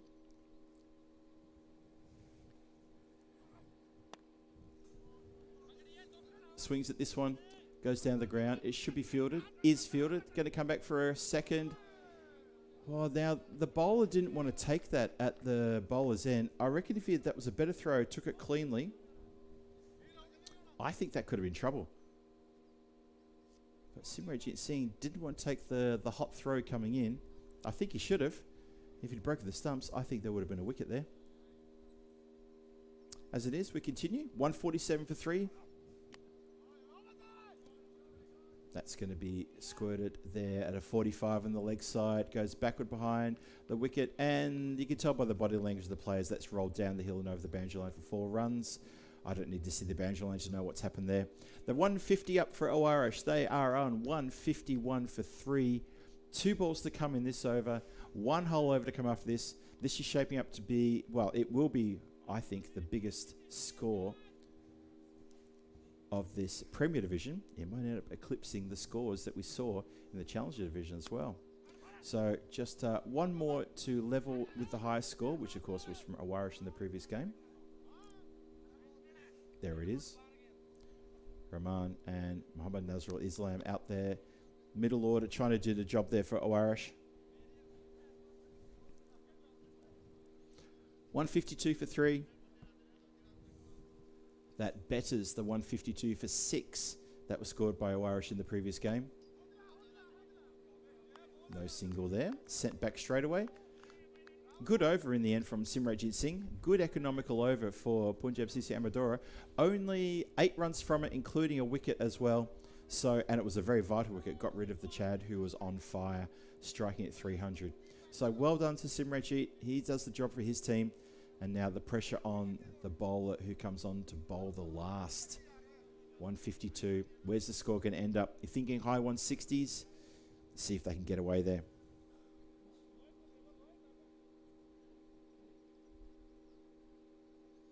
David Swan asking, everyone looking forward to the NASA launch tonight? Oh, that's a good shout. I completely forgot about that. There is a NASA launch? Or is that David's April Fool gag?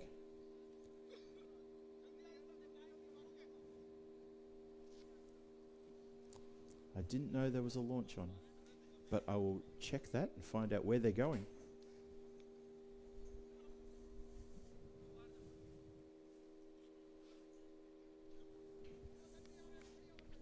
So, one more over to come.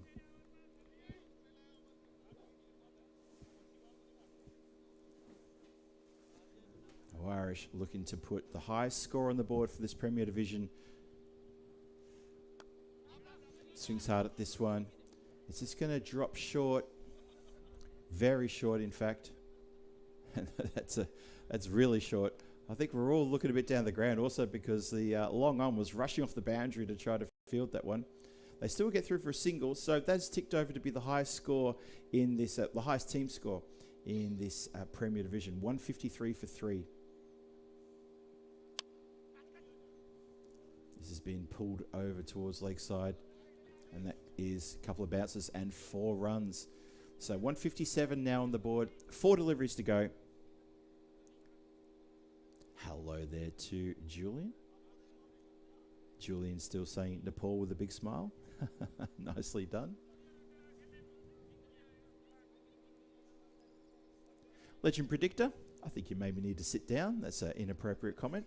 Our moderators do a far better job than they get credit for. Absolutely sensational job. And they can talk about whatever they like as far as I'm concerned. That's all good. You can talk about the cricket. They can talk about NASA launches. It's absolutely fine. As this shot goes down the ground, doesn't find the boundary. Muhammad Nazrul Islam, a little bit upset with himself. You can see him just lamenting and tossing the bat around his hand a little bit awkwardly at the non-striker's end. He feels he should have got under that and got it over the boundary line. 3 balls to come. Well, that's been swung hard. There you go. Rahman will get it to the boundary. And then some of the big 6. The score up to 164 for 3. It's a big score incoming. Punjab CC Amadora are going to have a real mountain to climb once they're turned to bat. We've still got 2 balls to come as well. How about that?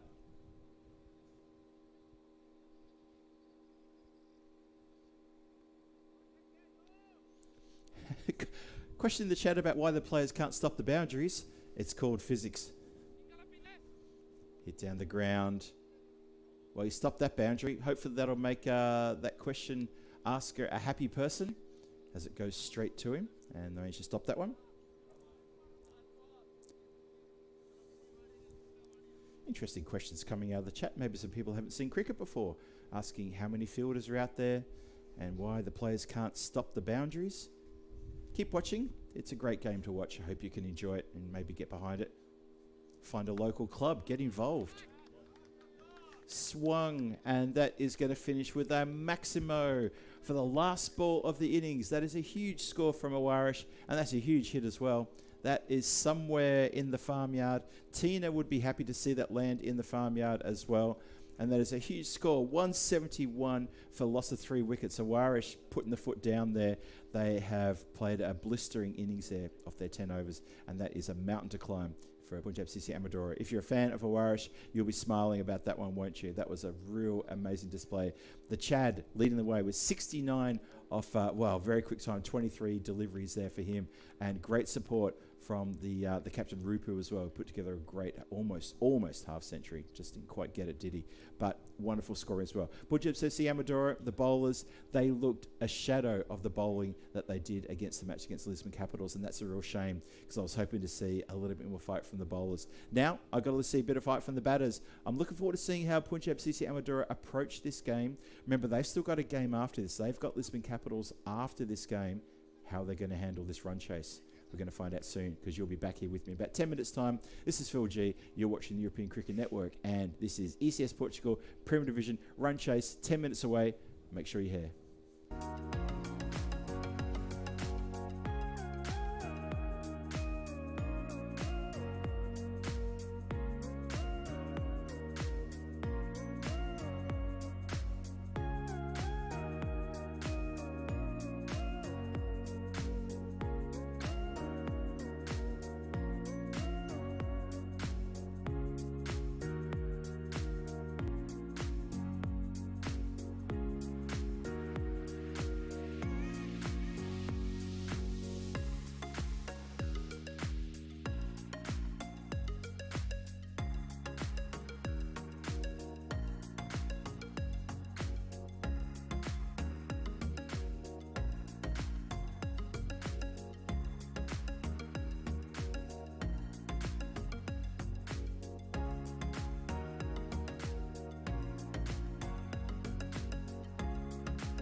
This European cricket event is proudly brought to you by our official timing partner, Rado, and our official charity partner, Share the Meal by the United Nations World Food Programme.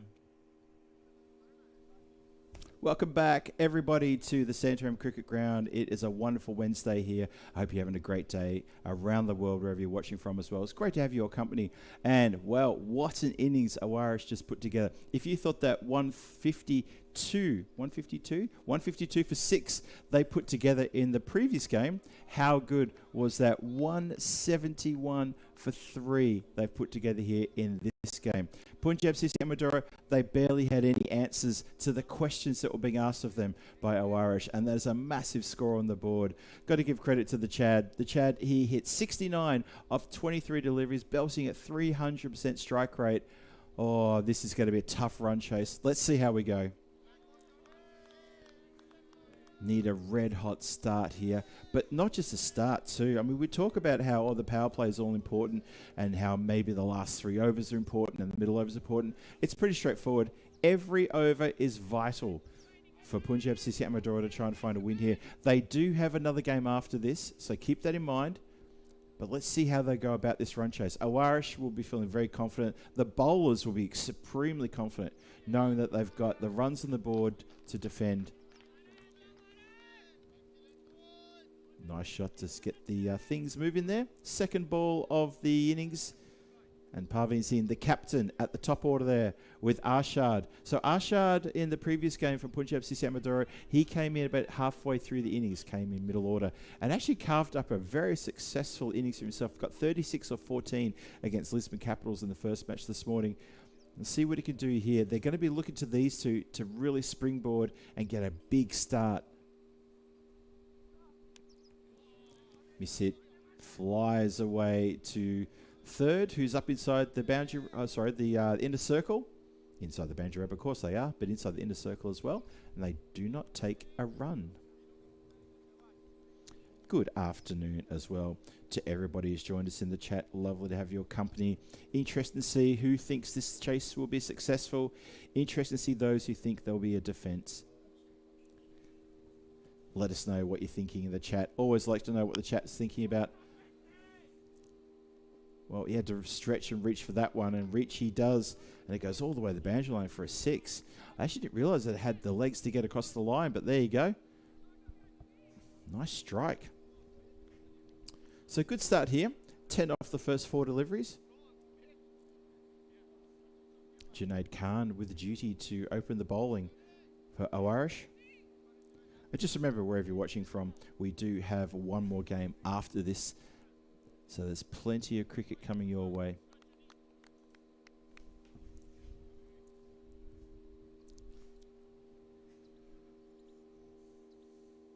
Parveen Singh, captain of Punjab CC Amadora, looking to try to lead his team to a memorable run chase here if he can get it.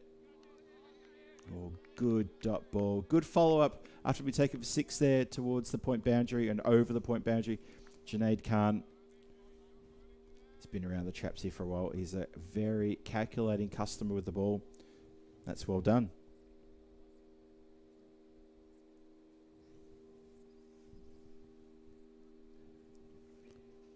Last ball, the first coming up.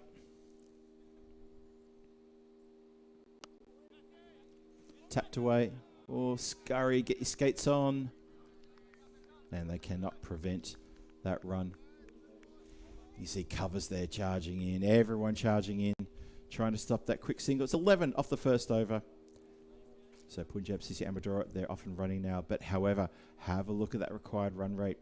17.9 required.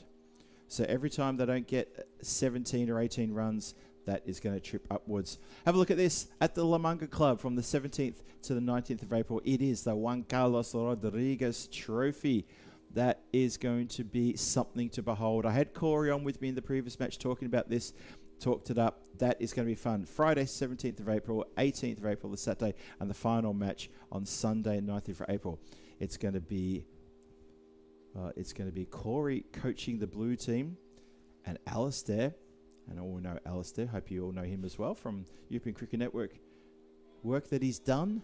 He'll be coaching the red team. Great. great cricket names too. Great team names too. Really enjoy that. So that's going to be on the European Cricket Network. I'm sure we'll get a chance to float that up a little bit later as well. Just to remind people, that event is coming up very shortly. It's only 2 weeks away. And that is going to be worth watching. Can't wait for that. That sounded crisp. Middle of the bat, all the way along the deck, 4 runs. So wide, then a 4. Lovely strike. Great shot.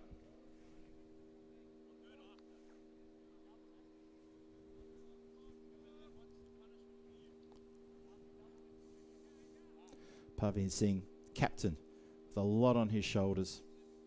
He's got 15 from 7. Atsaz Arshad, he hasn't faced the ball yet. He's currently nothing from nothing, just at the non-strikers end, waiting patiently for his chance to get into the runs. And when his time comes, I'm sure he'll make the most of it. Greenshields continues. Oh, he's just pushed out a little bit too wide. Well, Aarish will be feeling supremely confident here, having seen what the batters have just done for them, putting a massive score on the board. And that's over to the bowlers to look to help defend this total, needing 172 for the win here after posting that massive score.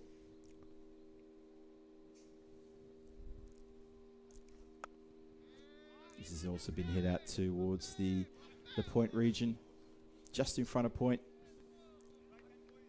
Every time they don't score an over of 18 runs, every time they don't score 3 runs off 1 delivery minimum, that required run rate ticks up ever slightly and ever more, as it just jumped up then to 17.8. 154 runs required from 52. They need to be going at 3 runs per ball. Don't worry about the runs per over, 3 runs per ball. That's going to help matters. That is a big 6 struck down the ground just to the side of the sight screen. And it is that man, Atsaz Arshad, who is no slouch with the bat. Enjoy watching him play. And that is definitely worth watching. That was a cracking shot. Let's see if he can fire up here for Punjab CC Amadora. Oh, goes to go again. That just thuds into the pad and rolls down the pitch. Misses that one.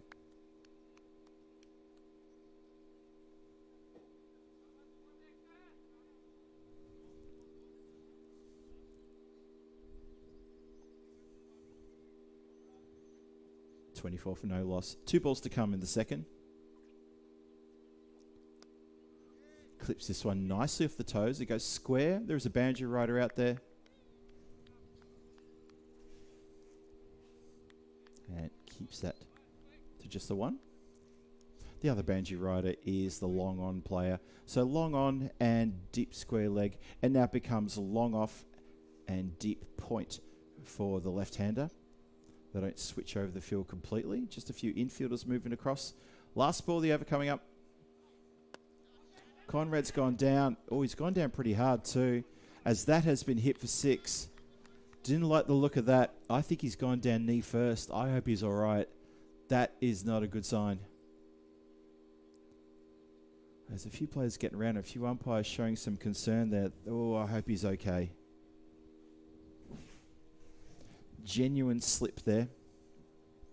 It just did look to me on the first instant that he went down and maybe hit the ground knee first. Oh, I hope he's all right.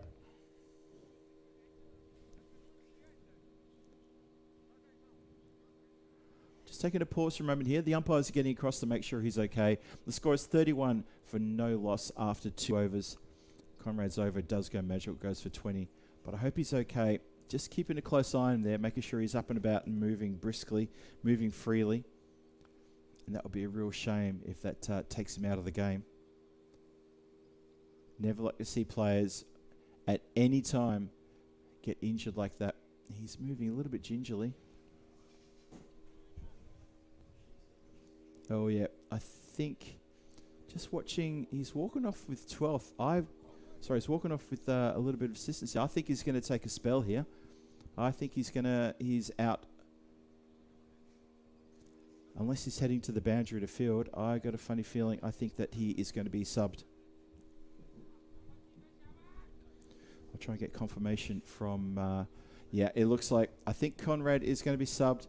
He went down tremendously hard there on his follow-through. That looked really painful. I think he's landed knee first. So it will be Krishna Nupana who's going to come on as the 12th. And Conrad's going to sit a spell and get some medical attention. Looks like he's moving very slowly there. Let's hope he's okay. Let's hope he's okay. I'll get some information as well about if he's okay. Big character he is. We continue. The third over starts. Oh, a bit of indecision there from the batters whether to run or not.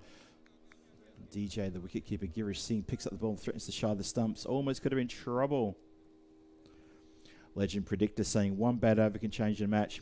100% agree with that comment. 100% agree. One bad over and things can suddenly swing heavily. The whole shift in momentum.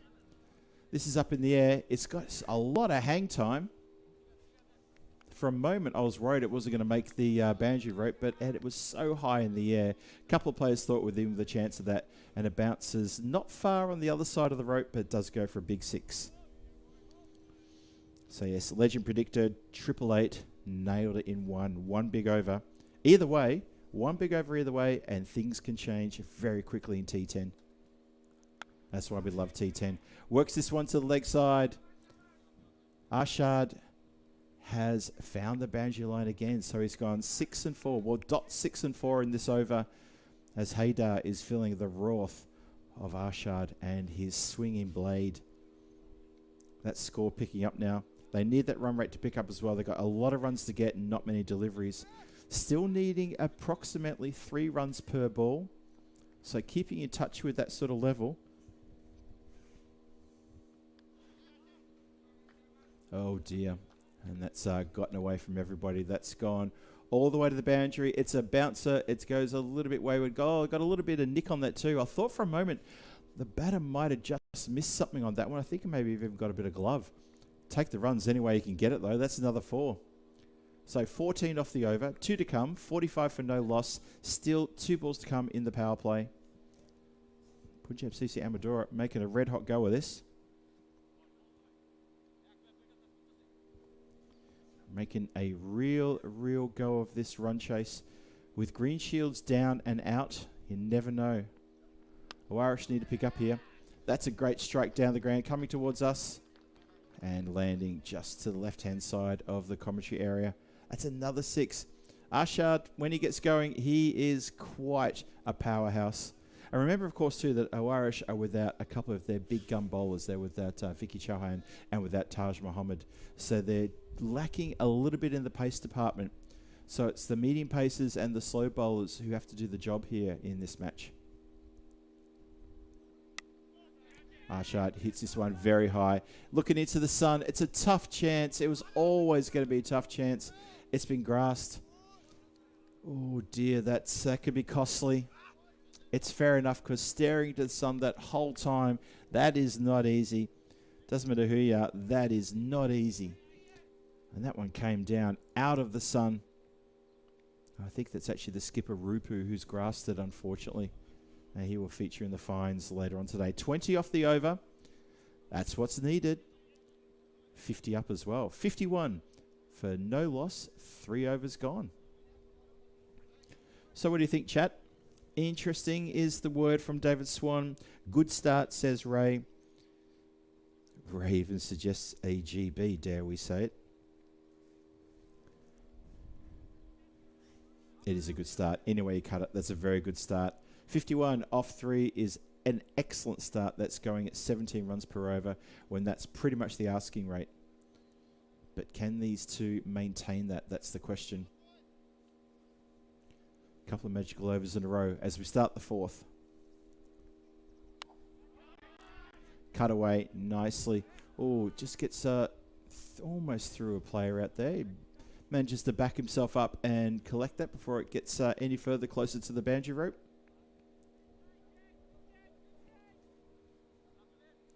So far, a good contest unfolding before our eyes. Formidable score. 171, biggest score we've seen here in the Premier Division. And you do favour Aarish to defend this. However, this is why it's the Premier Division. These are teams that are capable of big chases. And Punjab CC Amadora, they're not strangers to big chases. Seen them just blink of an eye make 180 runs. They are that kind of blistering pace setters when it comes to the batting. Good delivery though from the bowl there. Rahman just bowling a slow one. Dots up. So the danger for Punjab CC Amadora is a couple of dots, the run rate suddenly gets up. And if the run rate is in your head, you find a bit of panic setting in. Try and get that out. A bit of panic setting in. And then it becomes a little bit of rent-free data in your head that you don't want. This is hit up in the air and over the rope. Arshad putting together a good innings here. He goes to 33 from 11. Well, he's hitting at 300% strike rate. So he's matching what we saw in the first innings. If Arshad can be there for another 3 overs, he'll give Amadora a beautiful platform. This time, he so quickly gets into position there, like an absolute lightning bolt. He gets into position and swings it hard and heavy all the way to the boundary on the leg side. That's a cracking good shot. That's a brilliant shot.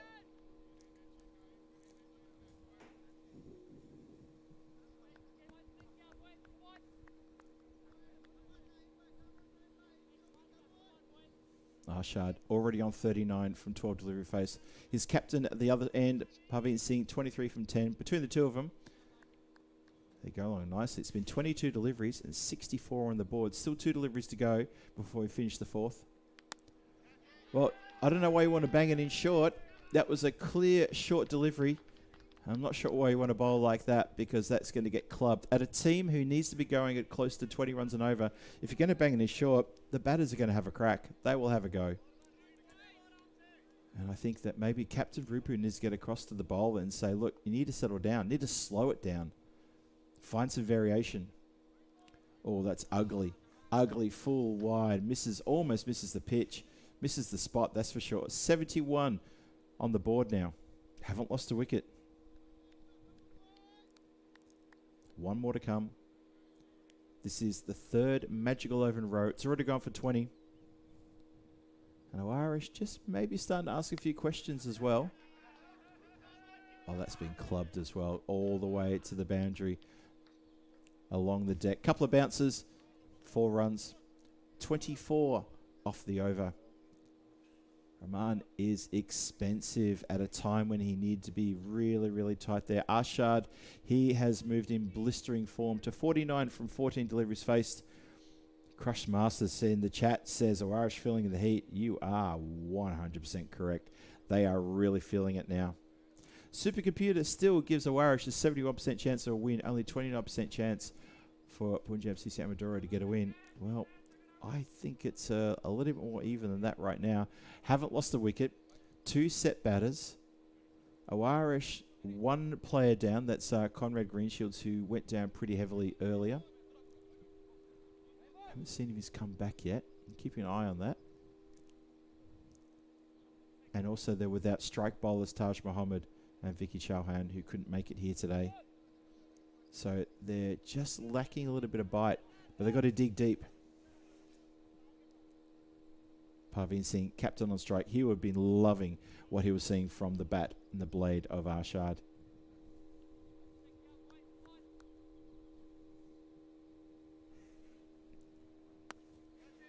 Swings hard at this one. Down the ground.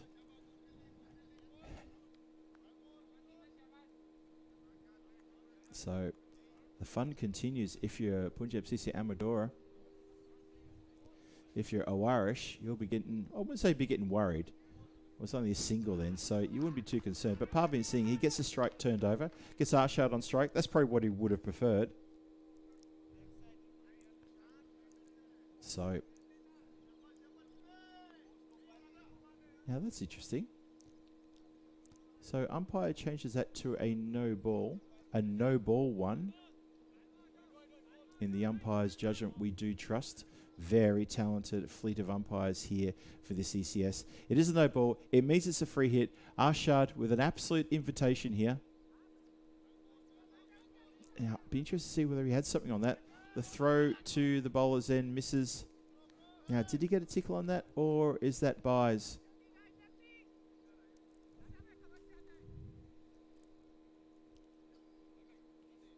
I think he's got something. No, it is indeed a buy. I thought he didn't get a tickle on that one.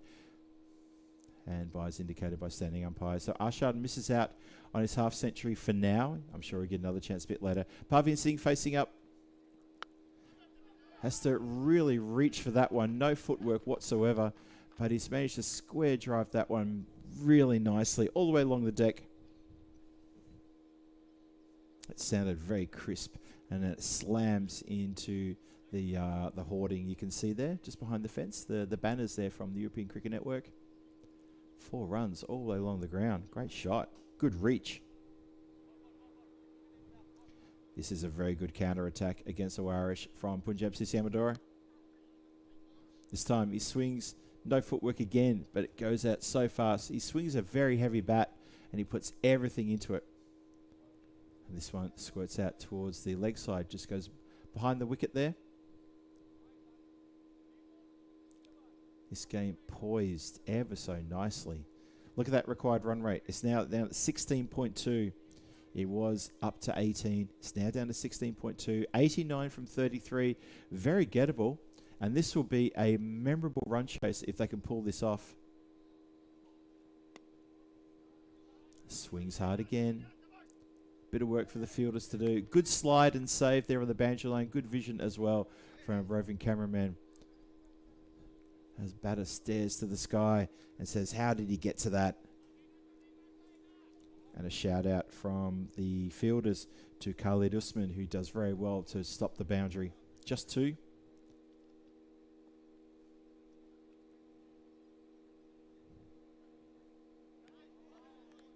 Oh, swings hard at this one. Goes for the big hook shot. Well, Arshad also brought up 50 with that too as well. Sorry, Arshad. Should give you that shout out. Atsaz Arshad from Punjab CC Amadora brings up 50. 51 of 16 deliveries. And then he does connect with the following ball after the dot. And that one is going to go a long way back. So just catching up there. So it was a dot and a big 6. Arshad moves to 57 from 18. He's playing a blistering innings here. It took a while to get on strike because Parveen Singh was kind of farming the strike for the first 1.5 overs. But since then, it's been all Atsaz Arshad.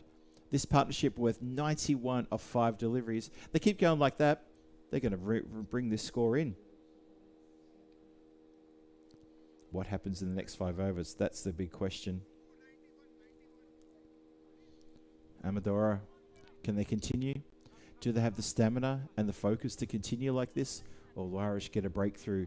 And usually what you find is they get a breakthrough and then breakthrough can follow breakthrough and suddenly it tumbles. We'll see. Thanks to everyone joining us this afternoon for this big game. Hope you're enjoying the coverage. Or if you're watching from around the world.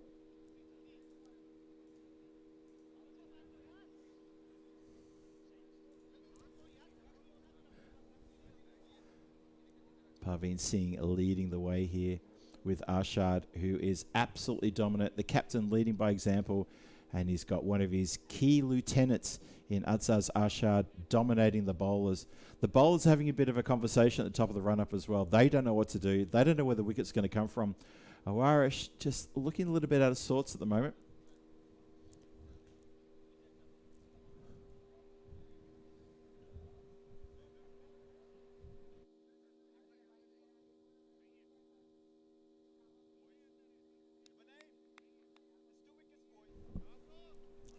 News from the dugout is that Conrad hasn't come back on yet, so that injury to his knee must be pretty bad.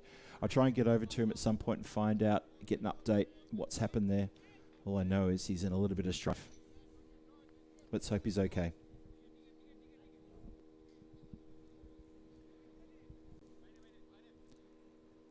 So a single to start the 6th. Can the second half be as explosive as the first half of this innings?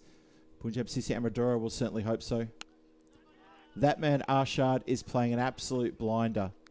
1 bounce, 4 runs. What a great strike that is. Score goes up to 96 for no loss. He moves to 61 from 19. We were praising the Chad for Aarish, who put together 69 of 23. Well, I get the feeling that Arshad is saying, hey, whatever you can do, I could do better. Hello there to Martin J. Hurst. Haven't seen you in the chat for a little while. Great to see you, Martin. Hope you're doing well. Wonderful to see you here. You joined at a fun time as this run chase is really getting momentum. Oh, Dot's up there. Misses one. Every ball that's missed, that required run rate will just tick up ever so slightly. Jumps from 16.3 required to 16.9, and even the win indicator just gave a bit of a flicker in Aarish's direction there. It's been good so far from Punjab CC Amadora, but it's about maintaining this for the full 10 overs. Charge down the wicket. Oh, hands on heads as that gets away from the keeper as well. But good backup work there from third, who was inside the circle and backs up his keeper. And they don't get through. I thought they were going to maybe try to work a little, maybe something a little bit cheeky there. Arshad, 61. Couple of dots in a row. Rahman doing a good job here. Every dot vital for Aarish. Slog sweep. Leans into this one. He hasn't got all of that. So this over has stemmed the tide for Aarish. This is a little bit of respite for the bowlers here. It's only gone for 6 so far. So no matter what happens, unless it's going to be a flurry of no balls and wides, you'd expect Aarish to win this over. And Punjab CC Amadora, even with the 6, they won't win the over. What goes leg side. He's attempted flick there. And it just ends up going nowhere. So what a good over from Rahman. Just at the right time for Aarish. 6 from it only. Well, that changes things appreciably. That run rate jumps up from low 16s up to high 18s. That's what I mean. At this point in the game, the run rate just jumps if you don't make the runs required, and that is an excellent over for Aarish. For Punjab CC Amadora, suddenly the next over becomes very, very important to cash in on, because Arshad, he's on 62 from 22. Parveen Singh, the captain, 30 from 15. A lot of work to do here for these two. A lot of work. Good comment from Crush Master there about the main bowls almost bowled out, because you start to turn to the part-timers. Oh, trouble. Could be problematic. Having said that, Khalid Usman comes on to bowl. Yep, this is a real danger over for Aarish here. Punjab CC almost got the ton up, but still needs 75 runs.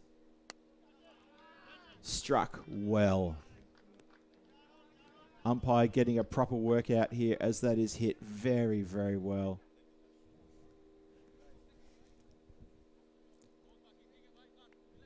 So yeah, Crush Master, one of our key moderators there in the chat, has done a great job. Hello to Christina Goff, who also joins us. Tina, just so you know, I did see your message. Just haven't a chance to respond to it yet. I was laughing, so thank you for your little message on the side there.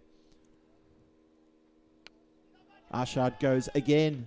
This time, it's the same result. I thought maybe he had more airtime, more hang time than the previous one. It did, but also had enough power to get across the line. So, back-to-back sixes. Not only the 100's up, now up to 109. The run rate drops yet again. 63 from 22. Oh, boy. Oh, boy. It's getting spicy. We could have a high-scoring thriller on our hands here. Arshad moves to 74. Great innings too, by the way. Now, he's missed that one. Parveen scampers through to turn the strike over. So the skipper was very awake to that, made sure that there was no lamenting. It says, come on, get through. Turn over the strike, no dots. They had 3 dots in the previous over, and that previous over that only went for 6 was really damaging. But it ends up being a wicket. It ends up being caught. Well, that is curtains for Arshad. I apologise, folks. I didn't quite see where that ended up. I was a bit blinded there, a bit blindsided by the structures in front of me. So that is a massive wicket against the run of play. Arshad swinging the ball hard, thought they were going to run through for a single, and it came off the back of the bat. And the catch has been completed. Oh dear. People in the chat saying, need Simranjit. Well, let me see who the next player is coming into the centre. And, well, you say his name 3 times, he appears. It was a great catch, wasn't it? Help 4187 says it. Great catch. So, Khalid Usman goes for 2 sixes, gets the wicket, brings on a very dangerous customer here. Simranjit, let's see what mood he's in. Well, he's also found the edge here. It flies away. And it flies away to the boundary. Oh, living dangerously, though. Living dangerously. Thank you, Ray. I'm not the only one. Apologies for that. One of my few little blues I've had for today. So 16 off the over. A wicket. 2 balls still to come. Khalid Usman hoping he can finish nice and tight here for Aarish.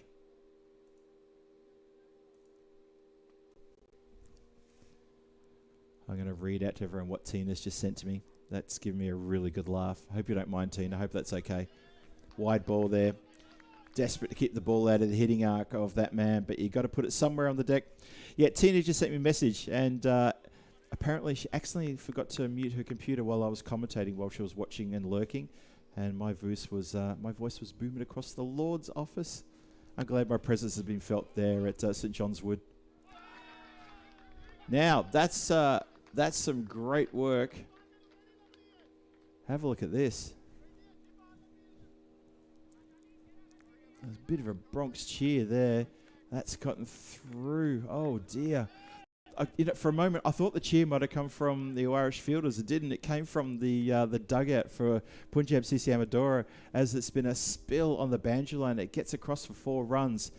In any language, that's ouch. Chance of a catch. Oh, 2 players running in. Oh, can you believe it? A vital catch has been grasped. Players checking his digits, but needed to take that catch. Also, a few things going against the Aarish here. You can tell it's not quite panic stations. That's probably a little bit hard and heavy to say, but oh boy. It is. It's a bit of a moment, that over. What an over that is. 6-6, wicket 4, wide 4-2. Everything happening there. It does go magical. It's worth 23 from Khalid Usman, but there were chances. There was all sorts of things going on. It is 52 from the last 3 overs. We're almost there. The last 3 overs about to start. 52 required. This is a terrific run chase so far. A run chase with, I think, a lot of us, including me, felt that Punjab CC Amadora were not going to go after, but all credit where it's due. Only 1 wicket down speaks volumes about how well Parveen Singh, Atzaz Arshad has been doing, and now Simranjit Singh to try and help the party along. Digs out a full delivery, just down the ground for a single. 50 from 17. I tell you, another magical over here. And wow, we are in for a photo finish. Wickets in hand, but they've got not many deliveries to get this 50 runs. 51 off 17. That's what required. Junaid Khan, bit of pressure on the bowler. Needs to get this perfect. Oh, Simranjit squeezes this one out. Gets an edge. It's an inside edge, and it flies down to the fielder down there at fine leg, who's inside the boundary. Inside this the circle. So first 2 balls of the over, very good for Aarish. Just 2 singles. It's an even 50 off 16. Parveen's been out there for a long time. What can he do? Swings hard, finds the boundary. The big cheer goes up from Punjab CC Amadora dugout. It's a 6. Big 6 down the ground. Oh, every boundary being cheered. A big loud roar from the Punjab CC Amadora dugout. This game is not over, not even close. 128 for 1, 44 from 15. Could they? Could they?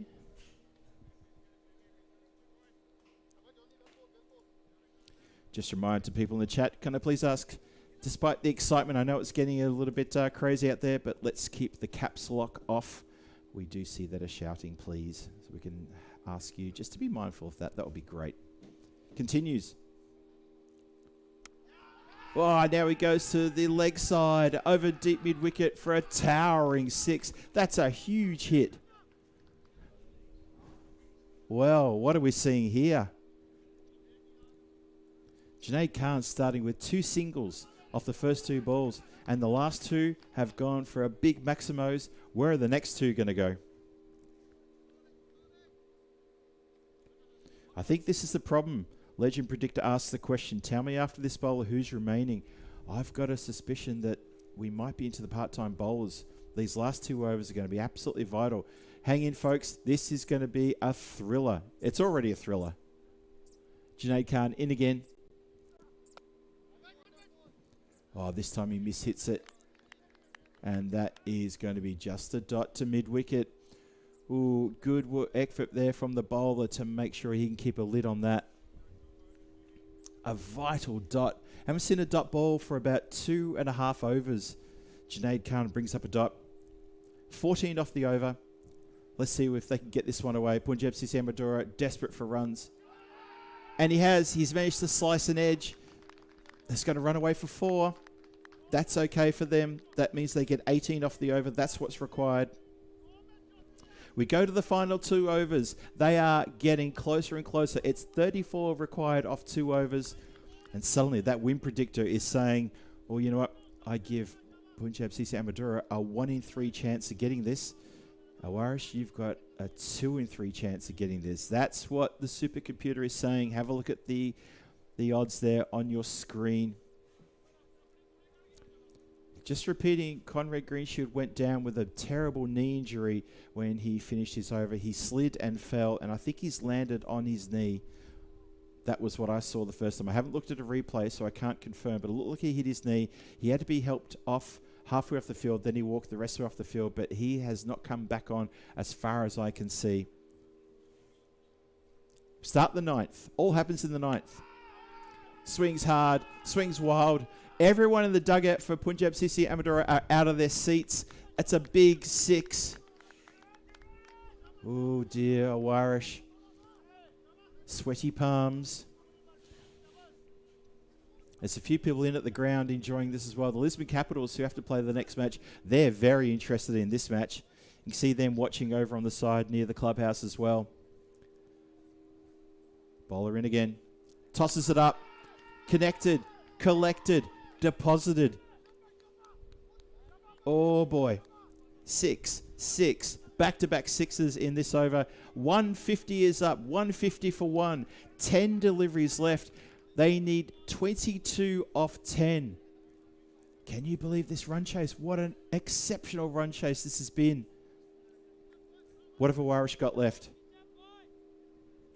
Coming over the wicket now is Chad. Same result. Out of the ground.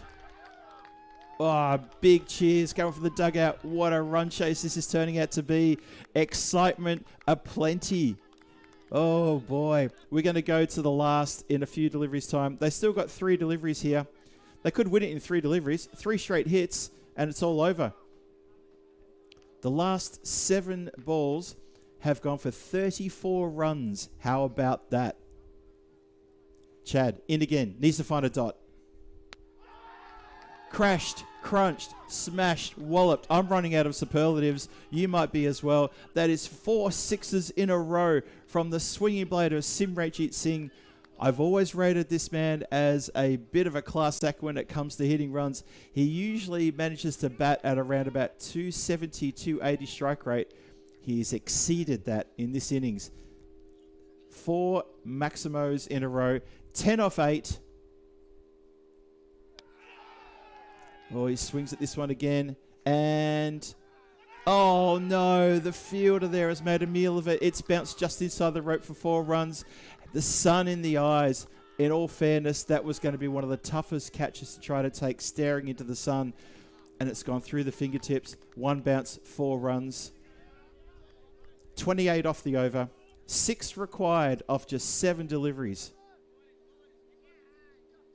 And the Chad, who got thrown the ball to bowl the ninth, he's gone for 28. I think if Rupu could have that moment back, he might try and find someone else. It's academic, though. Swings again. Oh, boy. They've got the 6. Can you believe it? They've won this with a whole over to spare. Punjab CC Amadora have put the foot down and they've left Aarish in the dust. What a great run chase. That goes in the good book. That is an exceptional run chase from Punjab CC Amadora, and that's what they could do. On Monday, they were made to look a little bit silly with efforts that were just, begging questions of who this team was and why they haven't stood up. And that is why you don't turn your back on any of these Premier Division teams, because this run chase is something that people remember for quite a long time. Oh, draw your collective breaths with an entire over to spare. How about that? Congratulations to Punjab CC Amadora. That is an exceptional win there. Get your breath, everybody. That is something else. Chasing down 171, getting 172 with an entire over to spare. How's that for aggressive batting? That is exactly what a team like that can do. And as I said a few moments ago, that's why the Premier Division is so exciting. These sorts of run chases can and do happen. And when they do, you're just glad you're watching it unfold before your eyes. Congratulations to Punjab CC Amadora, who keep their championship chances alive. For Aarish, they came here to play 2 games. They won the first game, and the second game they played today, they do lose that one in a sensational run chase. They couldn't defend 171 against an absolute rampant Simrajit Singh and Atsaz Arshad. And of course, Parveen Singh, the captain, leading. He's out there and he batted almost all the way through there. How good was he in that one? So 3 amazing efforts there with the bat, and it gets them the win against Aarish, who I think we all thought should have the win there. Let's take a breath. Let's reset. And let's look ahead to match 12, which is the 4th match of the day, coming up shortly after this. Starts at 1:30, thereabouts. I think we're running a few minutes late because of the issues we had with the flyers for starters, and also the issues we had with some network blackouts earlier this morning. Check your local times. We'll put the time up on the screen in just a moment to say when this game's going to start. Everyone just take a break. Grab yourself a drink, a cup of tea, a cool drink, wherever around the world. Stay with us. One more game to come. Lisman Capitals take on Punjab CC Amadora, who must be riding an absolute wave of euphoria. I'm Phil G. You're watching the European Cricket Network. This is Cricketainment at its best. This is ECS Portugal Premier Division. We'll be back shortly.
This European cricket event is proudly brought to you by our official timing partner, Rado, and our official charity partner, Share the Meal by the United Nations World Food Programme.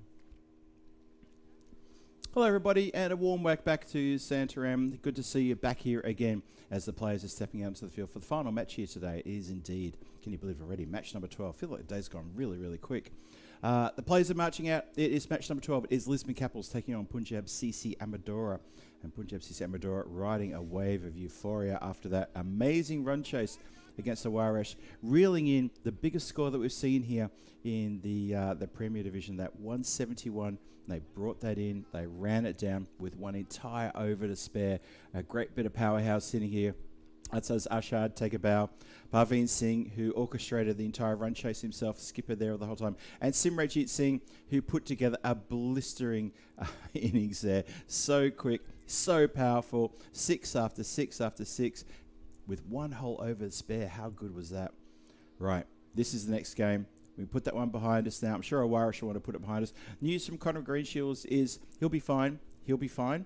He's going to have, obviously, tomorrow off, and then he'll be back on Friday for 3 matches, so he'll get a chance to recover. Look ahead to this match, and the news from the coin toss. Thank you to Rado for the coin toss information as well. Is that Lisman Capitals, they won the toss, elected to bat first. Interesting here that they're going to ask Punjab CC Amadora to bat last again after what they just saw. I thought they might go the other way, but here we are. There it is. And we're going to see what happens. As we're almost set to go, the umpires are out there. The players are ready. Little signal from the umpire there saying, let's get this game started. It's the last match of the day, so thank you for joining me, everyone in the chat. If you've got any questions for the European Cricket Network, please put them in the chat, and I'll be trying to answer them as best I can as we get started. And just a gentle little push out towards the backward point area, just to get things off and running for Lisman Capitals. Hello to Chris Smith. I saw you join us in the chat. Good to see you. Big shout out to Cheryl Brayshaw. Wonderful to see you back in the chat again, of course, Cheryl. Crush Master still with us as well. Good to see everybody joining us for the final match of the day. This wonderful Wednesday that we've had. We've had a fair bit happening out there. Obviously, the talk of today will be that run chase by Punjab CC Amadora. That is one for the ages, something to remember, something to put in the good book. When I talk about the good book, you know what I mean. That is something to remember. Swings hard at this one. Along the ground, a couple of... Oh, no, it doesn't go along the ground. My apologies. I had the real glare from the blinds in my eye there. I thought I might have bounced just in front of the rope. It doesn't. Carries the boundary. So, first boundary of the innings. Lisman Capitals with a 1, a dot. And Mitchell Patel steps up to the mark and goes crash down the ground. Have a look at the stats there. The ECE play rating. Obviously, we don't rate him too high with the bat, but bowling and fielding pretty good. Swing and a miss. Just gets a little, maybe a little bit of something watching the umpire here. Yeah, he did. Got a little tickle. Wicket keeper goes one way. Unfortunately for him, that was the wrong way.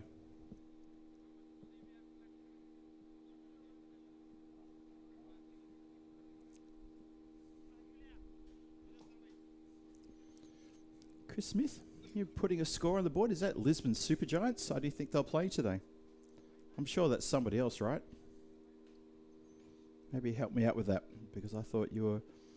That's the Lucknow Super Giants. Oh, thank you. Okay. Sorry, we have the Lisbon Super Giants here, as that's been hit straight down the throat of mid-off, who's coughed it up. Oh, that's a bit disappointing. Bowl would be a bit filthy about that one. Alarm can't even look at the fielder who's put that one down. That was a pretty straightforward chance there. And it's Sunny Dayal who coughs that one up in that mid-off position. Should have eaten that one up. That's what he's there for.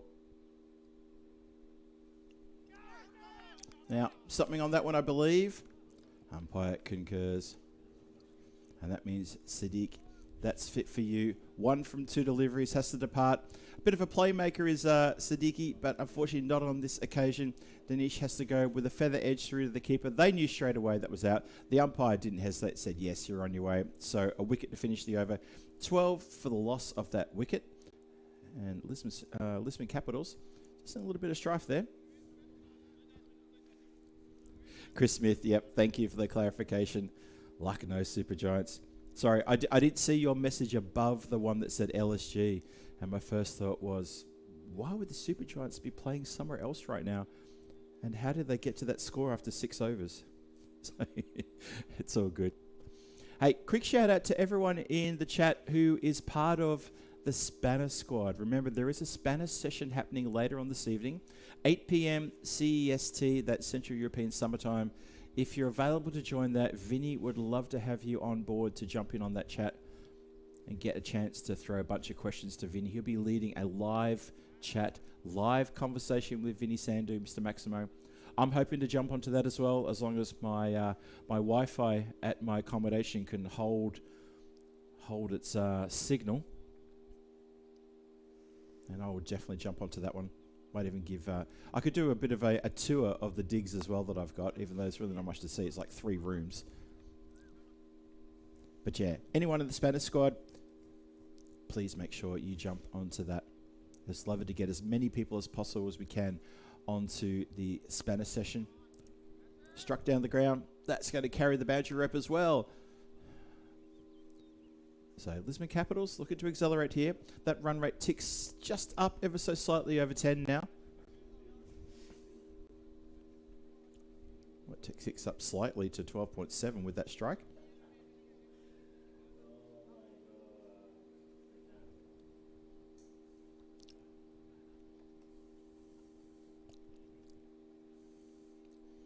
Crush Monster, we hear what you're saying. That's a shame. We would love to have your collective input and contribution in the Spanish session.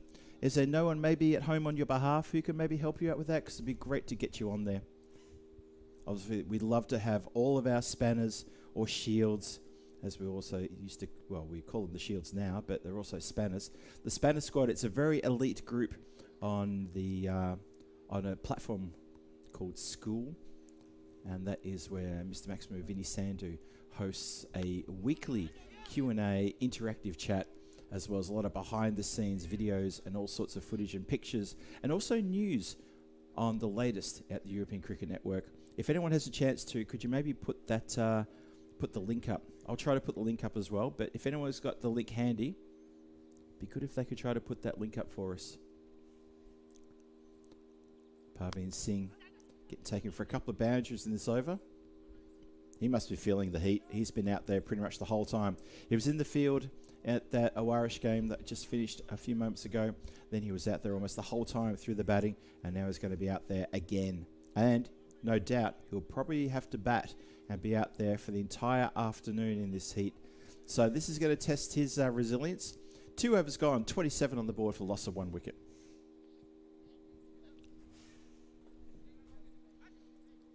Just trying to find that link now. Maybe I can post that just while we are talking. Nope. Krim beat me to it. Thank you, Kev. You are a champion in more ways than one. Thank you for posting that. There it is. That's a link. And that is a very key link. You follow that link and join the Spanish Squad if you're interested in seeing behind the scenes of European Cricket Network and get the news before everybody else about up-and-coming events, what's going on. Vinny Sandu, Mr. Maximo, hosts a weekly interactive call where you can ask questions and he can fire them back immediately. He also gives a bit of summary of what's going on in the European Cricket Network universe. He'll talk a bit about what's going on in Malta. He'll talk about what's going on in Portugal. He'll probably ask me to give a bit of, I'll probably give a bit of a spiel about Portugal as well. See if we can try to get Tina and Rico on as well. And it's always good to have as many people from ECN also on the chat. So you can interact with us and we can give you live discussion points that we can all talk about. Anything you want to talk about from the cricket world, we encourage it on the Spanish Squad. So that's a bit of a highlight. Every week we have that. And also post plenty of video clips and pics and food chat and all sorts of stuff. All sorts of good stuff. So yeah, cheers for that, Kev. Appreciate you posting that.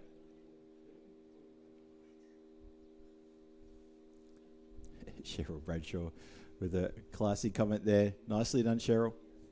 Cheryl, if you wish to join, you're more than eligible to join. Maybe click on the link and see if that's something for you.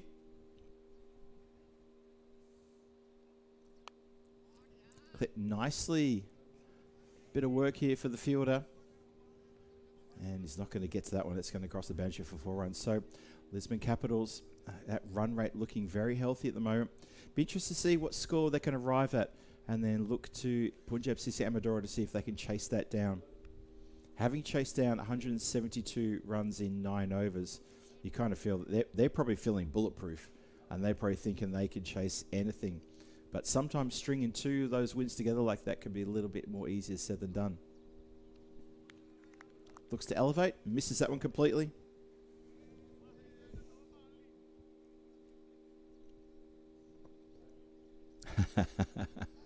Saw that, Cheryl. Fair enough, fair enough. Well, if we can somehow get Terry into that, that'd be brilliant. I'd love to get a chance to have a bit of a chat with Terry. He's a Carlton supporter, but I'll let him off for that. Swings hard, goes out towards mid-wicket. Mid-wicket has a slight little fumble, went pretty quick. Can't stop the single, but doesn't get any more than that, and they'll be happy with that one. Last ball, the power play coming up. 36 for the loss of 1 wicket. Lisman Capitals looking to accelerate here. Mittal Patel's doing pretty well. Loving his work. Rana on strike though. It's short, and that's not a good delivery at all. Alarm just bangs it in short, and he gives the batter every opportunity to place it wherever he wanted. And where does he put it? He puts it way, way over the fine leg boundary for a big 6. Not a good delivery. Cheryl's asking what time is 8 p.m. Australian time. Let me just have a look at that for you. Australian Eastern time. So you're on the East Coast. All right, let me have a look and see if I can figure that one out for you.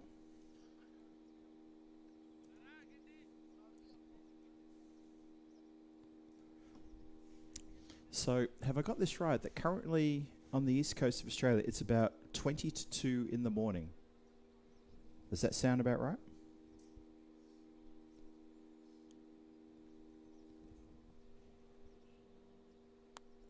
Swings hard at this one, goes the leg side at the start of the 4th.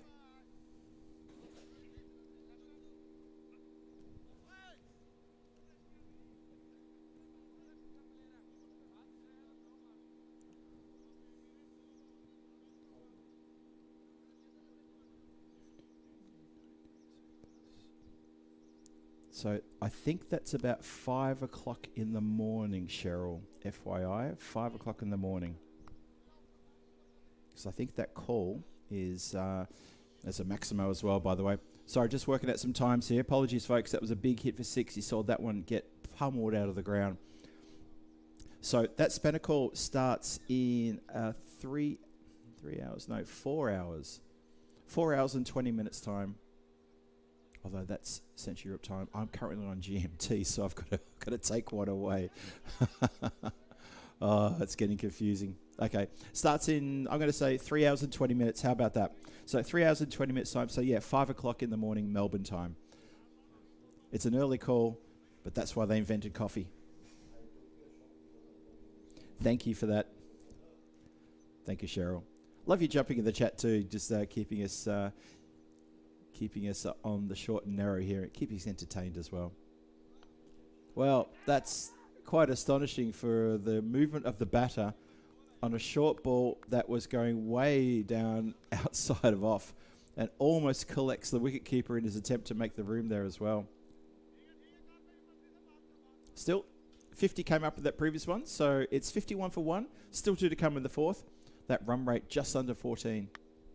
If it's effective, do it. And that's effective. That's 4 runs all the way along the deck. Nice shot in the end.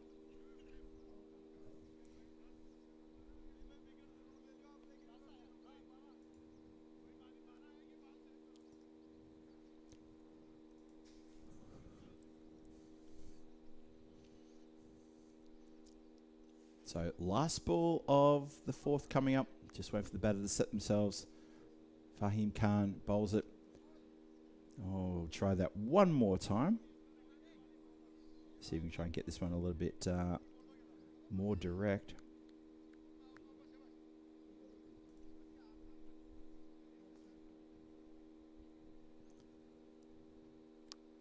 Swings at this one, goes up in the air. Just watching how much length that's got. Well, I tell you, the length, it's not enough. That's been caught in the deep.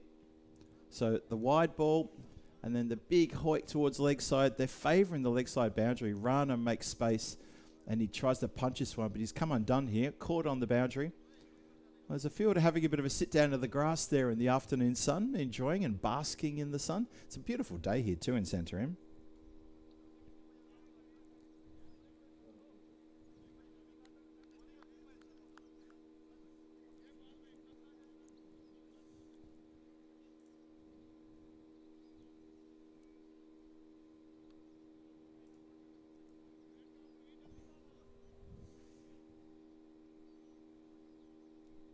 So Lisman Capitals lose another one at the end of the fourth.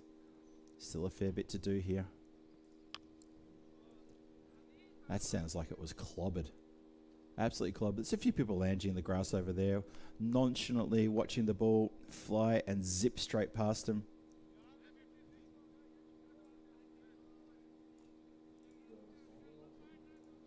It's good to see. It's good to see players when there's no pressure on, just how much fun they can actually have. It's really good to see.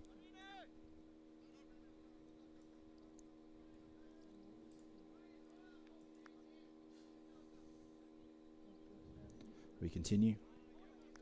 Ooh, wicketkeeper shows in the ball and says, "Oh, you're a bit lucky there. I almost could have got you. Almost could have got you."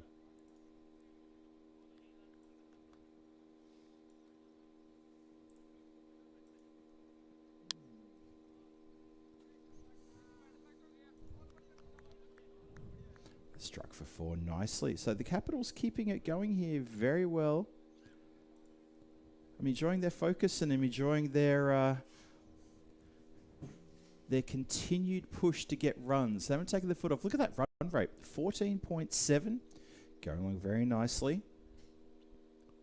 Expected score 147. If they could pick up a 147, they'll be extremely happy with that. Punjab CC Amadora, they bowled well in the first match this morning against this side. And in this one, maybe just showing a little bit of fatigue, as they just feel like they're slowing up ever so slightly. And Lisman Capitals getting on top. Obviously, Punjab CC Amadora had the game before, the big game before, where they chased down that massive, mammoth score from Aarish. So they're not the ones who had the rest. Is Lisman Capitals had the rest after they played 2 first games this morning. Then they had the lunchtime break. Now they've come back a bit more fresh. So it's not surprising they've got a few more legs, a bit more action here. That looks like the tall figure of Samath Patel taking strike. Finally gets a chance to face a ball. And he's gone all the way to the offside and across the boundary rope. 4 runs. That's a great way to start. Don't you love it when that happens? Or as you might have heard from the A team, don't you love it when a plan comes together? Nice shot.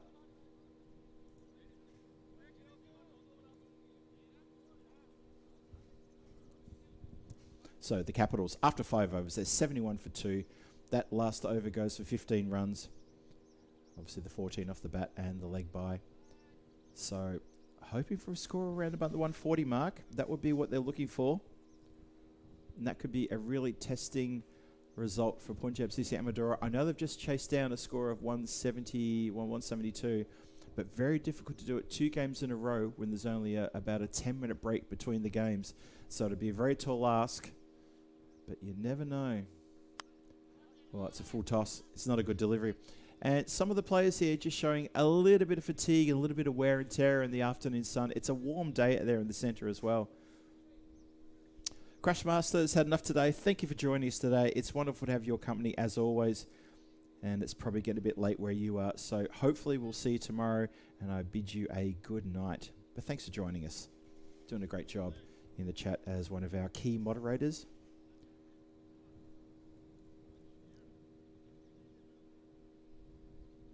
Mittal Patel putting together a very good innings here, by the way. Look at that, 46 from 20. Just goes to play this one into the covers. He still wants a run. Samath Patel saying, no, I want you to stay there. See if you can maybe carve something up.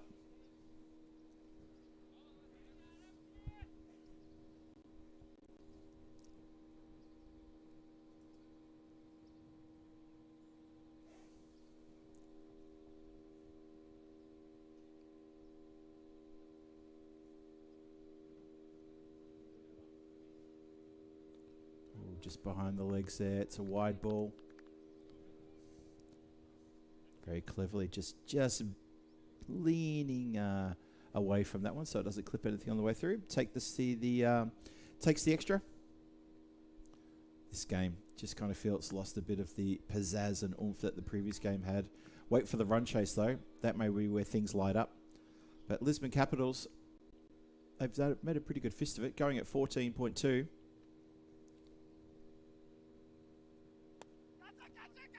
Shouts a catch it, catch it, catch it. Might have heard that through the effects mic, but nobody's going to catch it, catch it, catch it as it goes across the boundary line. And that goes all the way for 4 runs across the ground as after it bounced. So, what's that? 11 off the order with the wide and the 4 there. So, 2 more to come. Captain Parveen seen looking for another wicket, trying to apply the brakes. By the way, Mitchell Patel got the 50 with that 4 as well. Good innings to him. 50 off 23 deliveries. And that's a wide ball just to help things tick up a little bit more.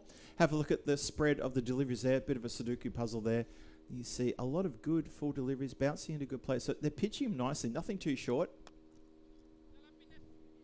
Swung out here towards deep mid-wicket.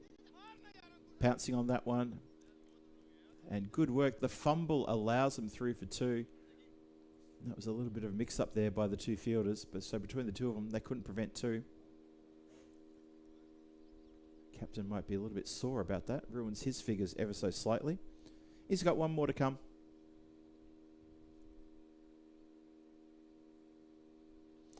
Captain's had a long, hot day out there today.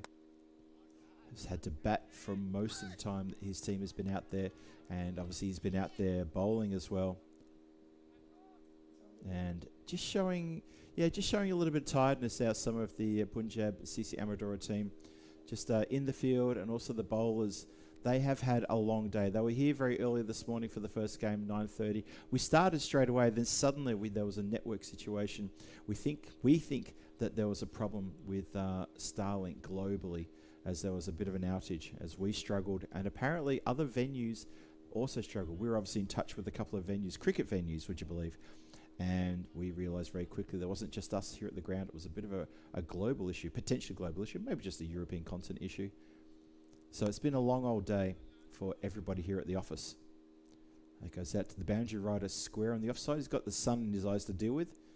Puts the hand up to shield the eyes as he goes to throw the ball back as well.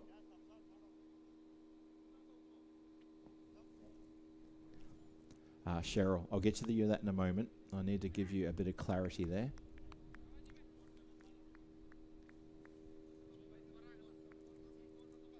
As the runs keep coming here off the blade of Lisman Capitals. They're up to, well, they're into the 90s.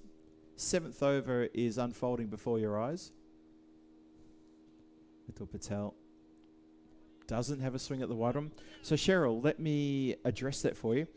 Terry would have said he heard Corey when he was, because Corey was with me remotely on commentary during match number 2. He did say that Nepal will be touring Spain.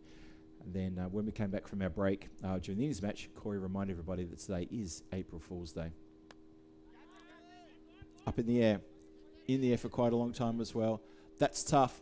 That's tough with the sun in your eyes. That is absolutely dazzling. And that is a tough attempt to take. And unfortunately for the fielder, he doesn't get to take the catch. And I'm not going to begrudge him that either, because the sun, there is no respite at all when that sun beating day. There's no clouds in the sky, and that sun is really bright out there. Even with the cap and sunglasses, it's really tough to be staring. And he was staring directly into the sun, so I won't begrudge him that.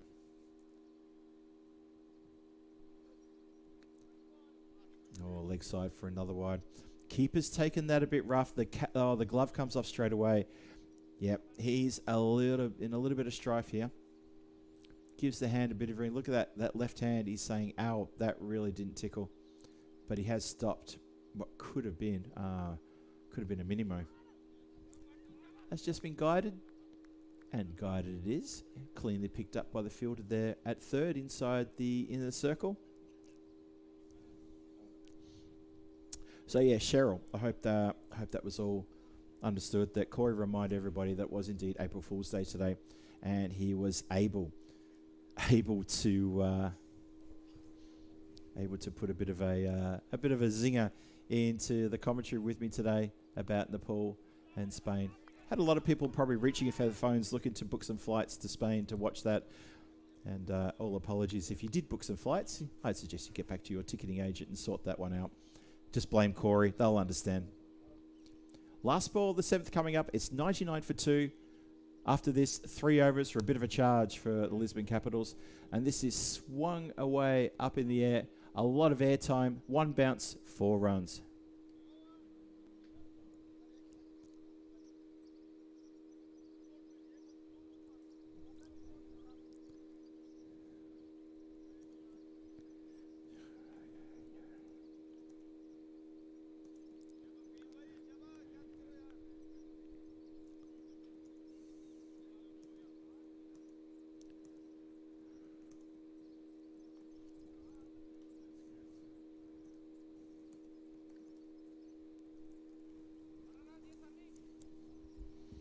So 100 up with that last strike there. 103 for 2. 7 overs gone. Springboard here for the next 3 overs. Where can they end up, the Lisman Capitals?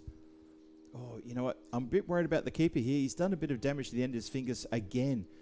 And that's the life of a wicket keeper, to have to suffer those sort of moments. And that's one reason I don't like to take the gloves. The only time I have not professionally, but the only time I've amateurly kept wickets in any kind of competition was when I used to play indoor cricket. And similar to Vinny Sandhu, I do some very strange looking small little fingers on my hand, thanks to a couple of breaks. In fact, one of my little finger on my right hand was broken twice in the same match in 2 different places. And I do feel for wicket keepers, it's a difficult role. Sometimes it can be absolutely no fun.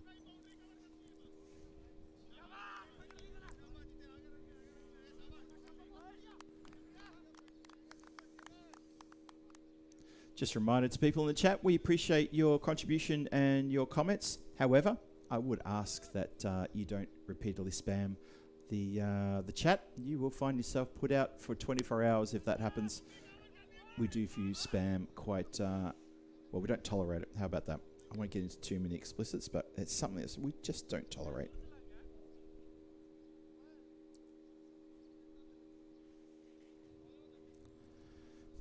Nice one, Cheryl. Yeah, please let Terry know.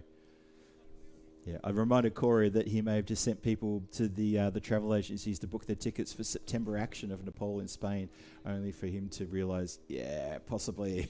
But it was a good April Fool's Day gag. Almost as good as the one of Vinny Sandhu retiring and living a life of luxury by the pool, sipping a mojito. Unfortunately, I didn't get a chance to do an April Fool's Day gag about myself. Usually I try to throw something in the mix, but I think on the back of Vinny's gag, I think what he said was that Rico and myself were going to take on commentary duties for ECN going forward. Ooh.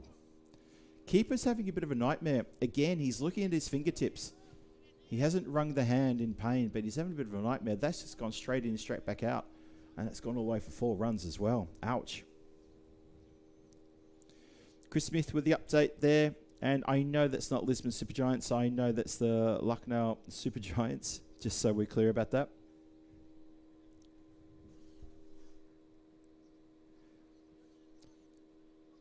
Also speaking of Vinny Sandhu, having a good catch up with him as well while I'm talking to you.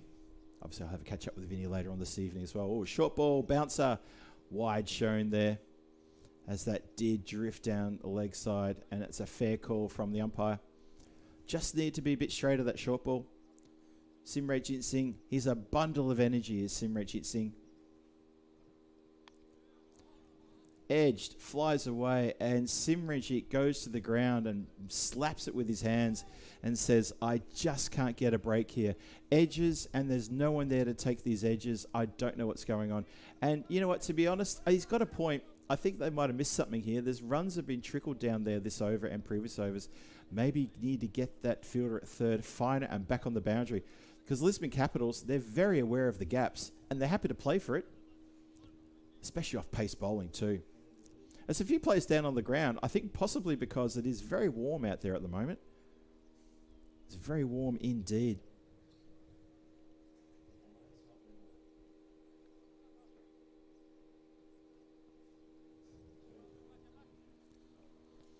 People reacting to Simranjit's reaction as well. Yeah, he was very upset about that,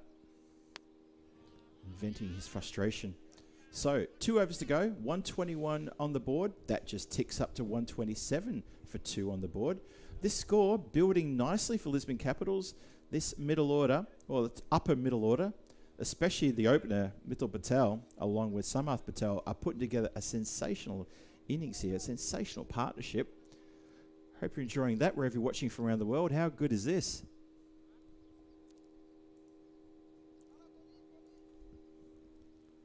Ball eventually gets back to the bowler. That did go quite a fair way back as well.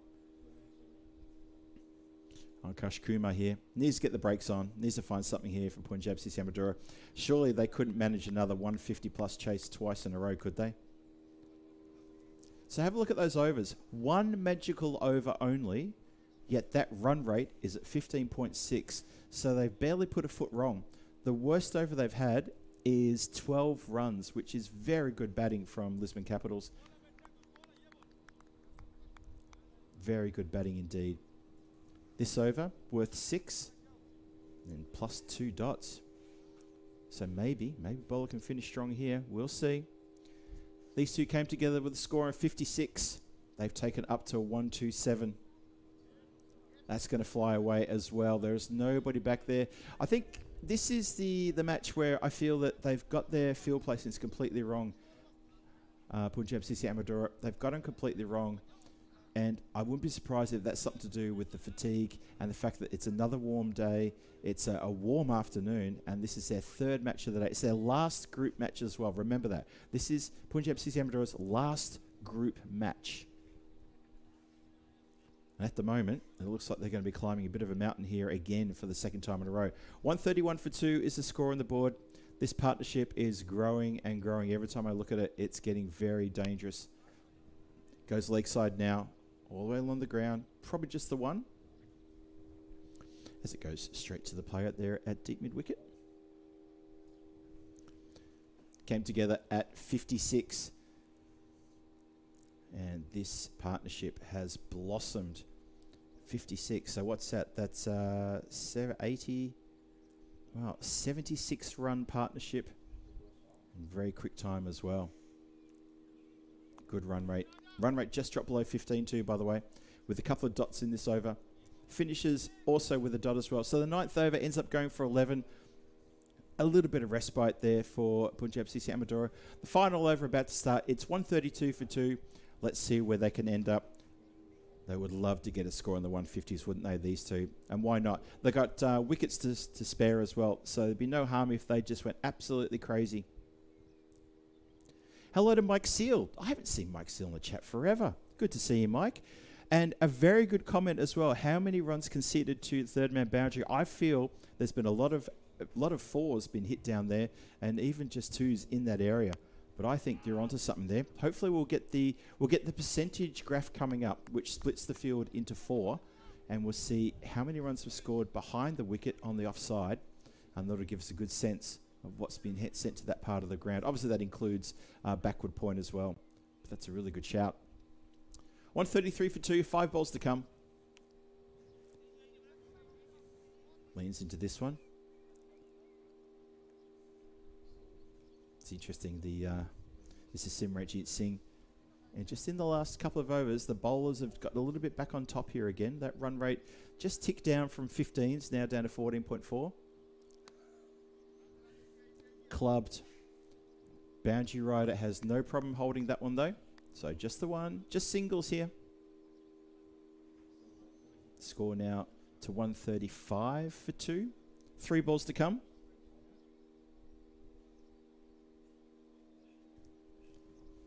Simranjit Singh steaming in. 3 balls to go. A short ball, well directed as well, close into the body and too close to play a shot. Patel, who's been there since the start, 73 from 33. He's got maybe also just feeling a little bit of the warmth getting to him there. He's probably thinking, I just need to get off, give myself a cold drink and I'll be good to go with the bowling.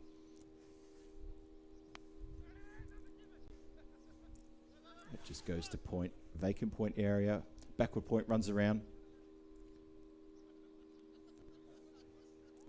So this is a much better over of Simranjit Singh.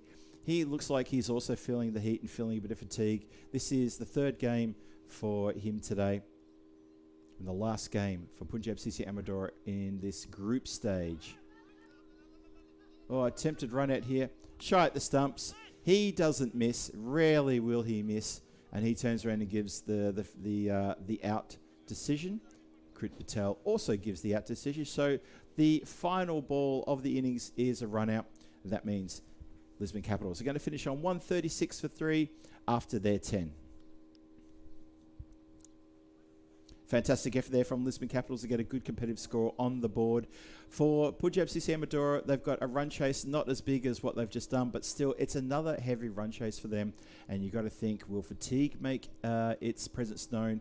Will they start to feel a bit tired after what they had to do against the Irish? Or are they going to feel a bit fresh after the break and think it's our last innings in the group stages? This is the last roll of the dice. After this, Punjab CC Amador off to the side. They're going to take 2 days off of welcome rest and break, and they can.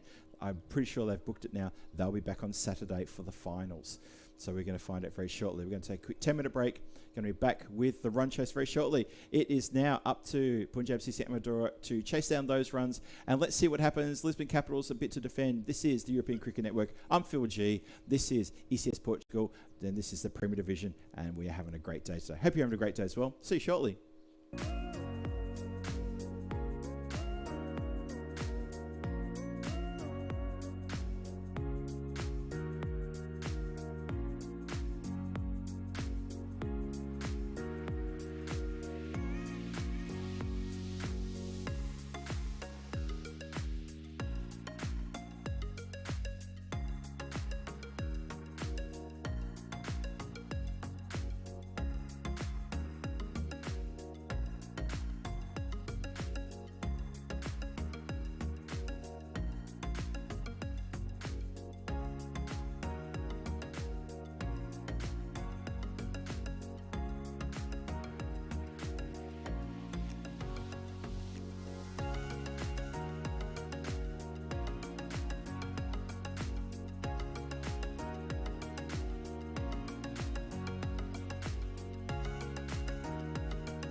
This European cricket event is proudly brought to you by our official timing partner, Rado, and our official charity partner, Share the Meal by the United Nations World Food Programme.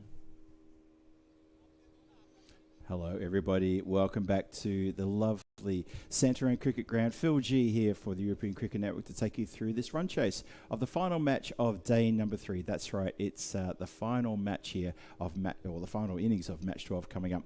And Lisman Capitals, tongue-tied there. Super Giants is someone else. I can see the Super Giants we mentioned in the chat, but that's the Lucknow Super Giants. Moving on from there, it is the Lisman Capitals, and they are playing against Punjab CC Amadora.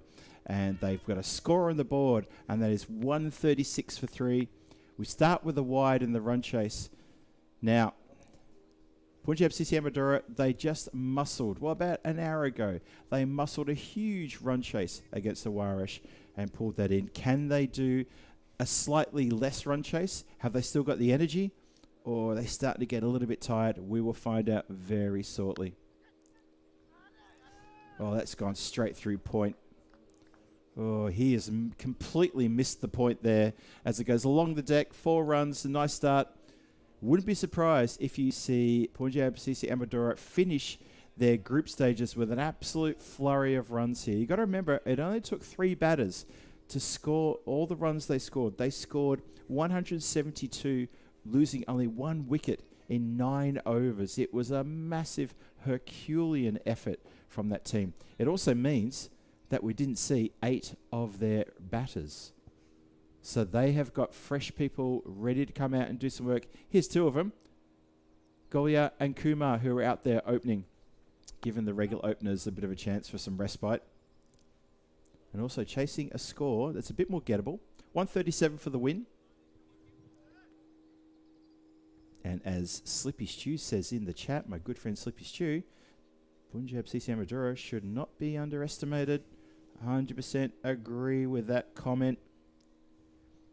So welcome to everybody for the final time today for this last innings of day number 3 of the Premier Division. It's a wide ball. Well, the Capitals are adamant there was a tickle on that one. Umpire says that was a wide. And I can count about 8 Lisbon Capital players who've got hands on hips underneath their pink caps saying, "Are you kidding, umpire?" And the umpire says, "Of course I'm not kidding. Umpires don't kid. This is what we do. We are the authority." And they are indeed. Once again, I have to ask people in the chat to please keep away from making repeat posts. We consider that spam. And that, of course, means people get put into timeout. And I'll see you tomorrow.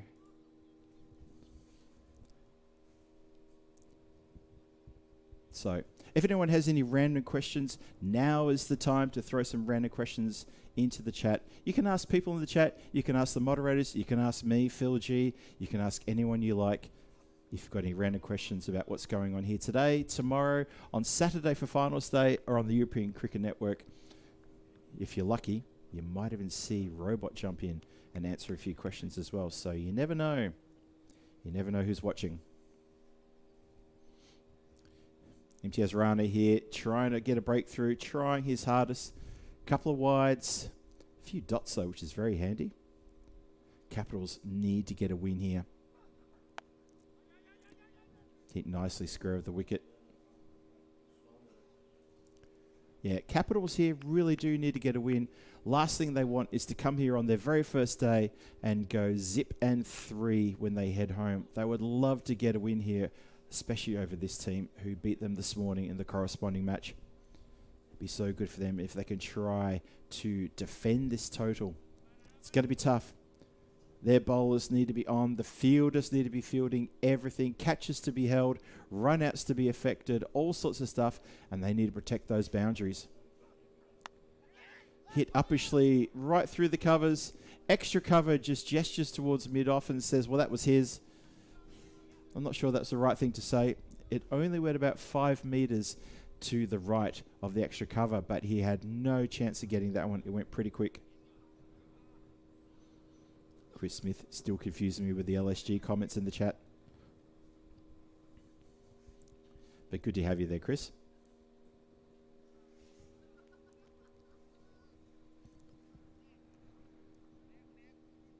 just remember about the Juan Carlos Rodriguez Trophy starting on the 17th, Friday 17th of April, going across that weekend. Best of 5 games. You've got the red versus the blue.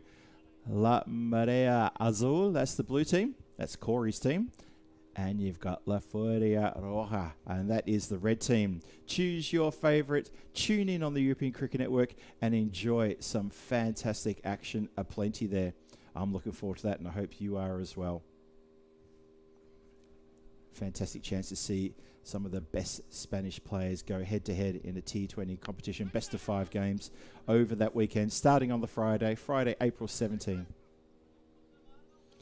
It was great to have a catch-up with Corey early today. We had Corey on remote, and he joined me for the commentary of match number 2. And he went through that, talked about how much fun that's going to be for the 2 teams, how much they're enjoying the contest, and a chance for Spanish cricket to step forward onto, again, a big screen, courtesy of ECN as well.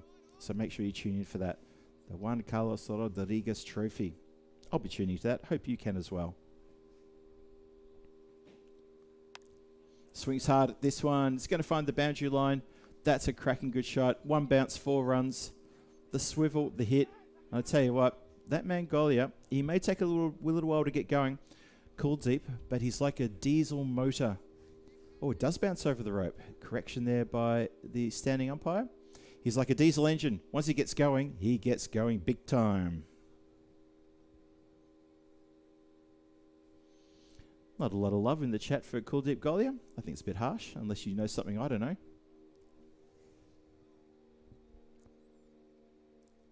Question in the chat, is this the same team who chased down 172 in the previous match? It is indeed. However, it is not the same batters, but it is the same team.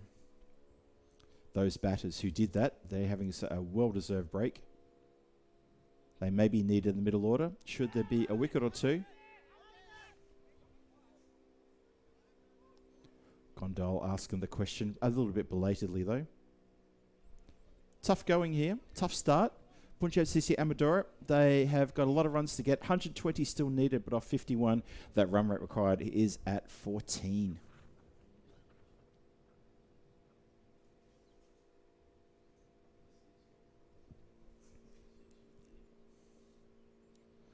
Bowler in again. Gondal, this is. Oh, miss hit in the air, straight down the throat of mid-off, who barely had to move muscle. Took a couple of steps in, only to realise he didn't have to take any steps. He's taken a pretty good catch. Down on his haunches, because I think that has slapped into the hand pretty heavily, and maybe feeling a slight little pinch there. Yeah, he is actually holding his left hand a little bit close to his body, maybe just feeling a little bit of a sting as that punched into the hands. Mitul Patel, who led the way with the innings there with the bat, put together a sensational 74 not out of 35 deliveries, is taking a good catch straight down the ground in that mid-off position. Turns down towards the scorers. Yeah, he's given his left hand a little bit of a ring there. That slapped into the hand. But I'm sure he'll get over that in a hurry because he has taken a good catch. Golia has to go. So there won't be any bad news about Golia in the in the chat going forward. RS 74844 saying no batter is playing this match, which have chased down the last match. Arshad question mark. It was a combination of 3 players. RS 74844. If I can help you answer that. Arshad got amongst the runs, and it was also. Parveen Singh, captain, got amongst the runs, and Simrajit Singh came out and played a blistering cameo, and he helped get the runs on the board. And they only lost 1 wicket, and they made it not 7. They made it in 9 overs, chased 172 in 9 overs, and that was an exceptional run chase. Bit of a highlight so far in this Premier Division. And now the same team, but different batters, although Parveen Singh has just come out. Are out there in the centre. Ankash Kumar still there. He's only faced 1 delivery, as it was Kuldeep Golia who was farming the strike before. So Ankash, he gets to face his second delivery. Parveen Singh gets off the strike straight away with a single. Nice shot, that one. Works that one just backward a square, all the way along the deck for 4 runs.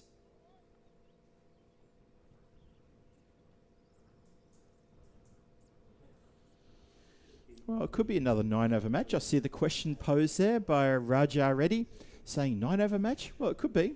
You never know. They do have the full 10 overs to try to reel these runs in. They're currently 22 for 1 after 2. They've got 48 deliveries to bring home 115 runs. So they can use the full 10, no problem at all. In the last match, they managed to haul the total in, did Punjab CC Amadora, and they did it with 1 over to spare. They did it with 9 overs in the previous match. In this game, they could do it in 10 if they need to. Slippy Stewie, good comment. Indeed, that was a great shot, wasn't it? Just takes it low down off the pad and worked it into the gap. 4 runs there for the taking. They need to be going at maximos at the moment. The asking rate is 14.4, and that's very gettable. Very gettable without a need for going over the top with every shot. That's what I mean by that one. As a wide is bowled there at the start of the third. Imtiaz Rana is going to bowl himself out. Hasn't been too bad. Hasn't been the worst bowler today. Hasn't picked up a lot of wickets either, though, so there's that. 23 for 1 the score. 114 required of 48. That's a lovely stroke. Again, gets a bit of airtime there. It goes over the fence. It's a flat, low shot, but it gets all the effort behind it. It's middled. It goes all the way for 6 runs. A nice shot, that. So down to 108 of 47. Punjab CC Amadora looking good here. Could be another good chase on for them. They would love to finish off their group stages with a win here. So in case you missed it, this is the last match for Punjab CC Amadora in the group stages. This is their match number 8. After this, they will take 2 days off. And the way that they're looking right now, I'm pretty sure they have secured themselves action on final Saturday. I'm pretty sure they will manage to get in. Yeah, I saw the double teapot there. Indeed, Paul. You're absolutely right. Now, massive appeal here. It's pretty tough when you're coming over the wicket, around the wicket like that. Turn down, hands on heads, hands on hips. There's a couple of double teapots out there now. There's one. There's probably going to be another one will come into shot if we can keep pounding across. No, hand on heads there. And the Lisman Capitals cannot believe that was turned down. The raw emotion shown by these guys is evident. But the umpire feels that that ball was not doing enough to agree with the appeal. And it's the umpire who counts, obviously. Dances down the wicket and puts everything behind that. Smacked with that lovely shot straight over the long off boundary. Well, don't you hate it when it's not going your way? Moments like that really sting, don't they? So, chase or defend? What's your call in the chat? What do we think there? Obviously, I can't call it. I'm just a humble spectator saying what he sees. But what do you think of the chat? Chase or defend? Let me know what your thoughts are. This time he's going to go fine behind the stumps, and it's gone for 4. So the runs are free flowing now. Punjab CC Amadora, maybe they're just feeling that momentum from that amazing run chase against Aarish, and they're channeling that energy here. It's an even 100 runs needed of 44. Let's have a look. Dolly X saying easy chase. See. Chabadwaj is saying Punjab will win. No chase. Just wait, says Mehdi Hassan. Okay. Maybe the chat's a bit split on this one between chase and no chase. I'll try and call the action for you as best I can, and let's see what happens. This one is worked beautifully through the covers. And you got to feel there's no one in the covers. Absolutely no one. There is a point fielder, and then there is the mid-off. What a great shot that was.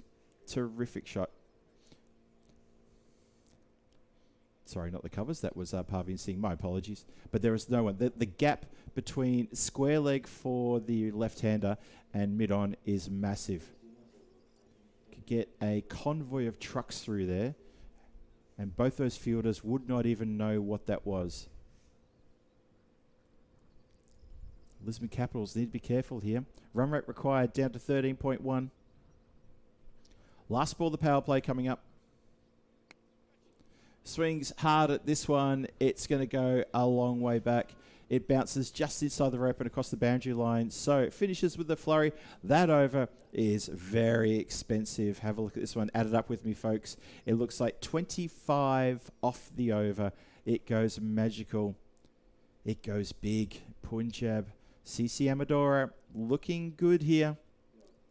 Even our win predictor has got the batting team firmly in the box seat there. 65% chance of a win. Only gives the bowling team a 35% chance of the win. Capitals need to pick themselves up off the mat here. And I say that as I'm watching a few players down on their haunches. Their body language is not the best. They've got talent in the bowling. They need to put things together here. They've got a score on the board. It's still 90 runs required of 42. There's the old scoreboard, which has actually had a bit of a refurbishment. It's now a steel metal updated scoreboard. It's still manual. It's still a manual scoreboard. Yep, a lot of people in the chat talking about Chase. I appreciate people letting me know what they think. So it's lovely that you're engaging with me on that. Let's have a look now and see what happens here. It's just pushed out.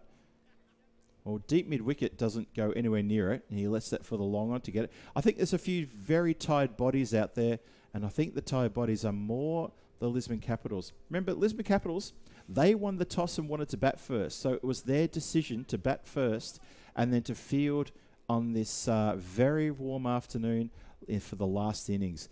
I kind of think they got that round the wrong way. I think they should have chased and maybe save themselves a little bit of energy as well, as this is beautifully square driven. That is a peach of a shot. It's all the way along the deck, and sometimes the best shots you see don't always go for six, but that was delightful. It was a lovely square drive from Captain Parveen Singh. 50 up as well. 52 for loss of one. I think Lisman Capitals, they're starting to get a little bit nervous now. Tossed up, hit down the ground. And that is going to go a long way back for another six. Oh boy. Lisman Capitals have got to be wondering what they've got to do here. Tell you what you've got to do is you have to think about your decisions when you win the toss, because I really think they missed a trick here. Lisman Capitals, just FYI, in case you missed it, they won the toss at the start of the day, decided to have bat. I always find batting here at the Santarem first thing in the morning at 9:30 is very dangerous. The ground's a bit slick. The pitch can be also a little bit slick as well. And what we saw several batters getting out to deliveries that hit the deck and shoot along very low. And that happened to a couple of batters who made it look a bit silly. As it turned out, they couldn't get the score on the board. Only managed 103, losing 6 wickets along the way. They won the toss and elected to bat in the next game. And they can only get out... Well, sorry, they elected to bowl, excuse me. They sent Aarish in when everything had dried up, and Aarish belted 152, which at that time was the best score in this division. So it just hasn't been the Lisman Capitals' day today. Just feel they've missed a few things. And now we're here in the last innings, hottest time of the day, and all the fielders out there look like they've just played 3 games. That's what it looks like. It looks like they've played 3 games. The bowlers just losing a little bit of concentration. And against Punjab CC Amadora, who are absolutely on fire at the moment, that could be problematic. 4 overs have been completed. It's 61 on the board for loss of just 1 wicket. That target of 137 is looking a lot closer and a lot closer at the end of every over. And it is. It's getting closer and closer. 76 required off 36. And you do feel that Lisman Capitals might be a little bit short of where they needed to be to make this total difficult to chase. Still a ways to go. Still a long way to go. But Parveen Singh, he looks solid. Really, really solid here. He's facing again. And quick shout of no. Good fielding off their own bowling there. Very good.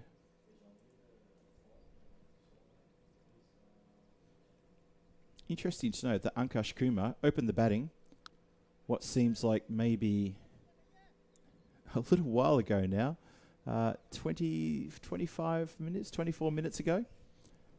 Ankush Kumar, he's only faced 4 deliveries for 7 runs, and everyone else around him have, pretty much kept him off strike.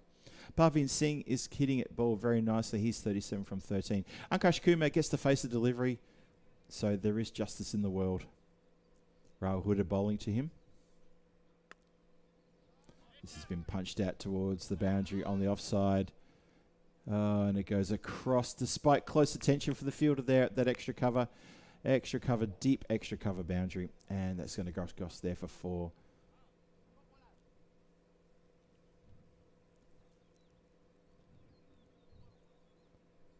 Now, I think there's a bit of confusion there with scoring. I'll tell you why in just a second. This Parveen Singh is happy to bat right-handed now.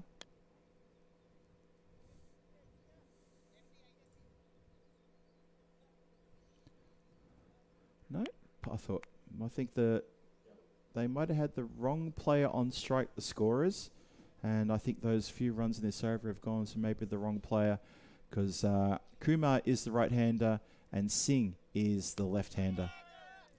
This has been hit high, hard, and that has been well fielded. Well, the fielder falling to the ground, throws it back at the same time. Good work there. Just got a funny feeling that maybe they might have got some of the shots around the wrong way.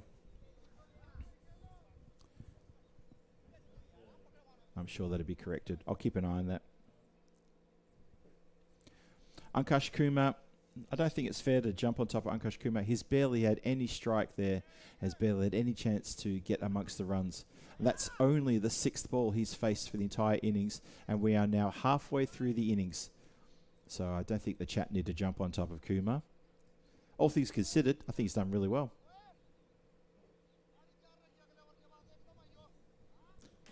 68 for 1 after 5.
Hopefully we're back live now.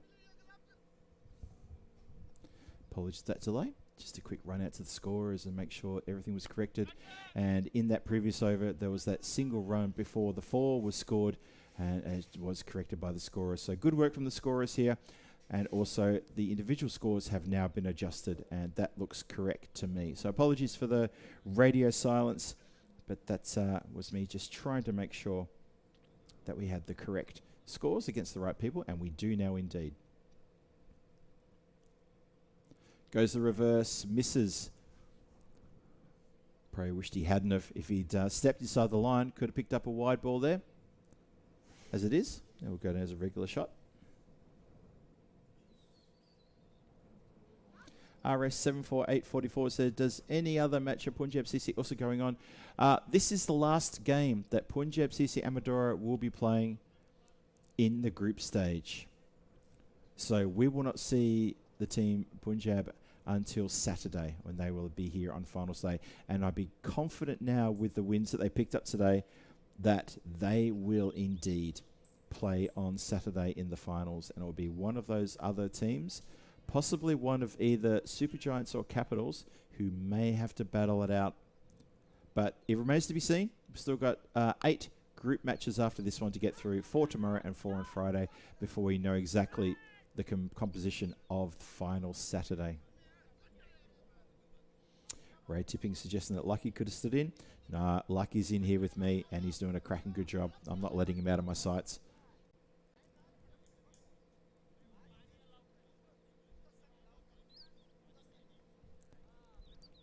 $81 for 1 after 6. 56 needed from 24 deliveries.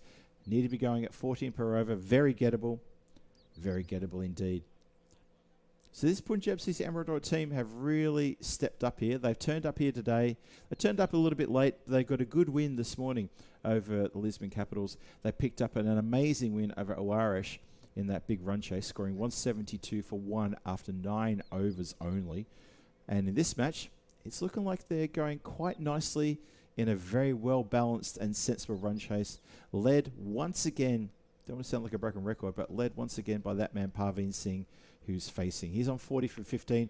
Maybe this is the match where he might pick himself up a half century. Have I put the commentator's curse on him? We're going to find out shortly. Ooh, almost.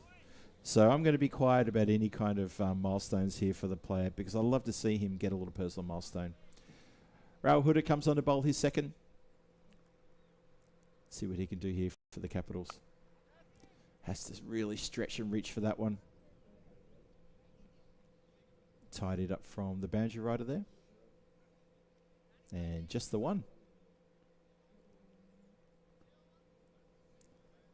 Field switches over for the right-hander.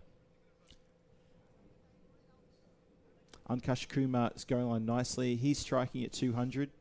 He stepped up a fair bit here. Goes the reverse. Now he may be trapped in front here. Umpire has a good look and says no. Ooh, need to be careful of that. If you're going to play that sort of shot to the straight ball, you're inviting a little bit of trouble, because already you're moving, you're thinking about where you're going to hit it, and suddenly you forget to actually hit it. Swings and misses the next ball as well. So Ankush Kumar just having a bit of a brain fade here in Raul Huda's over.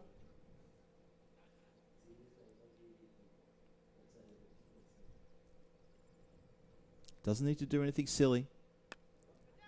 Picks that one up. Goes down the ground towards long on. Just one.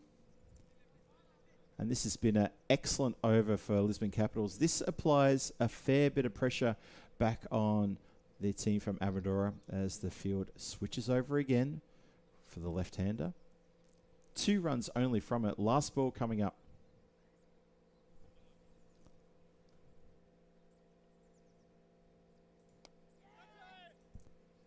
Well, there were shouts to catch it there.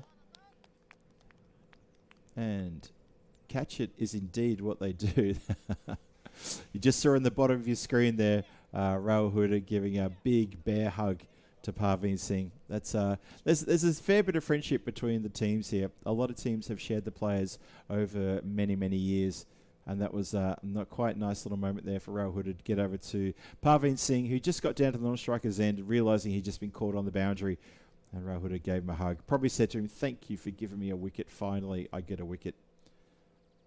So, second wicket falls at the end of the 7th. Still needing 54 off 18. Could be a very tough chance coming up. Very tough.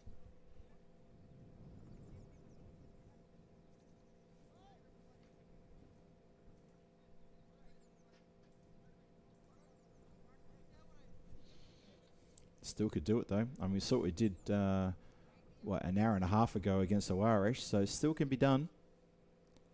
But the skipper departs. Ankush Kumar still there. He's just been buoyant. Looks like Arshad has come out. So if you want firepower, enter Arshad. Clipped away for the easiest of singles. Arshad just wants to walk it. He doesn't want to run. And he knows that that's exactly what Ankush Kumar wanted to do. Get the power hitter on strike and say to him, well, you can go get 53 runs from 17 deliveries. I probably don't have that power, but you do. Oh, vital over this one. Swings hard. Goes the smash. Bit of a chase on. the dive. I don't think the dive was successful. It's not. Oh, it goes under the player and it's gone for 4. So Arshad comes along, immediately finds the boundary.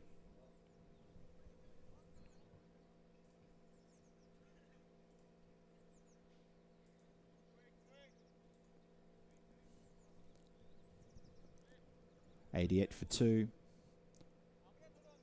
49 of 16. Still gettable, but it's getting steep. Arshad, he's a bit of a key here. He and Simranjit Singh, who may come on next, are the keys. But this looks like it's just starting to get away now.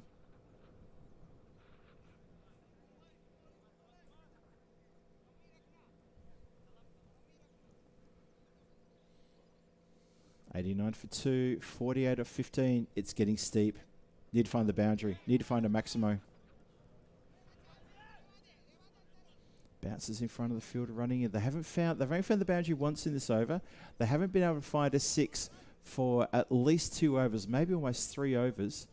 And that is why Lisman Capitals are getting back on top again. That run rate required is now at 20. And 47 of 14 is starting to look a little bit difficult.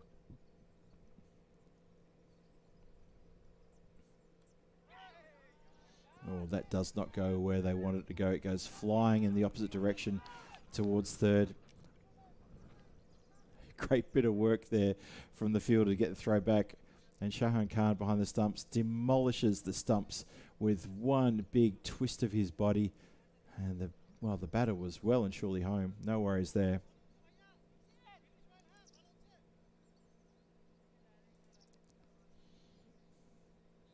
I would ask the people in the chat, please try and keep your comments respectable and mindful of others. It's not good to be reading comments that are easy using bad language or incredibly disrespectful. We don't tolerate that here on the European Cricket Network, and you should know that by now. Lovely shot, big shot for 6. Ankush Kumar hasn't given up. He puts that one out of the ground. It's a timely strike too to find a 6 on the last ball of the 8th, but it still leaves 40 required from the last 2 overs. And Arshad will be on strike for the first ball of the 9th. I think Ray's made his bed. Not going to happen this time, he says. Ray, I don't think you're the Lone Ranger on that one. That may be a bit of a view. Just for a second, there's no one on the screen, and they all come back again. Hope people didn't think the game was over. I think that the Lisman Capitals team were having a bit of a chat down at the mid-on area about who's going to bowl next. And the 2 batters just stepped off to the side to have a conversation themselves. So don't get worried, folks. They're still out there.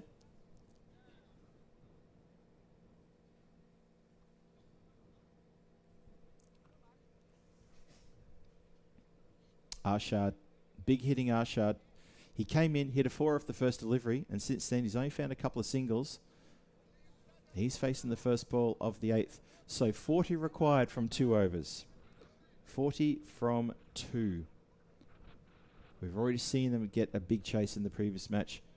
And they came from a position like this of needing 40. And it looks like Ankush Kumar has been retired and Simranjit Singh has come out. Ankush Kumar retired at the end of the 8th. He was on 33 from 18. He's been retired. Simranjit Singh has come out to see if these 2 can put the foot down. So that's the big change. That's the big news. I hope everyone got that one. Ankush Kumar retired. Arshad goes aerial.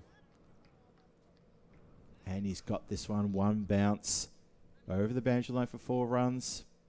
There's 4 of them. So 35 required off 11. Well, Ankush Kumar has been retired. That's the captain's choice. I can't tell you why he retired, but the captain has decided to retire Ankush Kumar and put the big hitting Simranjit Singh in. So between Simranjit Singh and Azaz Arshad, he's hoping his team can get the runs required. They need 35 from 11, and obviously the captain of Punjab CC Amadura, he felt that Ankush Kumar was not going to be the person to get those runs. Swings hard at this one, goes out towards the offside. Just for a second, the deep cover fielder had a look in the air to think he could have that. No way, no how. That was a big strike for a mighty 6. Hello to Julian Dawson with a zinger. Nice one, Julian. I don't know if he got a retirement party, maybe the gold watch, but I don't think he had anything else going for him. But to be fair, Ankash Kumar had done pretty well. He put together a good score. Did it in fairly quick time as well. But these are the 2 power hitters for Punjab CC Amadora. And that's why their captain, Parvin Singh, has left it for those 2 to sort out. Arshad is a quality player. Usually opens the batting. He's come in after a couple of wickets down, and he's already raced now to 22 from 6. So Punjab putting themselves into the box seat here now. 23 off 9. It's still a big ask. A couple of dots. And suddenly, Lisman Capitals have got their noses back in front. It can happen that easily. It can happen that quickly. We'll see. We'll see. Tight finish coming up, folks. Stay tuned. This will be done in about 9 deliveries. Let's see if they can get there. It'll be the second big run chase they've had in a row. Oh, there you go. Dot ball. Goes to go leg side. Misses a good straight delivery. Patel there just making it a little bit tough. So 23 off 8. Might be starting to get a bit too difficult. Ooh, tough. Here we go. Swings again. Keeper takes the stump. Cheyenne Khan quick removing the bails, disturbing the stumps. Second dot ball this over. That may make it a little bit difficult. 23 required of 7. They started the over needing 40 from 2 overs. It's now down to 23 off 7. Massive delivery this one. Absolutely huge for both teams. Capitals want to dot up. P&J want to get it over the boundary line. Connects. And he'll be gutted that there's been a connection there. It stays in the field of play, though. So not all is lost. The bowler put the hands to the head straight away and thought, oh, no, what have I done? Well, it's just the single. And that means P&J, you've got 115 for 3 on the board. You need 22 in the last over. Well, it's going to be all about a rush of blood for the last over. Simranjit Singh, he has to stay at the non-striker's end. Arshad got a single off the last over, so he gets to get on strike. Arshad's moving a little bit slow. I won't be surprised if he's looking forward to that ice bath after the end of this over. We'll see. Kev's gone early. Well, he hasn't gone early at all. Kev, that's actually good timing to say that. 22 off 6. 22 required off 6. Last over about to start. Oh, to be the bowler. To be the bowler. How are you going to feel? I'd hate to feel like that. Adnan Gondal's got the duties. Comes charging in. Arshad swings at this one. That's out of the park. Generous round of applause from the dugout. Not the cheering that we heard when they played against Aarish. Only because I think Aarish are targeted as the old enemy for every team in the competition here. Because they're so strong. That's a no ball as well. Oh no. Lisman Capitals, what have you done? It's a no ball 6. And suddenly it's 15 needed from 6. Well, that just got a little bit easier there.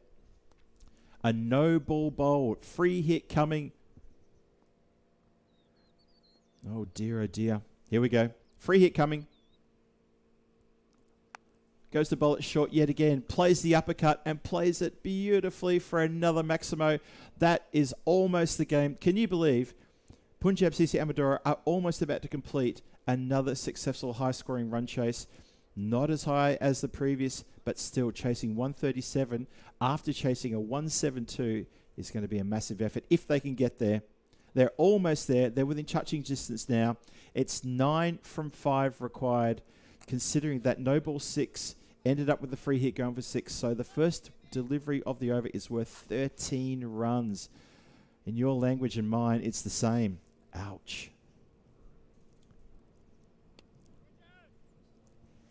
Oh, that's gone straight past the point and over the point boundary for another 6.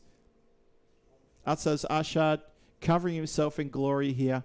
It looks like Punjab CC Amadora are going to finish with an absolute flurry and finish their campaign for the group stages with another win. 3 now from 4. It looks pretty academic. Lisman Capitals, you might as well bring the field in. You might as well try to do something different. You got a feel for Adnan Gondal. Tough conditions for him, but that first no ball he bowled at the start of the over, that really ripped the guts out of it for him. Down on one knee, lofts. And that is, it's another no ball. It's a no ball 4. That means it's the game.